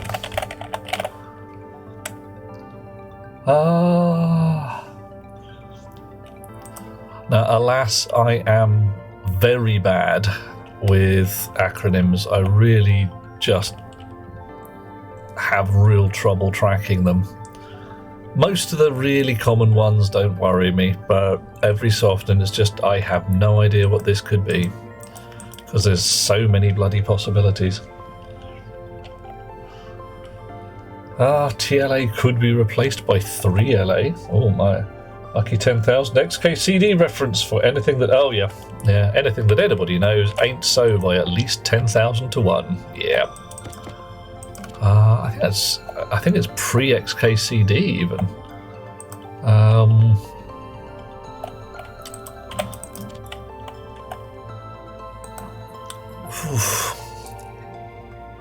Well, definitely a reference in an XKCD style, but I don't think XKCD is the originator for, you know, something that everybody knows ain't really so there. Yeah. All right. Randall did the mash and showed his work. Oh, what a guy. Frankly, it's Randall bloody Munro. That guy's a freaking diva. Guy's brilliant. Deserves all his shiz, really does.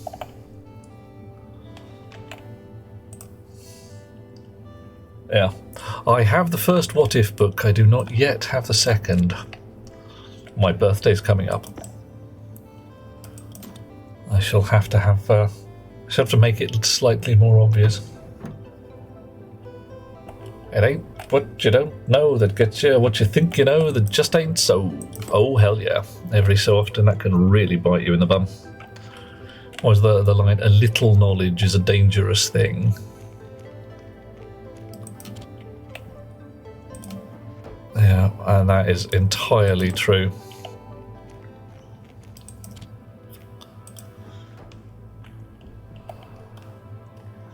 Got the Thing Explainer book. Just display it on your bookshelf at work in the astrophysics department. Yeah. And I am entirely certain that many of your colleagues have looked at it and gone, yeah, that's pretty cool. Because it's pretty much right. And what are we at? 7 megapascals at 12 degrees C. A little chilly, but it'll do. That'll do nicely. It'll do. Okay. Can't remember which one it was. There's a question he answered by spending an unreasonable amount of time in Wolfram Alpha. Yep. Upgoer 5. Well, yeah. I can... It's not a proper translation, is it? Because Saturn 5 is a thing. Upgoer. So, Right, Bishmoda, have a lovely time. Make a tasty dinner. Give your best beloved a big hug from me, or whatever seems appropriate, or even only mildly inappropriate. I shall hope to see you soon one way or t'other. Enjoy. Right, so what are we going to do, huh? We're going to dismount a whole bunch of crap. We're allowed an Australian exit at the moment because we are men at work. At least I am. You may call yourself ladies at work, persons of indeterminate gender at work, or whatever suits your particular style. Enjoy. Have fun. Miss Moda does us lurk. Lovely.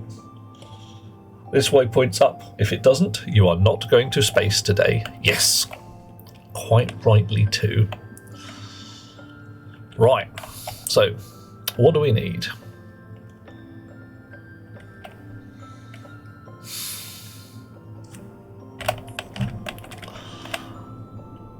Okay, this wire is a happy wire, and we leave it alone.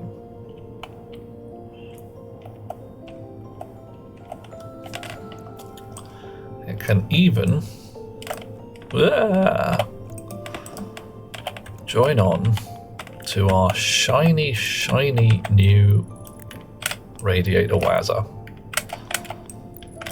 Down we go. Doink, doink, doink. Can we? Yes, we can. Nice. Right. Ah! It's not real. I can tell it's not real. It's Max playing wire burns. Ah! Trying to mess up my brain. Right. all of these pipes can be dismounted. Wish I were home. I am home, and I kind of wish I was home some days. It's one of those things. You're like, oh. I like Alice as a concept. American McGee's Alice, disturbing though it is in places, I mean quite disturbing in places, is a very good representation. Top fun if you like that kind of thing. Right, so what are we going to do? Actually, you go back in the cupboard. I'm going to dismount more pipe than I need. You out. Let's put all the spare bits in the airlock for now.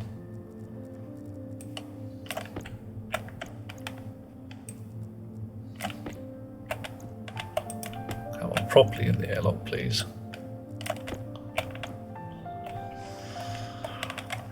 Lots of snipping. A significant quantity of the old snippage. A lot of chopping and slicing of pipes. Uh-oh, that was unfortunate.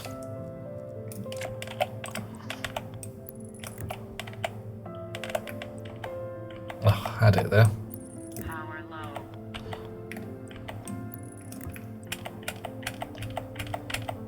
Right. So do I need a cross pipe at the bottom? No, because everything is going to go through the radiator. Sweet dreams, Max. Have a lovely time. I respect your lurk, dear fellow.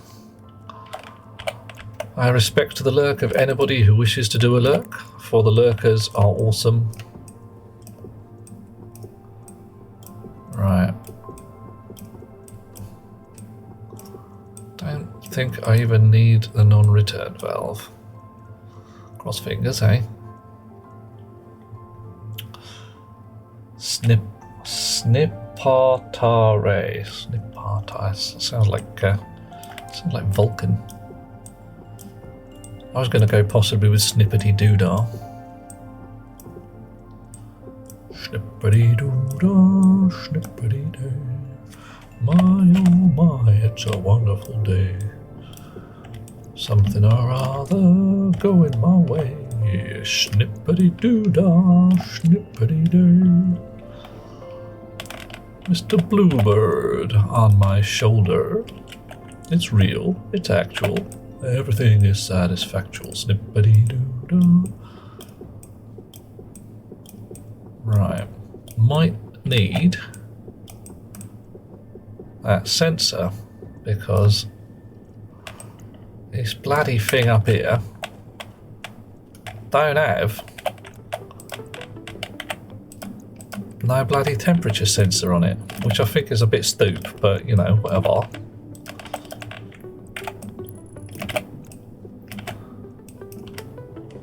Who would design an active radiator without a temperature sensor in it?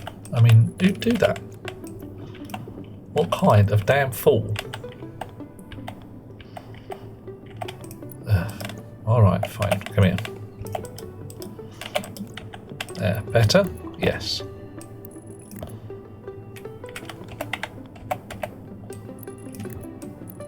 Okay.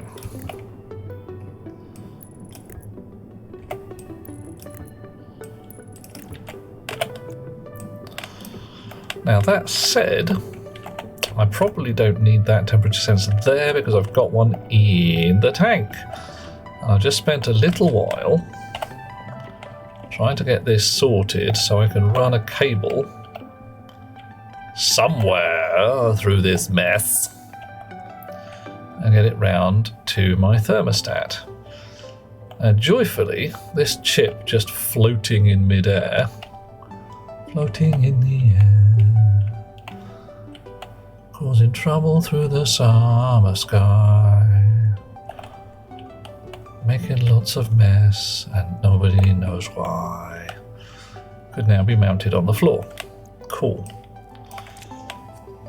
One man standing, ahoy! Did I give Star Trucker a look? I haven't actually. The most played thing on Steam Next Fest, and the devs put the demo back up afterwards because it was so heavily requested. Nice. I did take a peek at it in a sort of, ooh, that looks rather fun. But it's been Valentine's Day over the last week or so, and I am a chap who leads a complicated life. So I have spent most of the last week entertaining various girlfriends in a It's Valentine's Day kind of style. And half the reason I haven't been streaming for an entire week is I haven't been home. I'm a dirty stop out. Fuck yeah. Oh, hellback. Taunting me with the wires. I gotta make these guys do some random noises. Livy, darling, you're going to go to sleep. How does one say this in a gentlemanly manner? Would that I could follow you to a comfy bed. Do nothing more than trade kisses and talk nonsense until the morning light comes. Until such time, sleep well and sweet dreams.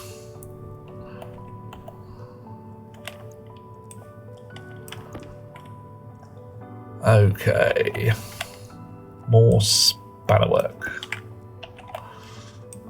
Yoink. Pockets. Now, so what do we got? You dismount. Pockets. We got a lot of wire up here that doesn't need to go anywhere. Are you attached to something? You're probably attached to something indoors, aren't you? That's interesting. So you're the airlock. You're the airlock. And you are the hab feed. Oh, mares. Oh, dear. Bed sharing with you isn't comfy. You have the night terrors. You bite, punch, and kick. Oh, nasty. I could speak of a time in years past when the lass I was sharing a bed with broke my nose. Because for some reason in the night she was convinced that, and I quote, Richard Gere was coming through the wall to get me. She wanted to get out of the bedroom, she wanted to flee, and unfortunately I was in the way, so I'm like, are you okay? Bang! And she was a broad-shouldered lass. She put some oomph behind it, and yeah, wasn't a great day. Didn't die, which is always nice, but could have had a better day. Woke up once with a cut hand because you woke up in your terrors and punched a radiator. Wow. Whoa. Must have punched it pretty damn hard. It didn't break any knuckles, I hope. Well, consider yourself as much cuddled as you would like to be. Because, you know, that's how that shiz goes. If you get too much cuddle, ain't good for you. You get too little, ain't good for you in a different way. Alrighty.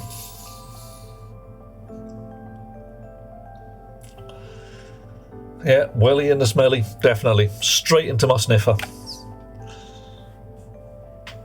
One man standing is a terrible situation. You need to clear room in the freezer, so you need to eat a lot of bacon. May I suggest, one man standing, the concept of bacon jam? Look up the idea of bacon jam, made gorgeously with, amongst other things, red onion marmalade or various other oniony things. You can use up quite a lot of bacon rather swiftly and come out with something that you can really spread on your bread, and it's good, it's damn good, it's real good. And I am somewhat biased in this area in that I really like bacon jam, but, you know, I'm fairly sure that it's one of those things that people could get used to. Right, so cable radar. Oh, actually, hang on, let's do the thing. Oh yeah, look at that. Dubai, using my sensor lenses. Oh yeah. Oh, okay. That cable is going through to power the reading light in my bed.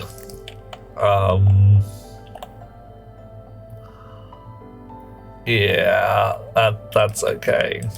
That's fine. All right. You can be a little less wiggly. Yeah, I made a joke a little while ago that I like straight cables, and people looked at me and said, "Oh, you can't say that." Like, okay, I see what you did there. Is that a jam? Could call it chutney. Yeah, one man standing, do it. My personal recipe involves a pound of bacon, pound of onions, a certain amount of molasses, and as much spicy chili as you would like. Basically, you make a very yummy bacon jam. That's about it, really. It's nice.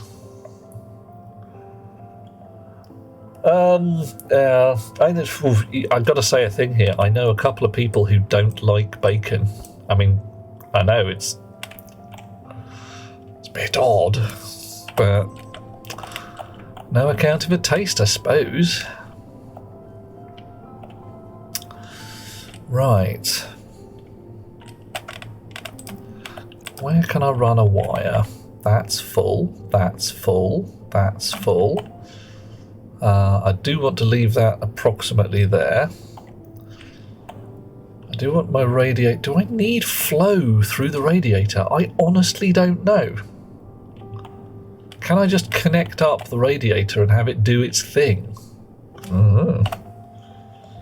Let's find out, see if we can make it work.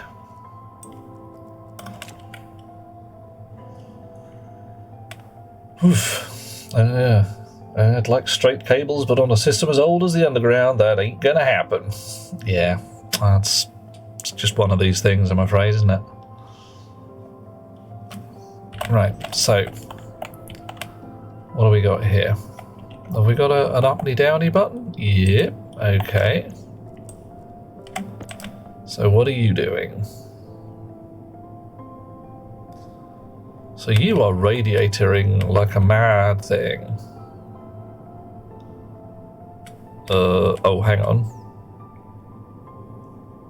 What? No, you're sucking up temperature, alright. I need a spanner, do I? Okay, fine. 7, 8, 9, 9. Now are you radiating? Radiated. Much joules. Okay.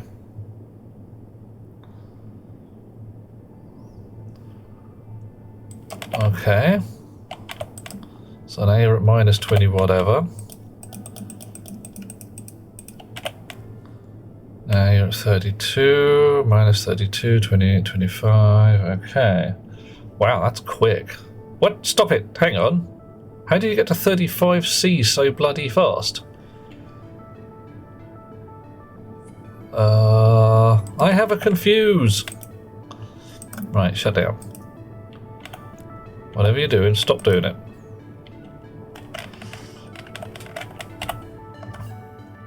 But it does look like, I only need one connection to this radiator, which is cool.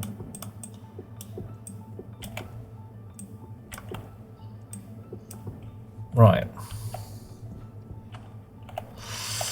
Because it also means I can run this wire down here. Oh, activating foot pedals not only from a jetpack, Nargodian, but using a spanner.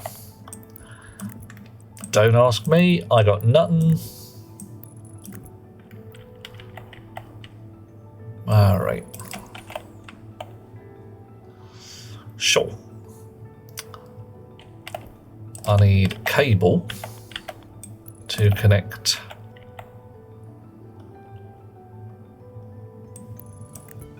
my thingy. I need pipe to similarly connect my thingy.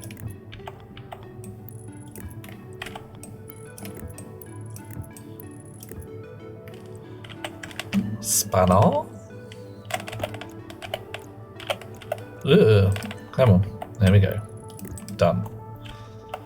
Right. Nice. Slightly neater. Okay. So now, what I have here... Ah, yes. What I have here is a bit of a mess. I needs to run a wire. And I needs to run it along here. So I'll stick a wire there. Nice. Stick a wire there. But then I used to go that way. Right, so for now, let's see if we can go around the old houses. That'll do. And we'll take this fella down and stick him on the floor in a little while rather than him floating in midair, because it's a bit tacky having the old wires floating in midair. Don't like it. Don't like this here where the wires are floating in midair, but now all this missing, we've got the room to space the pumps out. Oof. Hello, Pixel Garrett. Is this game still worth it even if you don't know how to code? Yes. Nice, easy answer on that one. Why? Partly because if you want to, you can learn to code. And I personally am 100% willing to teach you how to do simple code. 2, or B, or whatever, there is a whole Steam library full of example code available.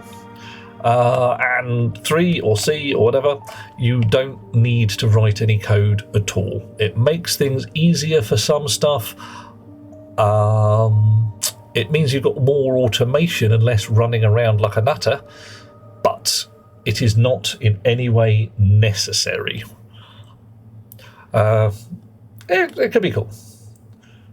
And as Nargodian says, follow inline instructions, use pre-made code, just make sure you plug things in right. Yeah, for instance, if I go like that there is my YouTube channel. One of the things on the YouTube channel, he says, blowing his own trumpet, because, hell, it's internets and that's what we're supposed to do, is this rig here for the auto furnace. An hour-long video, give or take, starting from an empty moon, setting the whole bloody thing up, and with example code for the 3 chips here in how to make it work. And it literally starts from nothing, and I've had a lot of people come back and say, it works, brilliant. I did the thing, everything's fine. That's how we like it. Actually, I'm going to briefly check my gas rig here. 24.5 degrees C. Nice. Vacuum on that side. Look at that. It's vacuumed it out because it doesn't want to leave any... no, it's not just vacuumed it out because of that. It's bust. It cooled down fast enough that it lost coherence, lost containment. But, alright.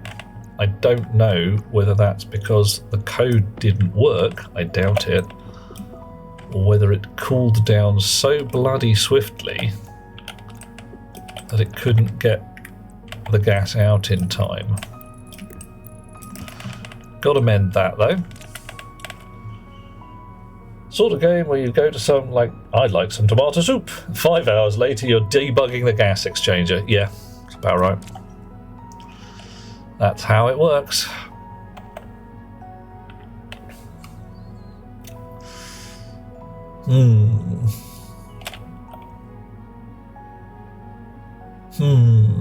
Right.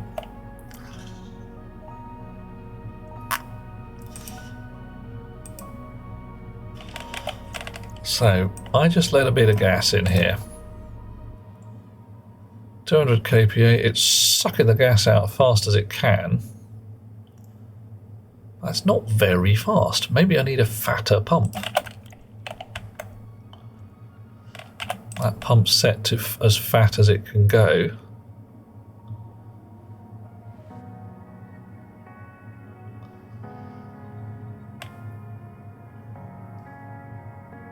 Still, the pipes, this particular pipe is at 0 stress. And there we go. Right. So now we've lost a pipe junction because the pump can't suck hard enough. Alright. So you, Charmer Boy, you, my little pipey fellow, are going to have to be replaced with a bigger pump, more chocolatey. Buren says there are many things you can do without knowing how to program. Should at least know some basic things about logic. Useful. I mean, again, I'd say not 100% necessary, but handy. Right, do I have a turbo pump in here somewhere? I do not. No spare turbo pumps. Oh dear. Best make one, I suppose. Turbo. Ponk. I need some copper and some electrum. Now here's some I prepared earlier. And we shall scamper over to our big storage rig. Logics. Let's say you want to activate your grow lights just using a daylight sensor. You can do it with a couple of simple logic things without programming. If this says it's daylight, turn the lights on. Yeah. Coal, cobalt, copper. How do I know that? The alphabet. Logic as far as, is this bigger than going to explode number? Then stop doing, yeah. If you've ever played with, no, frankly it's not rocket science until you get to the bit that is actually rocket science. Anyhow, Pixel Garrett, hello, lovely to see you. How are you doing? I hope we haven't scared you off too much, maybe just a little bit.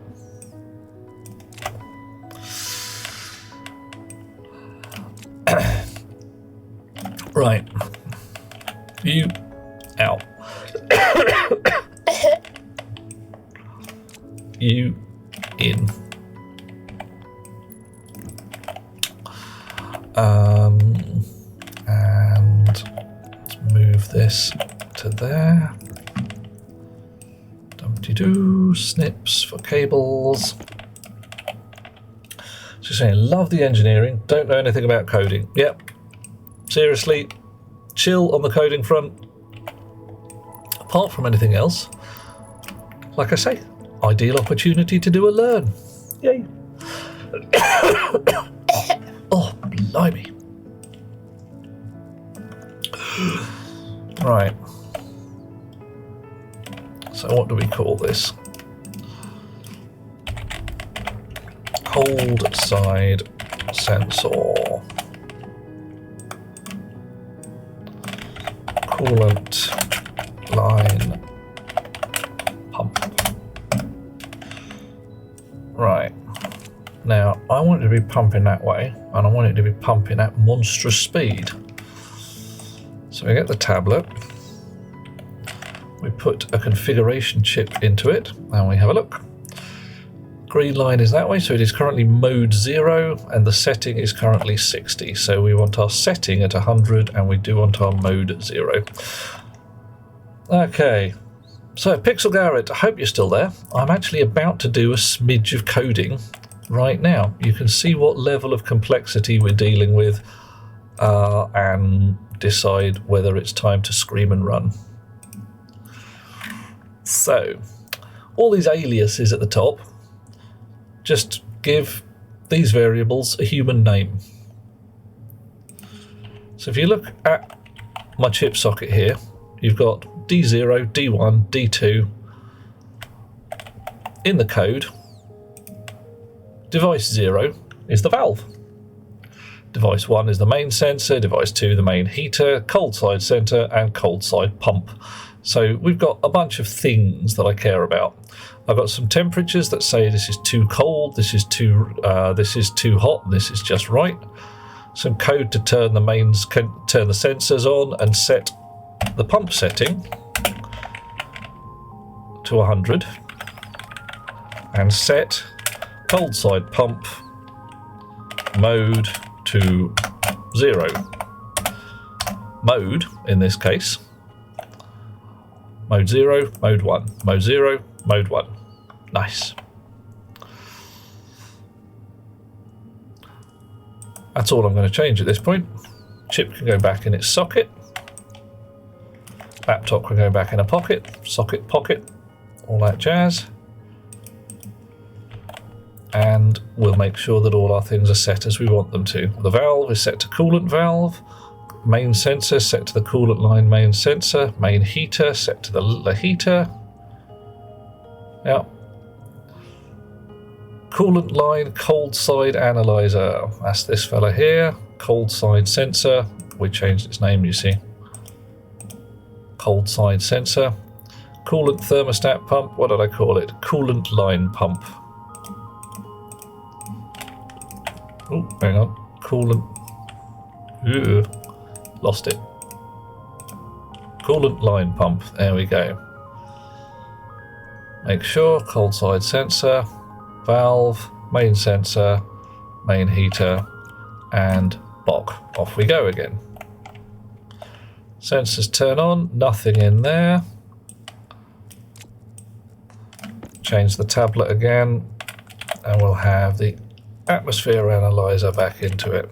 What's in here? None. Vacuum.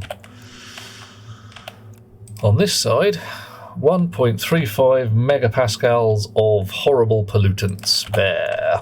So if I open the valve for a second, 101 kilopascals in there, and immediately something's gone pop, hasn't it? Immediately. Right.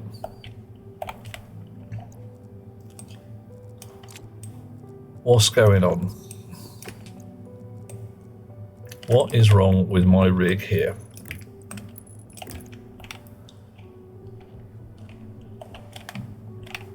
Is it just too powerful?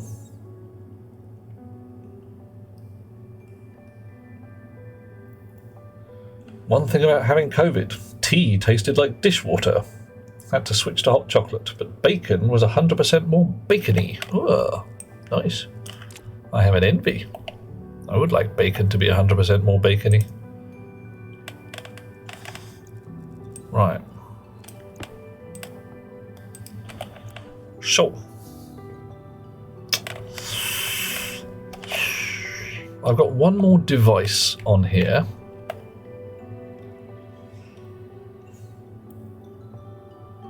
You ever wonder when coding, why doesn't anything go the way I want? Don't worry, that feeling is normal and is in fact a good sign. When coding, it can be, I suppose.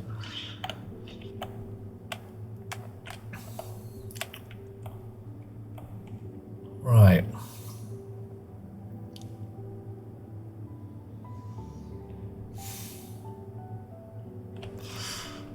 So could it be that this is just too much cooling?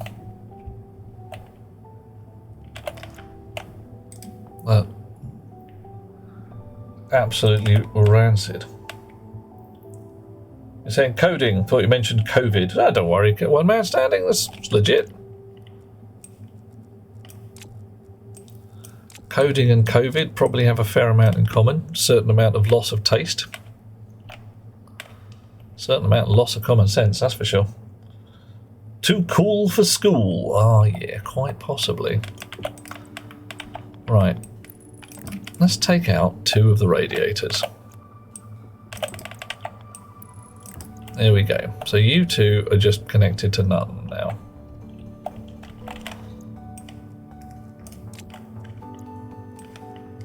Right. Turn the heater. Actually, right. Turn the heater on. So we're going to screw things up a bit. There we go. What's it at? 24.3. 4. And they can sometimes come back to haunt you. Yeah, they can.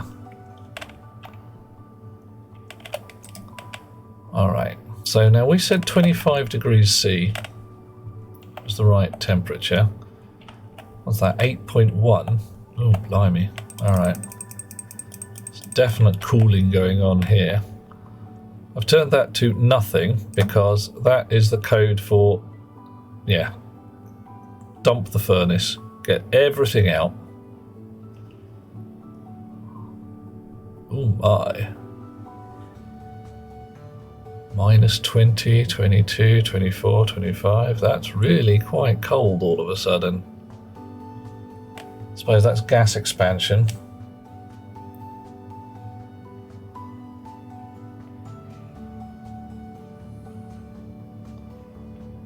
So now how much nitrous oxide in there? Nitrous oxide starts to go a bit squirrely about the minus 50s.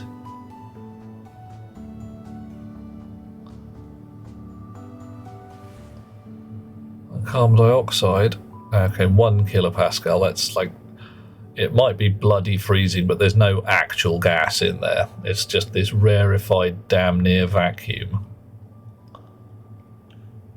Right.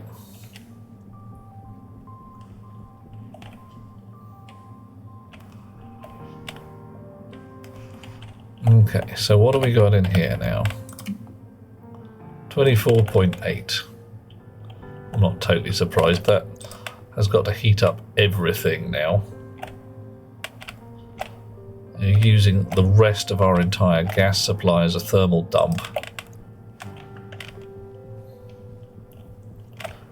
So if I turn that off, turn that on for just a little while.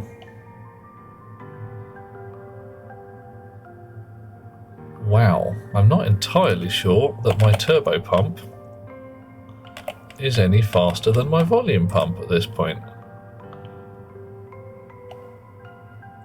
In fact, I'm willing to bet cash money that that is slower, even though it's set to 100 litres per.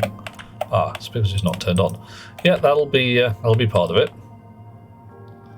Why didn't it turn on? Oh, yeah. Because the chip's turned off.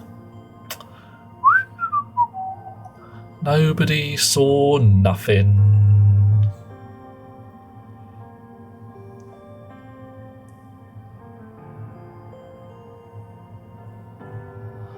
Right. Once more, all the pipes are now solid. 30 odd pascals.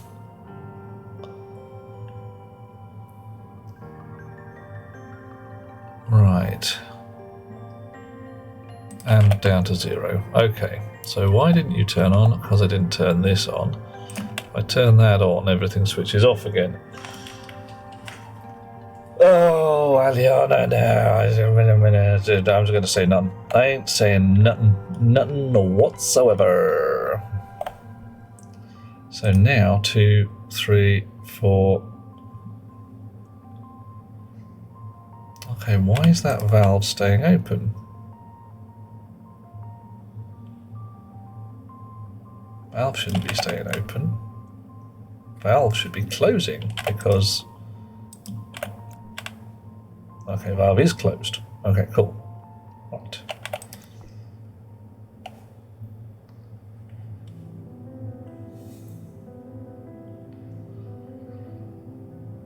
And we're still vacuuming things out, but it's dropping fast.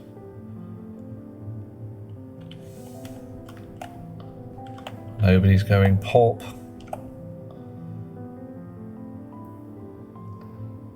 Tiny amounts of pascals. Let's leave you to it for now then and get back to the hab cooler. Alright, so what are things like in here? 5 degrees C, too cold.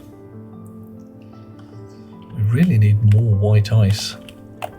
I actually do need to go out and mine like a peasant to get more ice into the bucket, because if I don't, I'm going to run out of water and then I'm going to die. Thank you, Eliana. Oh dear. Oh, hello. You got no power? You got no power? Why again? You got no power? What's going on? You got juice. Oh yeah, look at that. That'll be when we got no power. It's because it ain't connected up. Yeah, oh dear.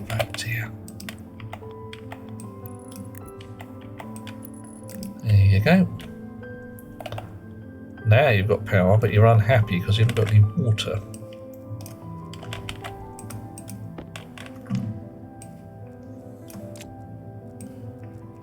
Okay, tracker. Beacon's lit. Gondor calls for as much aid as it likes. Power low. Ah, fine. Fine. A fresh battery. Oh, Aliana, I do understand. Some things you just gotta do. Right. We are heading out along the 270 line.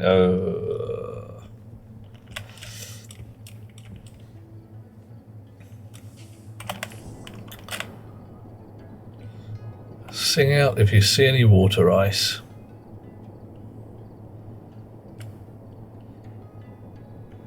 Water ice is white. Pale green is nitrogen. Blue is oxygen. Welcome back, everybody. Bit of oxygen ice down there, very lovely, but not what we are looking for today. We are looking for white ice, we are looking for water. This is whitish, but it's probably silicon. Yeah, that little motley... Oh, crap. Done too much flying. Okay. Keep a little bit of reserve jetpack for... I fell in the hole! Wah! It's always embarrassing when that happens and you're plummeting down to the centre of the moon and thinking, well, that went a bit wrong. Okay. This'll do nicely. Bit of water ice. Om nom nom. Fill up as much of our pockets with this as we can. Hopefully there's a little more to it than just those few dots at the surface. Jetpack low. Yeah, I know. It was low a minute ago and it hasn't changed. Oh, you're going to keep hassling me until I go all the way back and get a fresh jetpack. You are, aren't you? God damn it. Yeah, I know. I heard you. Oh.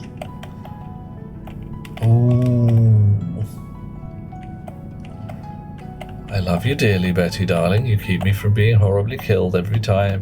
But, you know, there's a reason they call you Bitchin' Betty. And disrespectful as it may be to the ladies amongst us, I understand the concept.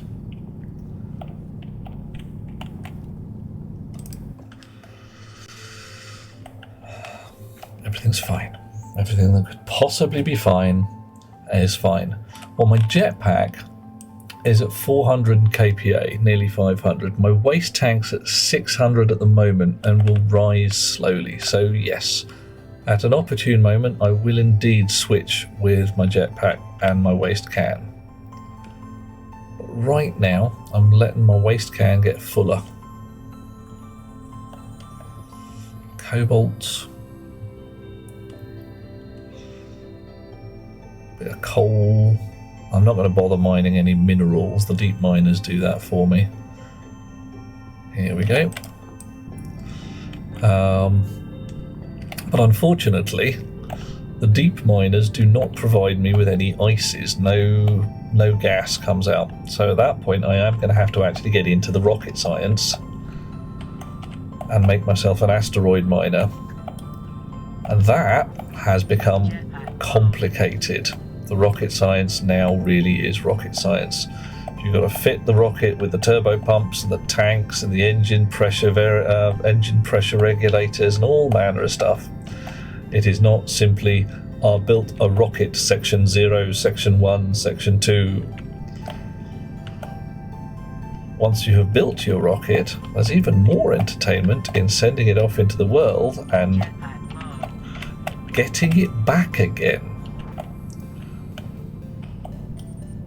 Gonna have to do a science. a big fat science in order to get that to work. Really? Are you is this becoming more frequent?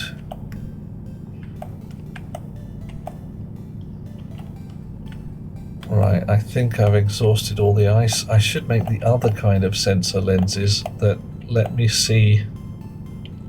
Alright, I'll mine some gold. Gold is always nice. Hold my breath and use the oxygen. No. Nope. Sorry. Just no. None of that. Just no. Some gases one does not use as jetpack fuel.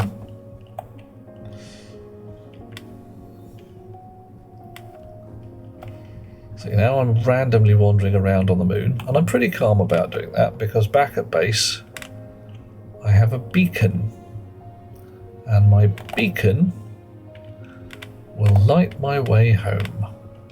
Yes, it will. Ooh, gonna have some pink as well. Didn't have a lot of pink last time I looked, or rather didn't have enough pink. Gold can go in there. There we are. Well, alright. Don't have enough room in my pockets for any more pink.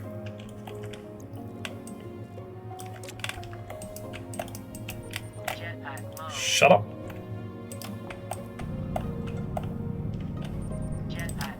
Yes, I know. Fine. Enough. I should carry more mining belts with me. And carry half a dozen of the bloody things. It's kind of weird, but it does work. And you can even have a mining backpack these days, which has many slots. Beacon. There we go. Look, there we are. There's a light shining at the Frankenstein's place. There's a light shining in the fireplace. There's a light in the darkness of everybody's life. My apologies to Richard O'Brien, and frankly anybody who has any ability to carry a tune in a bucket. Doop-de-doo-de-doop-de-doo.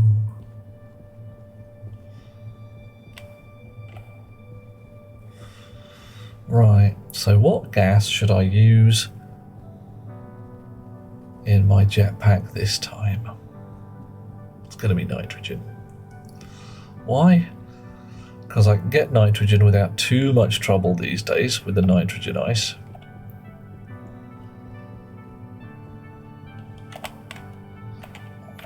My cantilevered observatory platform. Alright. And if I use my jetpack indoors... Ah, yes. I do know, thank you. Shut up.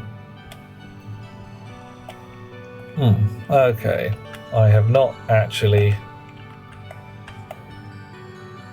set that accordingly. Alright, you go in there. Jetpack completely skanked up, I do know.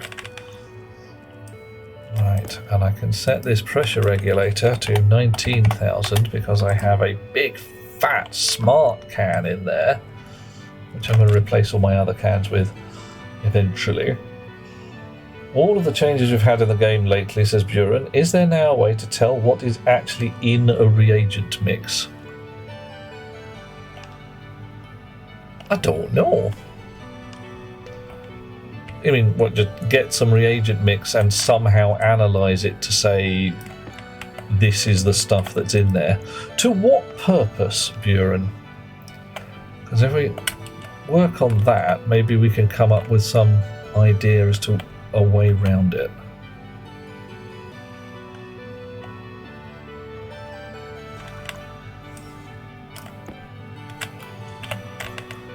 Atmosphere analyzer. 7 megapascals of nitrogen. So I do actually need to feed some more in there at some point. Is my jetpack low? No, Godian, is it? Should I do something about that maybe?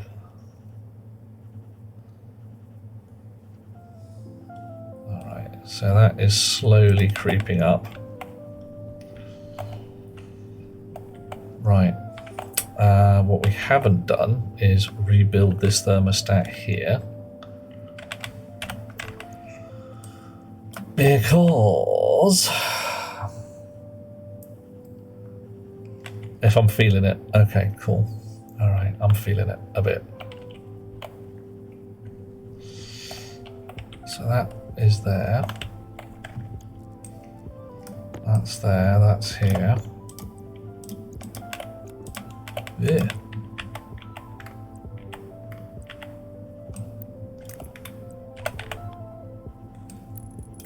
Okay, so now then, what we need is this beastie here. Oh, do I need to know if it's daylight? Because there's really no point extending the radiator to warm things up if it's night.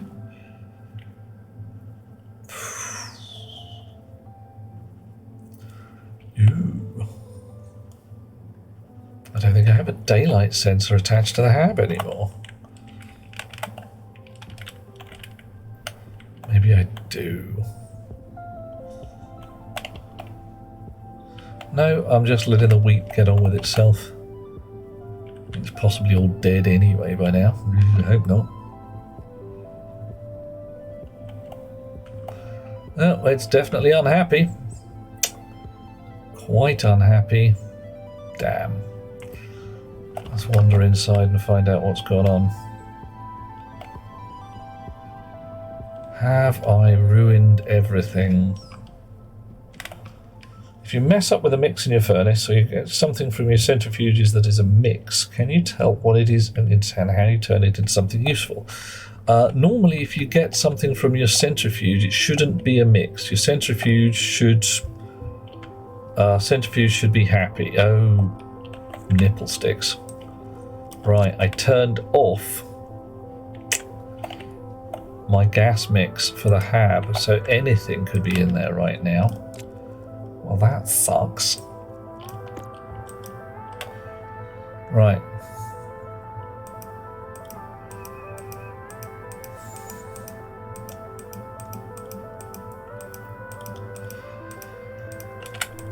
O2 pump.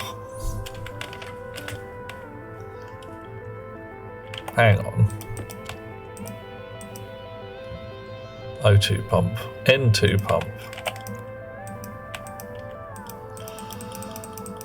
Reset to the N2 pump.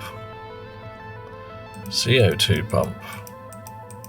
CO2 pump. Hab gas sensor shouldn't have moved. Hab waste vent shouldn't have moved. And no device is still no device. Switch on, wake up, pot drop. And let's have a look at what's actually in the hab air mix right now. Less than 1% CO2. That's probably what did in the wheat.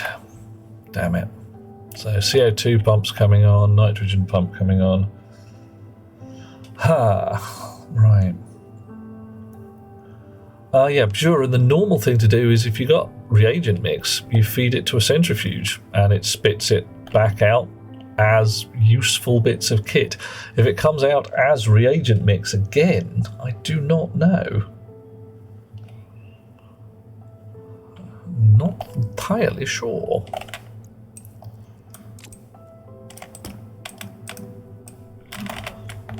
Water tank. Right. Steel comes out of reagent mix as a reagent. Could well do.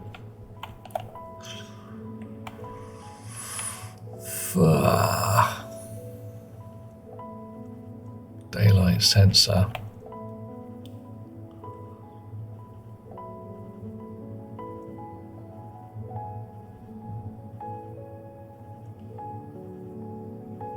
No sensor kits in here. Well, let's just make one, I suppose.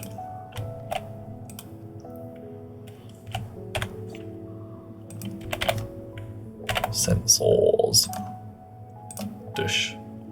A recycler will tell you what's in it whilst it's there. Cool. So what are you trying to make happen, Jiren? So it sounds to me like you've got a specific problem in mind.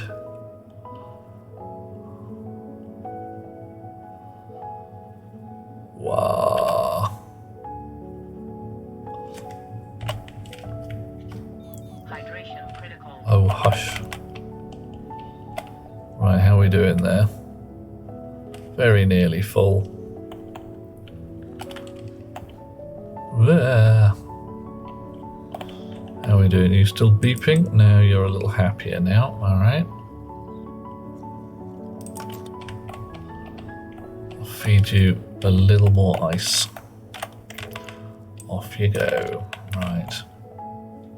Steel and other alloys seem to come out as reagent mixes. Connect the recycler the same centrifuges you have for your miners, you end up with reagent mixes without knowing what they are.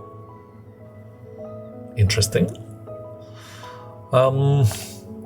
Steel and other alloys seem to come out as reagent mixes.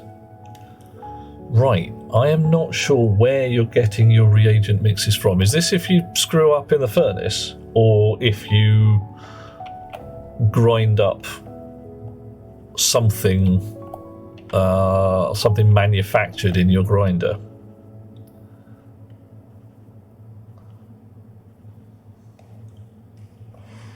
Not quite sure what to do about that.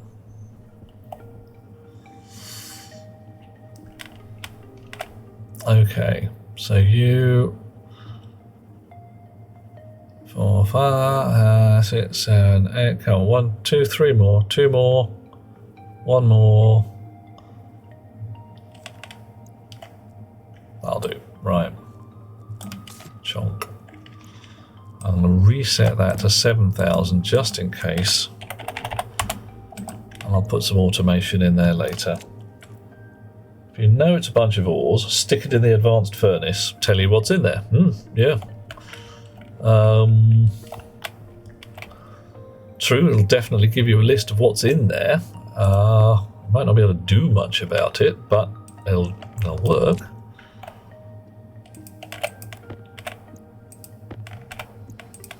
Right. Okay. So, I want a chip. Also, a daylight sensor. Nice. And some wire.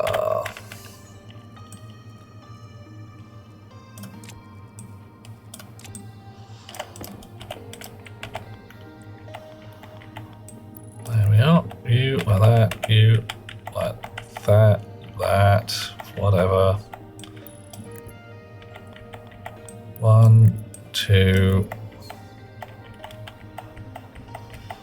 3, 4. Okay. So, a name.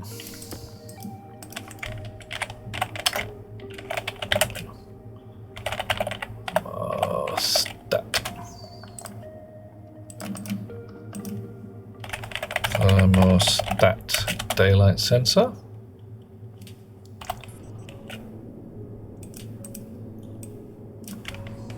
Big blue. And you're called water tank. Okay. Right. So, code.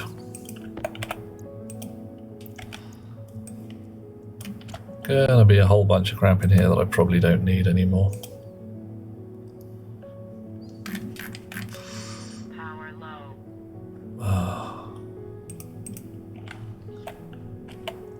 Fine. I've seen it both if you recycle all your crap and if you mess up the mix in the furnace. Interesting. I wouldn't have thought you'd get reagent mix out of a centrifuge. Although I can see it if it might be steel, which you've then got to throw into the furnace to melt back into steel. That could be a bit of a mess. I know I've had a centrifuge claimed to be full of 0.5 gram of Constantan, and I had to dismantle the centrifuge to get rid of it because I couldn't get 0.5 gram of Constantan out of there, and it was just melting my brain. Right, I think I might just want to rewrite this from scratch. It's probably wise.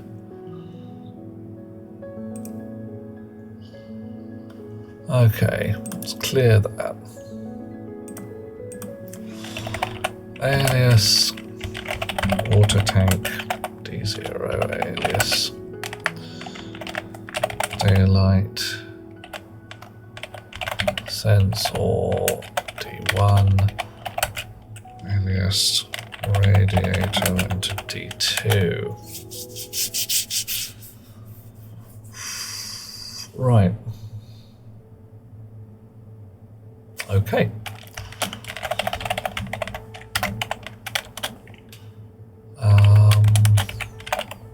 Define.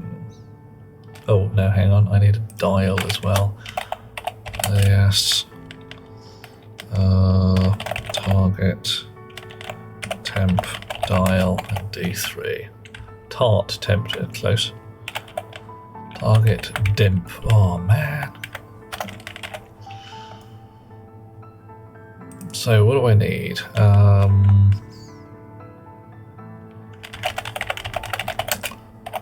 0 is 90. Right. Loop. Load water tank temperature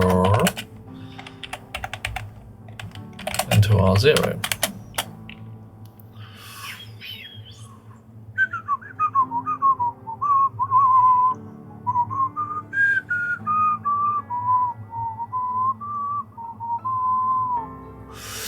I really want it to be within 1 degree.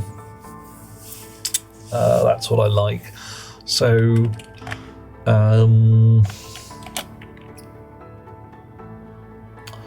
I set if greater than. Ooh.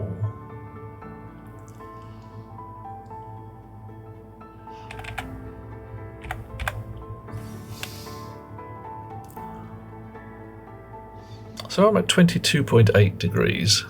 It is definitely greater than 22. But I really only want to kick off if it's 23.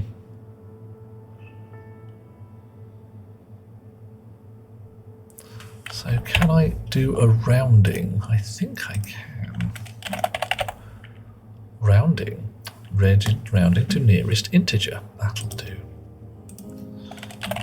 Round R0 into R0. Right, so if we set greater than into R1 with an R0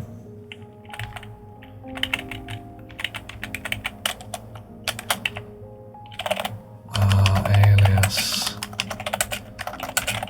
target temp with that R15.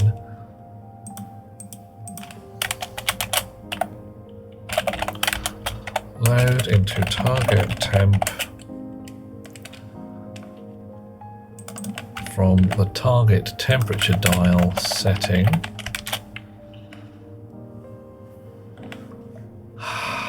Let's make our lives a little easier. Current temp.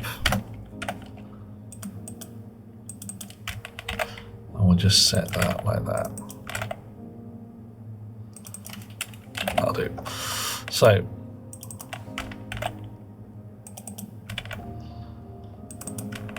is it too hot? Ugh.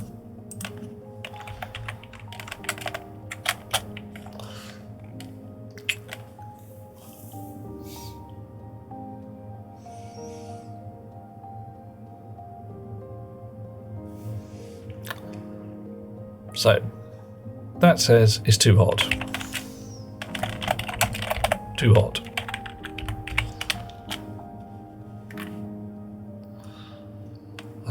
Set less that.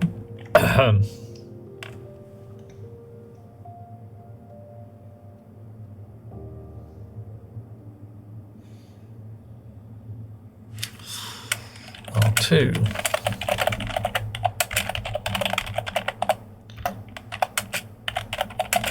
Too cold. But I only want to give a damn if it's too cold, if it's also daylight.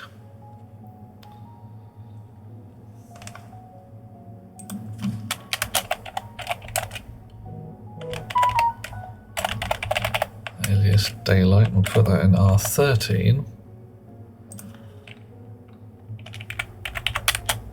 Load, daylight.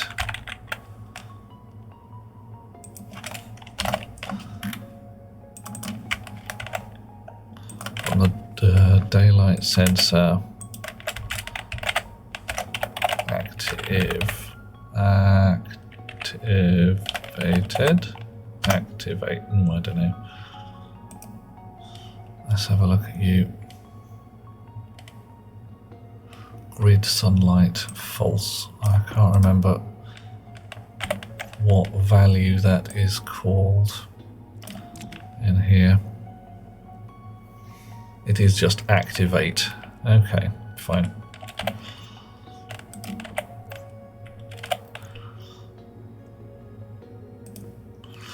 Alright, so daylight sensor. Okay. And into R2 from R2 and daylight. So if it's too hot or too cold,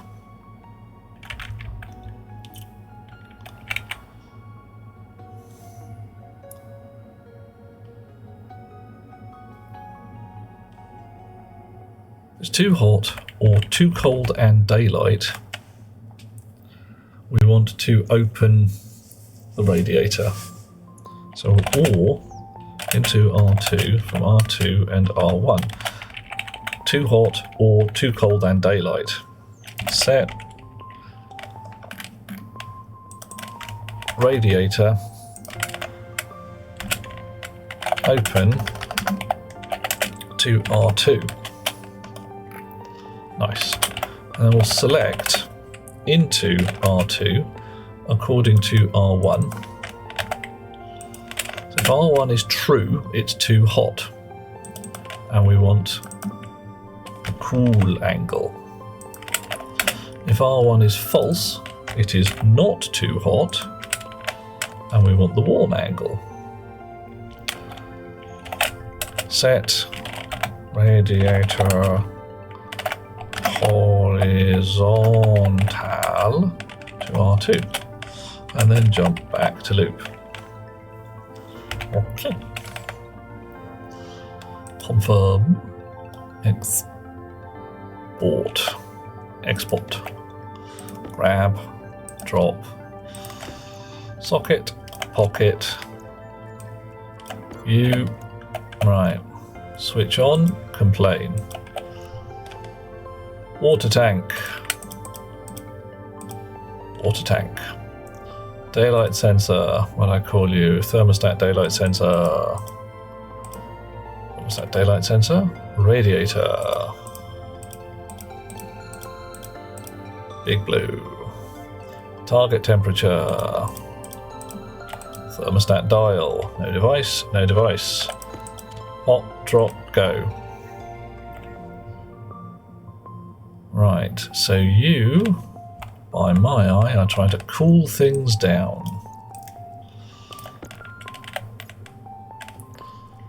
Atmosphere analyzer, what's it like in there? 13 degrees C. I don't think that's right. I think that's wrong.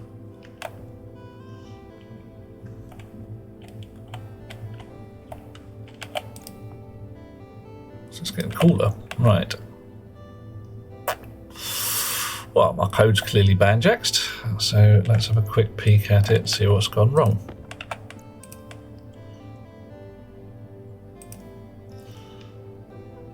That's false. That's should be 22. Don't know. Let's actually stick that. Set TV setting target temp. I'll do that for a second. Export. 18. All right, so we're wanting 18 degrees C. We still haven't got it.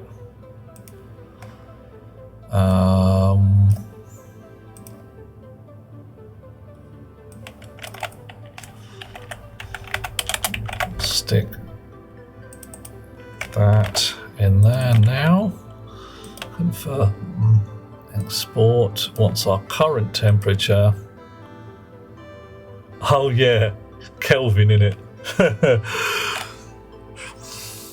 Yeah, alright. Fine. Sub.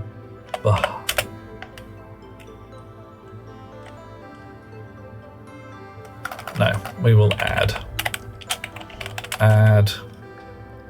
to target temperature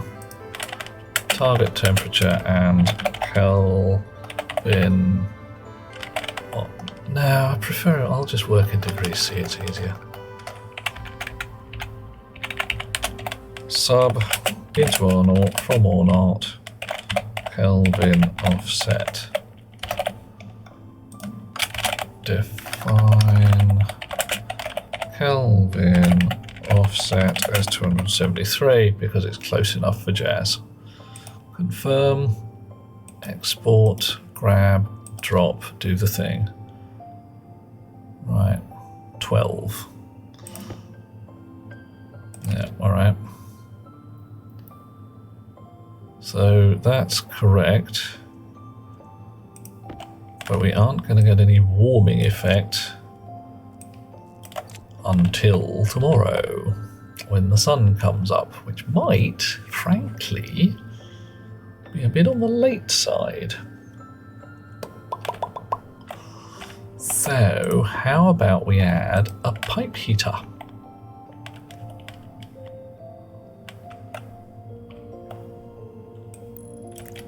Can do. Warm up our shizzle. Don't quite like it there though. I'm going to move it one across for no particular reason. That feels better to me. Gets the feng shui right. Okay. Chonk and bonk. Give you a name.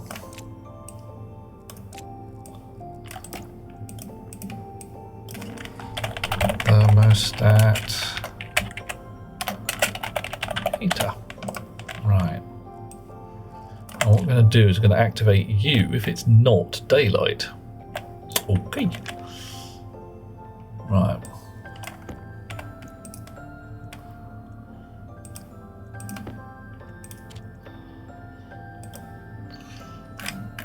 Right. Alias heater into D4. So if it is too cold, R2 is set.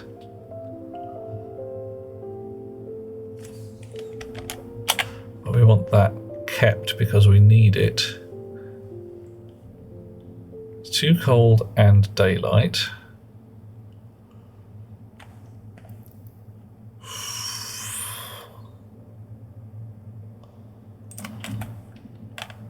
I'll change that to R3. Right, so that determines whether the radiator opens. Too cold is in R2 and not daylight.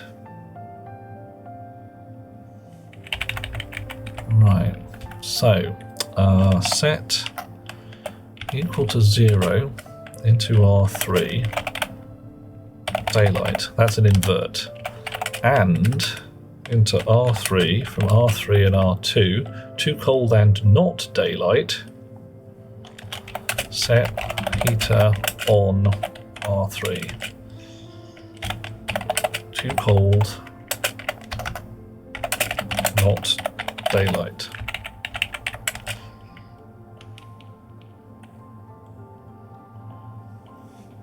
Oh, I'm using R2 there, so if the radiator is open,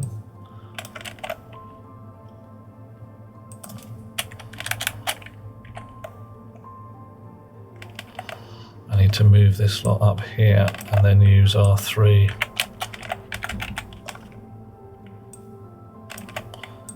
Bit of code ordering. Too cold. And R2 and daylight into R3. All with R1.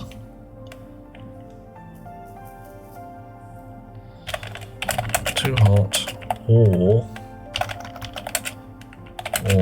too cold and daylight.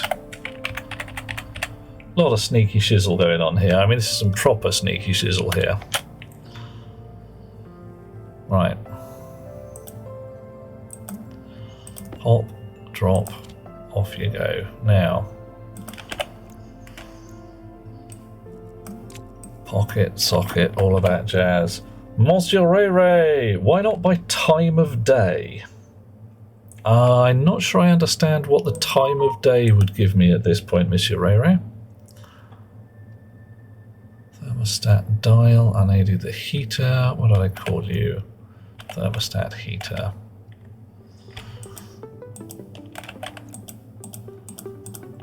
Thermostat heater. Switch on, do your thing. Okay. Alright.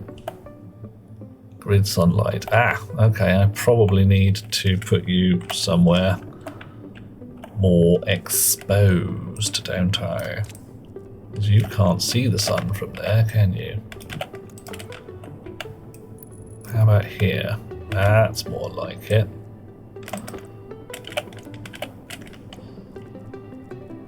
Where's my snips? There they are. Oh no! I don't know.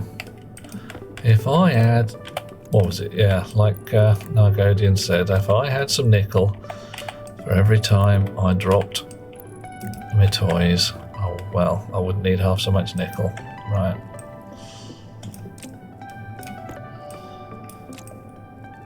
Then I have a watch. You see, the problem I've got is I don't have any really... I have a stopwatch object, which I could reset at sunrise, perhaps.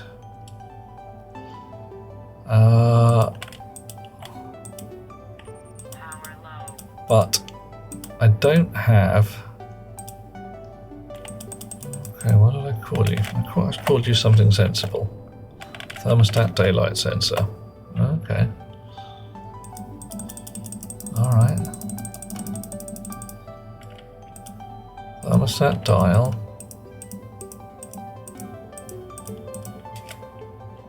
Fine. I will clip some wire. And force you to reevaluate your shizzle, I hope.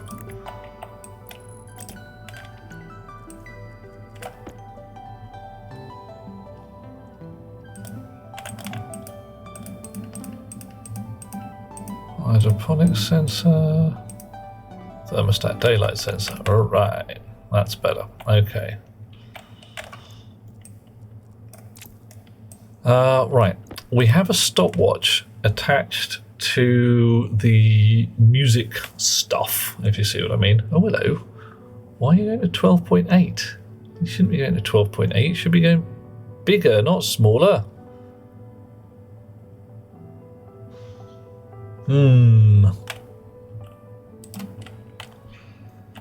What's going on? Right, you're doing a radiate. You should not be doing a radiate. You should be doing A gather.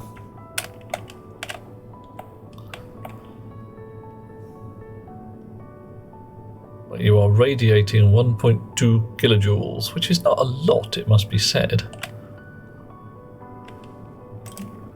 So can I only really use these to pick up temperature?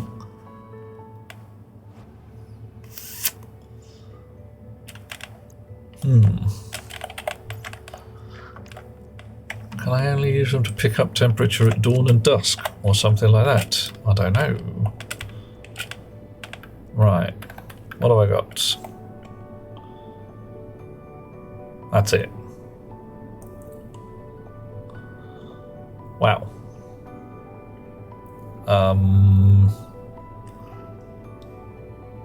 No useful information about how much it's radiating at all. I can't read it. Bit of an arse.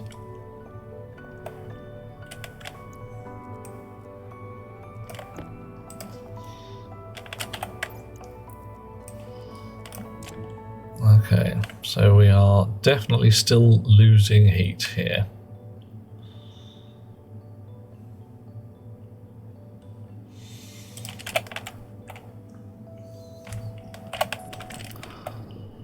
What's that giving me? Horizontal, certain thing, vertical, 15,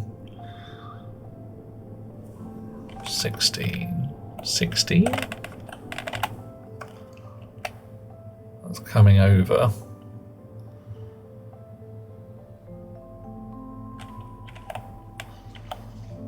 So if I declare my daylight as the vertical reading on this being greater than certain angle, rather than just is there sun shining on it, that might do better. Alright, okay. Right, we're still radiating, we're still losing energy.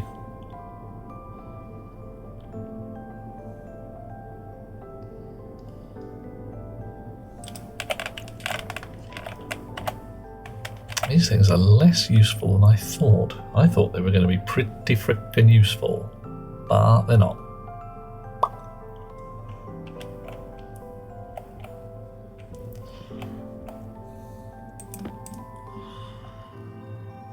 Bit of water, bit of power.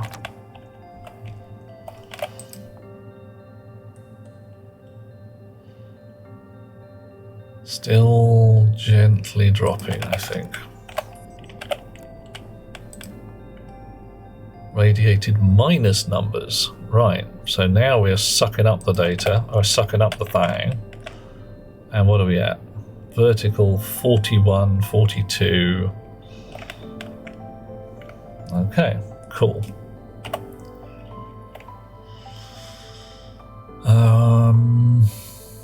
Right, let's make another sensor. No.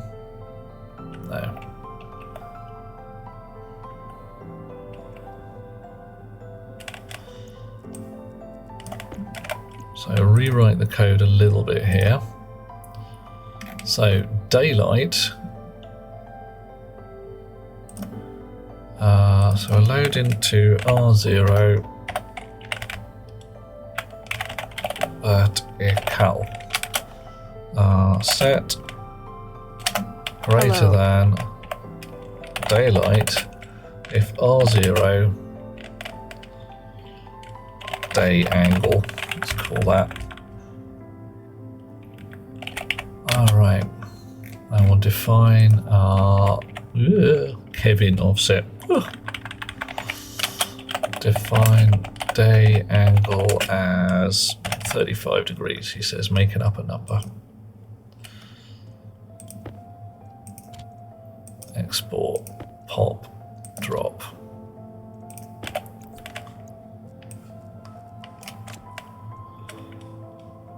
Well, maybe what happens if it's gone below the horizon though? We'll find out in a second, I suppose.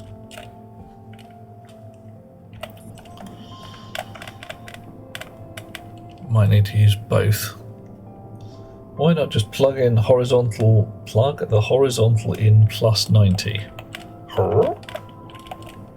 Not quite sure what What do you mean there, Monsieur Nargodian? This horizontal's not going to change, not on the moon, because the sun comes directly overhead. That way it's always not facing the sun.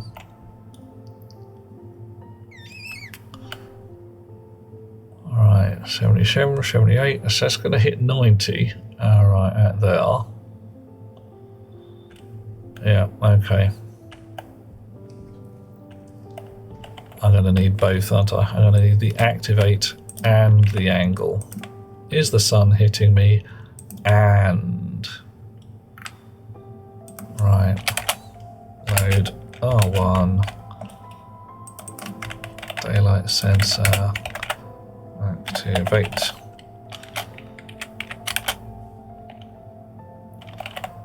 And...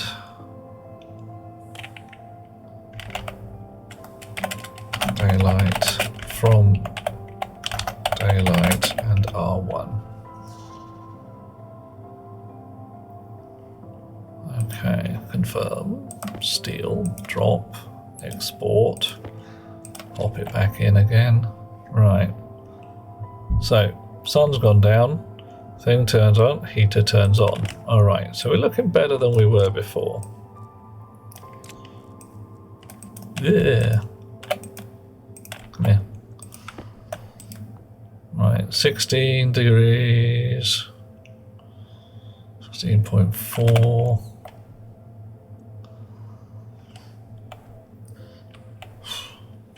Now the ice crusher has its data also hooked into this, because the ice crusher, I can fiddle a bit, and I don't have to, I can change the setting on the ice crusher so it will warm up the ice when it comes in. But I don't, ooh, what's in there? A bit of nitrogen, eh? Yeah, not so bad. That's just the back end pressure there.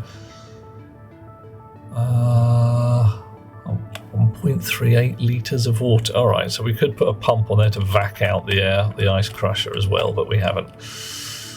Sure. That was the other thing that this particular chip was responsible for in a hideous mess.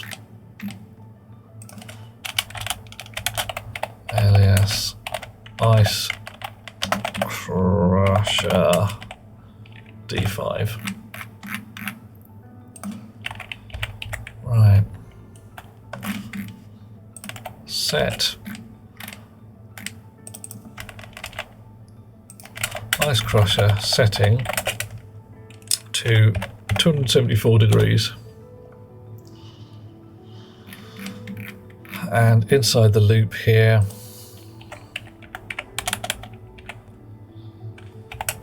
load slot into R0, ice crusher, slot index 0, occupied. And that set ice crusher on to R0. Basically, just switch the ice crusher on if there's ice in it. Why? Cause laziness.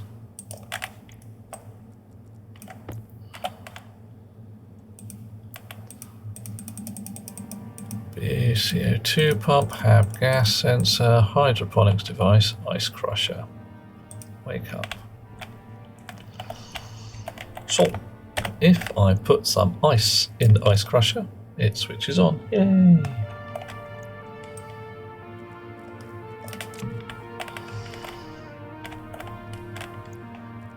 And some pink ice. Also, yay!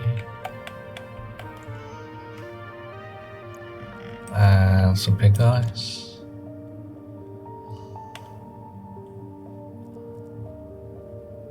And some white ice. Whew.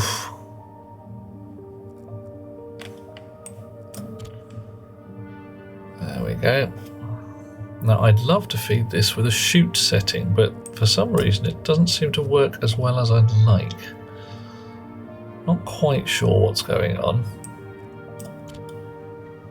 Buren is lazy. What's the minimum O2% needed if you mix O2 and N2 for breathable air? Right, okay. This is a slightly entertaining answer. You need 20 kilopascals worth of O2. Whether that's mixed in as 20% O2 in a 100 kilopascal atmosphere or 20 kilopascals of pure O2, that's what you need, give or take. So if you have 40 kilopascals of atmosphere, 50% of it should be oxygen. If you have 100 kilopascals of atmosphere, which is standard Earth pressure, you need 20% of it to be oxygen. That's basically what you need. 20 kilopascals partial pressure of oxygen to breathe nicely. You probably get away with like 17 to 19. More than 15 is a definite. You can even fiddle around with it in your suit to see what happens. Kavek is finding chutes are a bit funky when it comes to automation. Yes, sometimes they are. Auto arc furnace, first stack great, second stack did one ore at a time and then just gave up. Ooh, that's nasty. Nasty. And I've got lucky with my auto furnace rig so far. But everything that's going into the auto furnace, arc furnace rather, is an overflow. So right now, stuff comes in and straight in and then overflows to these guys here. Can't give you any good reasons why it would do that. I've had odd things occur, like I put a bunch of chutes on the front of this and fed it a load of ice and it just didn't do it. Right, 10.9 degrees C. Not going up. It's not going up fast anyway, so too cold basically. Your meat suit demands rest. Oh yeah, go to sweet dreams and Argodian. I'll catch you later. It is bloody late. I'm going to do that myself real soon now. I have done the thing that I intended to do.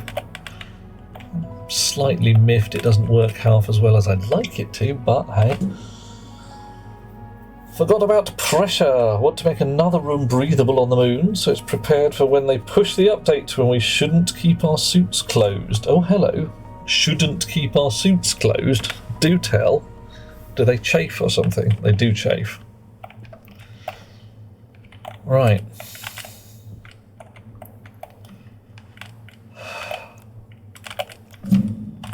Let's have a look. What's the angle here? 146.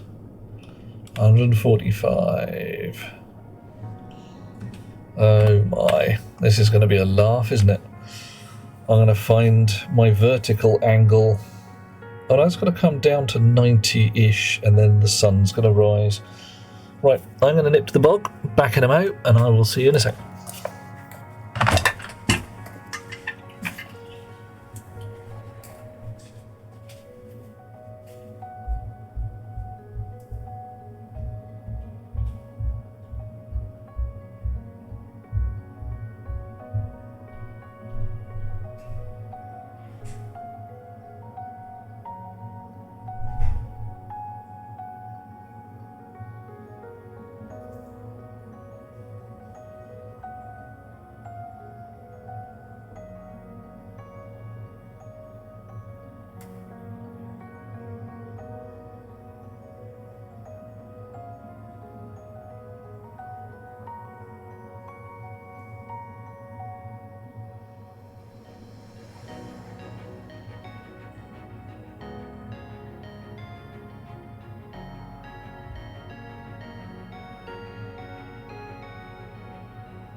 Wow, back in the room. So, joy. From what you're planning, well, you can tell they're planning something that we should not keep our suits on. Oh, brilliant. I will be actually pretty calm about that, because whilst I have been playing that I do not like to keep my suit on, I don't like the idea of having my bloody suit on all day. I want to go into the hab and get warm and toasty. But I've done a lot of work outdoors. I could, if I felt saucy, enclose all of this lot. I could put a massive great building around all of this lot here. And it would be pretty cool. But it would mostly be useless. Turbo pumps, anything I can turn into stacks? Adding a mental health or something like that. Cramped spaces, too much time in the spacesuit. You could honestly just say, you know, your suit chafes. After 20 minutes without taking it off, then you start to lose health.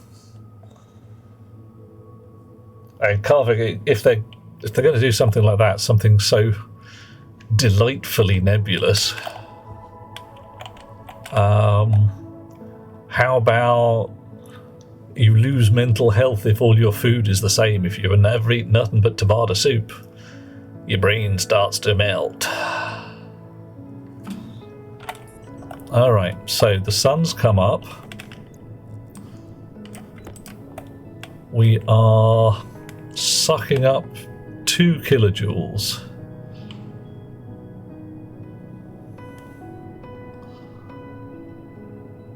Oh, hang on. Oh, eclipse. Oh, yeah. Movement speed bonus for not wearing it. Lovely idea. Hello, by the way, Bone Streams. How you doing, dear chum? What has dragged you to this section of the internet? This wretched hive of scum and villainy. Oh, wait, no, it's us. Oh, we're lovely. All right.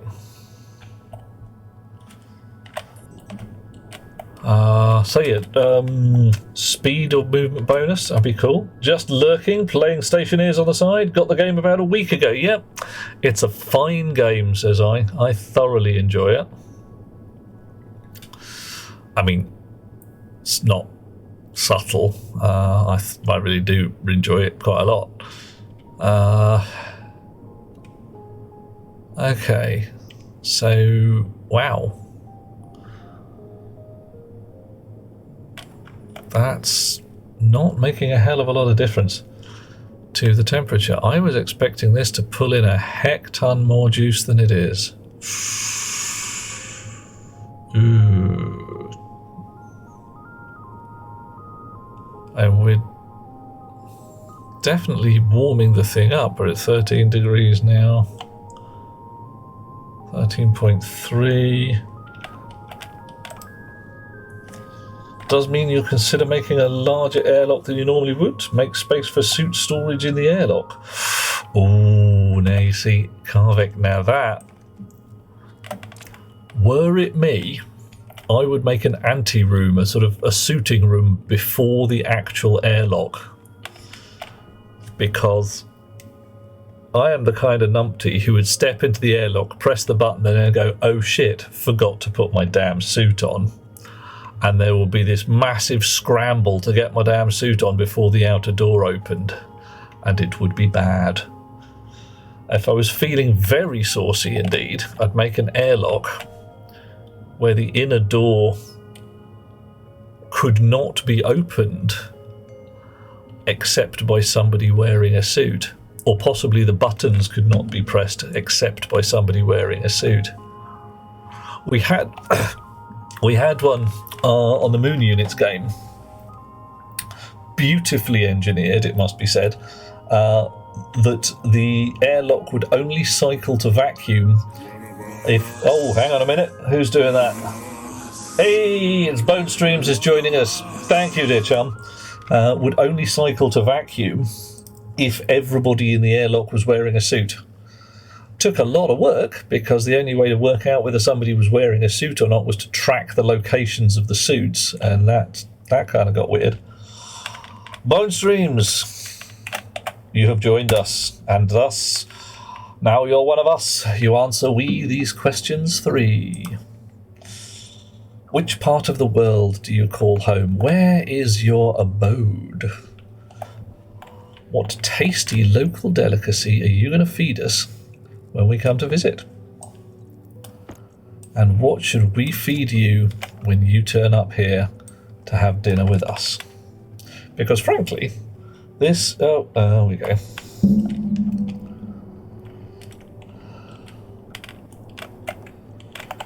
That one's already done. That one's already done. Oh, wrong one. I need khaki and purple. Wah-ba-ba-ba. Dear, oh dear.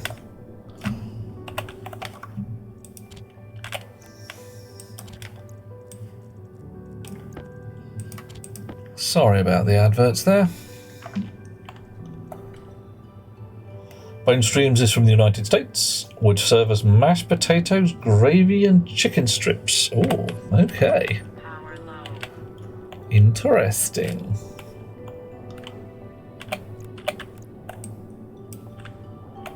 Alrighty, do I have any purple left in my paint gun? I'm gonna go with no. Fresh can needed. Your go-to lately, alright. That's cool. If you're enjoying it, where's the beef, so to speak? See what I did there? Oh. Right, we need a new can of purple. Purple. Doop. Okay, and the purple, we'll put it in the paint gun because we can. Ah, yeah.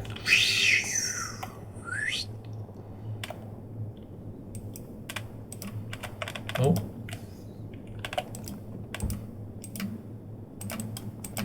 Dish. Alright. Probably do with some khaki paint in there as well and get rid of those lines painted, and some brown definitely, but frankly it's ridiculous o'clock in the morning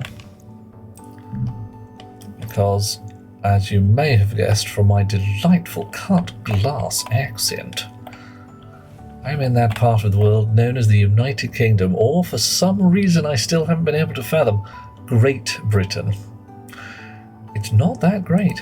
In fact, right now it's an utter shithole. All this business of, oh yeah, they want to come over because Britain's the best place in the world. It's like it used to be, mate. Not so much anymore. Now yeah, it's been better. Let's just say it's been better out here. Right. Okay. Ladies and gentlemen, boys and girls, creatures of various types. I am going to get my shizzle together, head back into the hab, lie down, have a lovely time. Ooh. Now we're going to come up to 35 degrees. I'm going to wait for this to go around by 6 degrees first, and then we're going to go indoors. 31. 32. Any second now. 33, 34.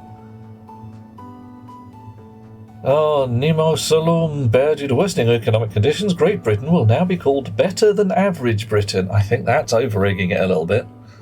I think we might be into slightly iffy Britain, or could do better Britain. I mean, used to be Great Britain? Would that work? And Nemo, lovely to have you with us as well. I'm afraid I am just about to bang out into the world. I don't know if you've been sitting there for 4 hours looking over my shoulder or whether you've just turned up, but either way, room for improvement, Britain. Oh god, yeah. Oh my. That would be That would be good. Except, of course, some people are going to say, ain't no more room, we're full. Hunger critical. Like, no, we're really not. Let's have some tasty loaf of bread. Yum, yum, yum, yum, yum. Right. And unfortunately, I think I'm going to go and look at these here. And what does it say? Wheat is dead. Damn it. And Centurion Maximus.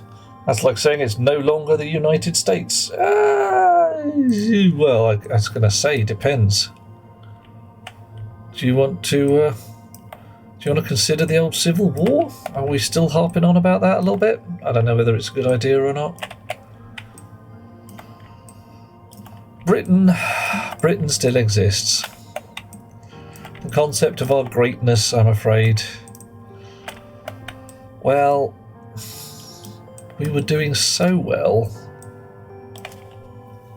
and then Brexit. I make no bones about it. The idea that we was so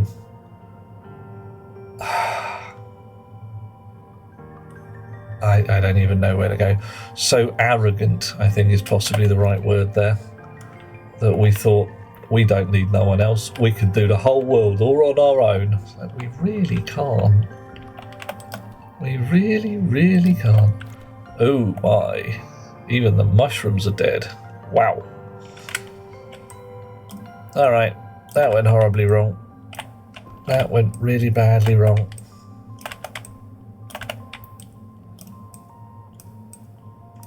So, what the hell happened here? This is at 38.2 degrees C. The hab itself is at 38.2 degrees C. Why am I not dumping massive wedges of heat? This line here, this water line, oh god, no. Have I managed to disconnect the water line from the hab? I don't think I have. I might have done. Yeah, look at that. See that there? That's one of those moments of extraordinary derp.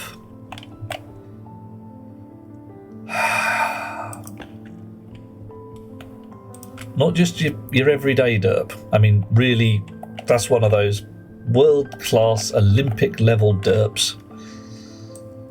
Damn.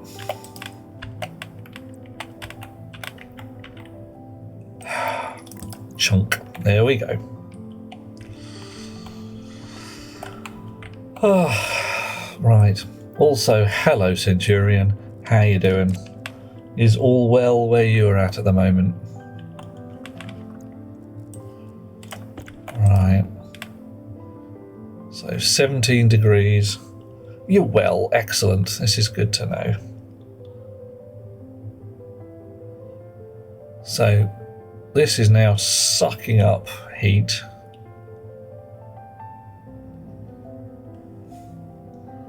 I thought that the wheat had been killed off by a bad air mix. Indeed, it possibly was. We've got 1.5% CO2, 78 nitrogen, 20 oxygen, and tiny traces of other crap in there at the moment, which is slowly vanishing away. Been very interested in the game for a while, waiting for a Steam sale. Yep, Centurion, I can solidly recommend it. I can't say I'm not a little bit biased, because frankly, am. How easy is it to learn? Wow. That's a really tricky question to answer. It's not an easy game. It's not the kind of game you just sit there and go, oh yeah, well, I'll knock it together. Have you played... What other games have you played? Have you played something like Oxygen Not Included, or RimWorld, or, God's forbid, Dwarf Fortress? Satisfactory. You'll be fine. Yeah. There are... I won't say similarities with Satisfactory. There are similarities in that it's a game in which you stick bits and bobs together with pipes and wires and all that jazz. It's slightly less forgiving than Satisfactory in that For instance, Satisfactory, you get a piece of wire and you link it from place to place. This one, you place down some wire and some wire and some wire and some wire and some wire. It's a very good game if you want something close to accurate. The physics model is not perfect, but it will have you dealing with overloading your cables. Similar to Satisfactory, except that the circuit breakers don't kick in. You just blow a cable somewhere, unless you put fuses and transformers to limit the current, which you can do. Tutorial is broken because there's been a major update recently and they just haven't caught up yet. If you've never done this game before, then yeah, poke your nose onto YouTube, onto Twitch. There's a number of people who play, yours truly included, who will be able to tell you many things about how to play the game, which button to press, ranging through to how to connect stuff up so it doesn't go bang. Most of it's fairly obvious. One thing that may not be utterly obvious is if you press F1, you get a whole bunch of useful information about how the world works. That really helps. Oh yeah, Buren's right there. Community is full of lovely people. It is full of people who create, and thus they are willing to help people who are creating. That's just how it is. Bone Streams is brand new, on the fence for a while about getting it. So glad you did. I'm glad of that. Lot different playing versus watching. You bummed the tutorials down, learn through YouTube. And it can be an awesome game. One of the entertaining things is screwing up in a new and interesting way. See if I've got one. Yeah, here we go. Here's one from earlier today. If I run around the front here. This is my highly sophisticated auto furnace rig. I mean, proper highly sophisticated. F1 content is there as the... right, Maximus. There ain't no progression. You land on the moon, on Mars, wherever you choose, with everything available to you information-wise. The only thing stopping you building the most sophisticated toys from the first moment you arrive is whether you have the raw materials for it. And that involves wandering out onto the moon and mining like a peasant. Oh, thank you, Spirit. Coffee, thank you. The learning cliff is steep, but most of it, right at the beginning, is fairly obvious because when you land, your lander has a bunch of stuff in the boxes. Iron plates, iron frames, walls, portable scrubbers for oxygen. So things like, here is a portable generator. You can use it for making power. Yay! Here are some portable hydroponics. Here's a spanner you can use to unplug them with. Here's some duct tape for when shit gets weird and you break your spacesuit. It happens. Paint. A flag for planting so you don't get lost on the moon. An airlock circuit. Bottles of water so you don't run out and starve to death. So you get to build your first small environment with stuff that just comes with you on the lander. Once you've got that vaguely up and running, you'll have a little bit of power, a little bit of capability of smelting ores and resources that you've dug out of the world. Your pockets start with things like an automatic digger. So you don't need to use your pickaxe. The pickaxe is there for, like, I've run out of resources and I've run out of battery power.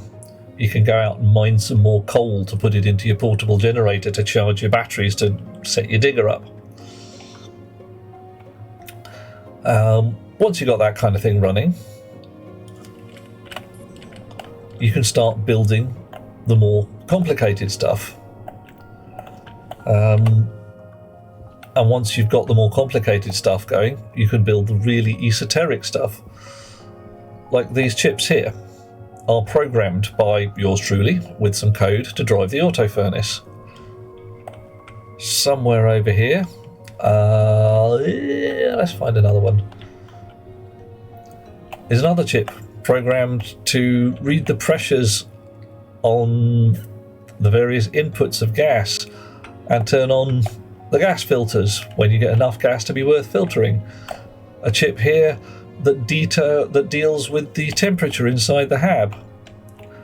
So right now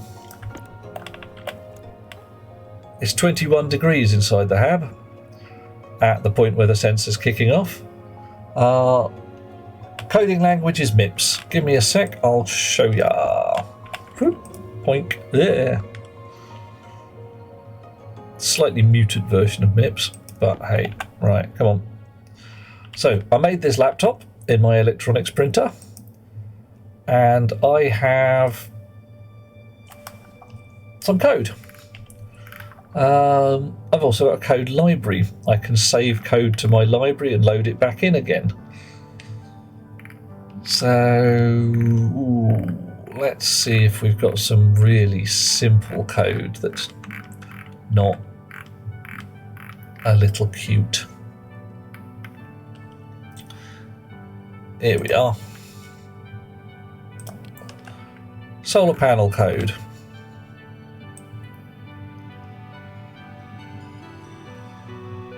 Panels, sensor. Sunrise horizontal, sunrise vertical, panel hash. Offset horizontal, invert vertical. There we go. Hey Yogurt, how you doing? So basically, this is code to move the solar panels around on Mars to get the horizontal and vertical lines right from a single daylight sensor.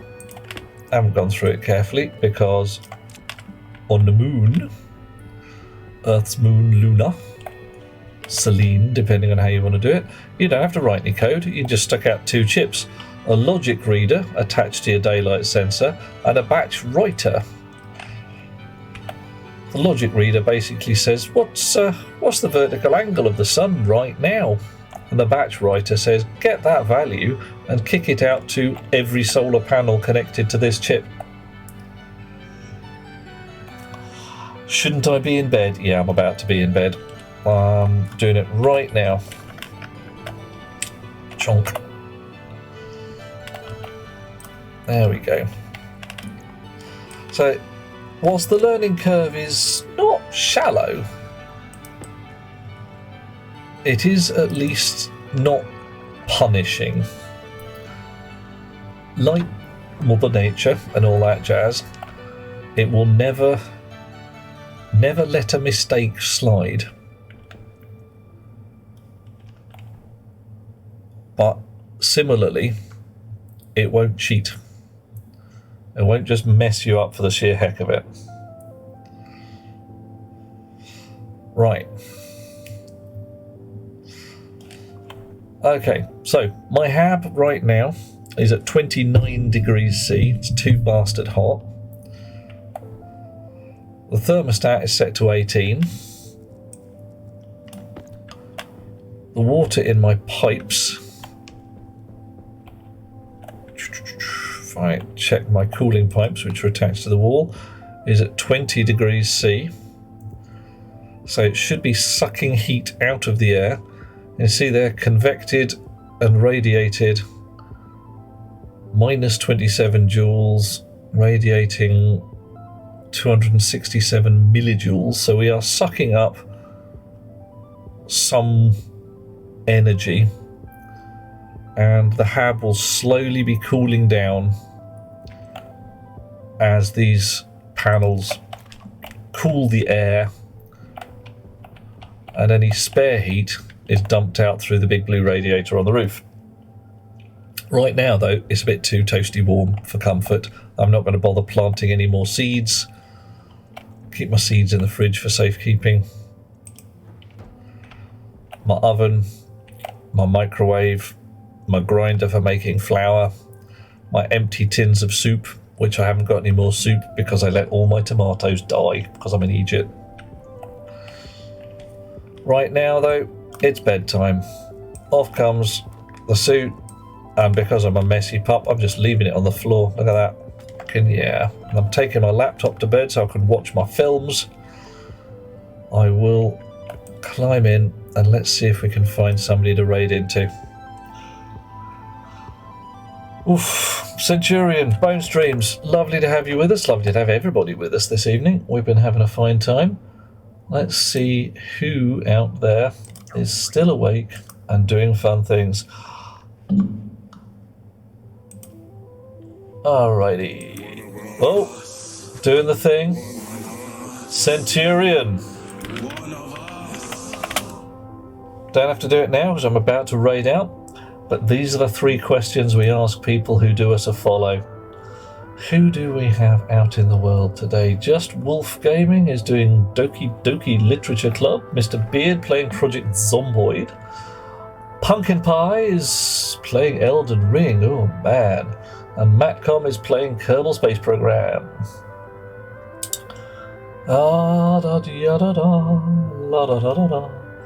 Let's see. Is there anybody playing Stationeers? That might be fun. See if we can make some new friends. Stationeers. Stationeers. Well, the only people playing Stationeers right now. There's some dodgy British chap with a very, very unruly looking beard. I'm not sure we should trust him. And a fellow by the name of DataRat77, who appears to be starting at the beginning. Well, tell you what, how about we head into DataRat77 and see what the dear fellow says. Or we try and copy the name. There we go. Copy. Doing a raid. Canada. All right. Okay. You're going to feed us some poutine? Nice. And we shall feed you Yorkshire pudding. Tell you what, let's give it you with gravy as well. Proper Yorkshire pud, gravy, maybe some sausages too. Tasty, tasty food. Right, hitting the raid. Here we go. Lovely people, I'm banging out. It's bedtime. Thank you so much for people who have decided to follow. That's Centurion, Maximus, Bone Streams, Wolfie Harvel, Blood Guardian, Bishimoda, and G. Viamont. Oh my goodness me, and Age Not Included has followed us this evening. That's a massive great delight for this evening's business. I shall hope to see you lovely chums, possibly tomorrow. Depends whether the coin flips head side up or head side down, but definitely Monday. Catch you all later. Have a good evening, and badoom, Wizard Raid out.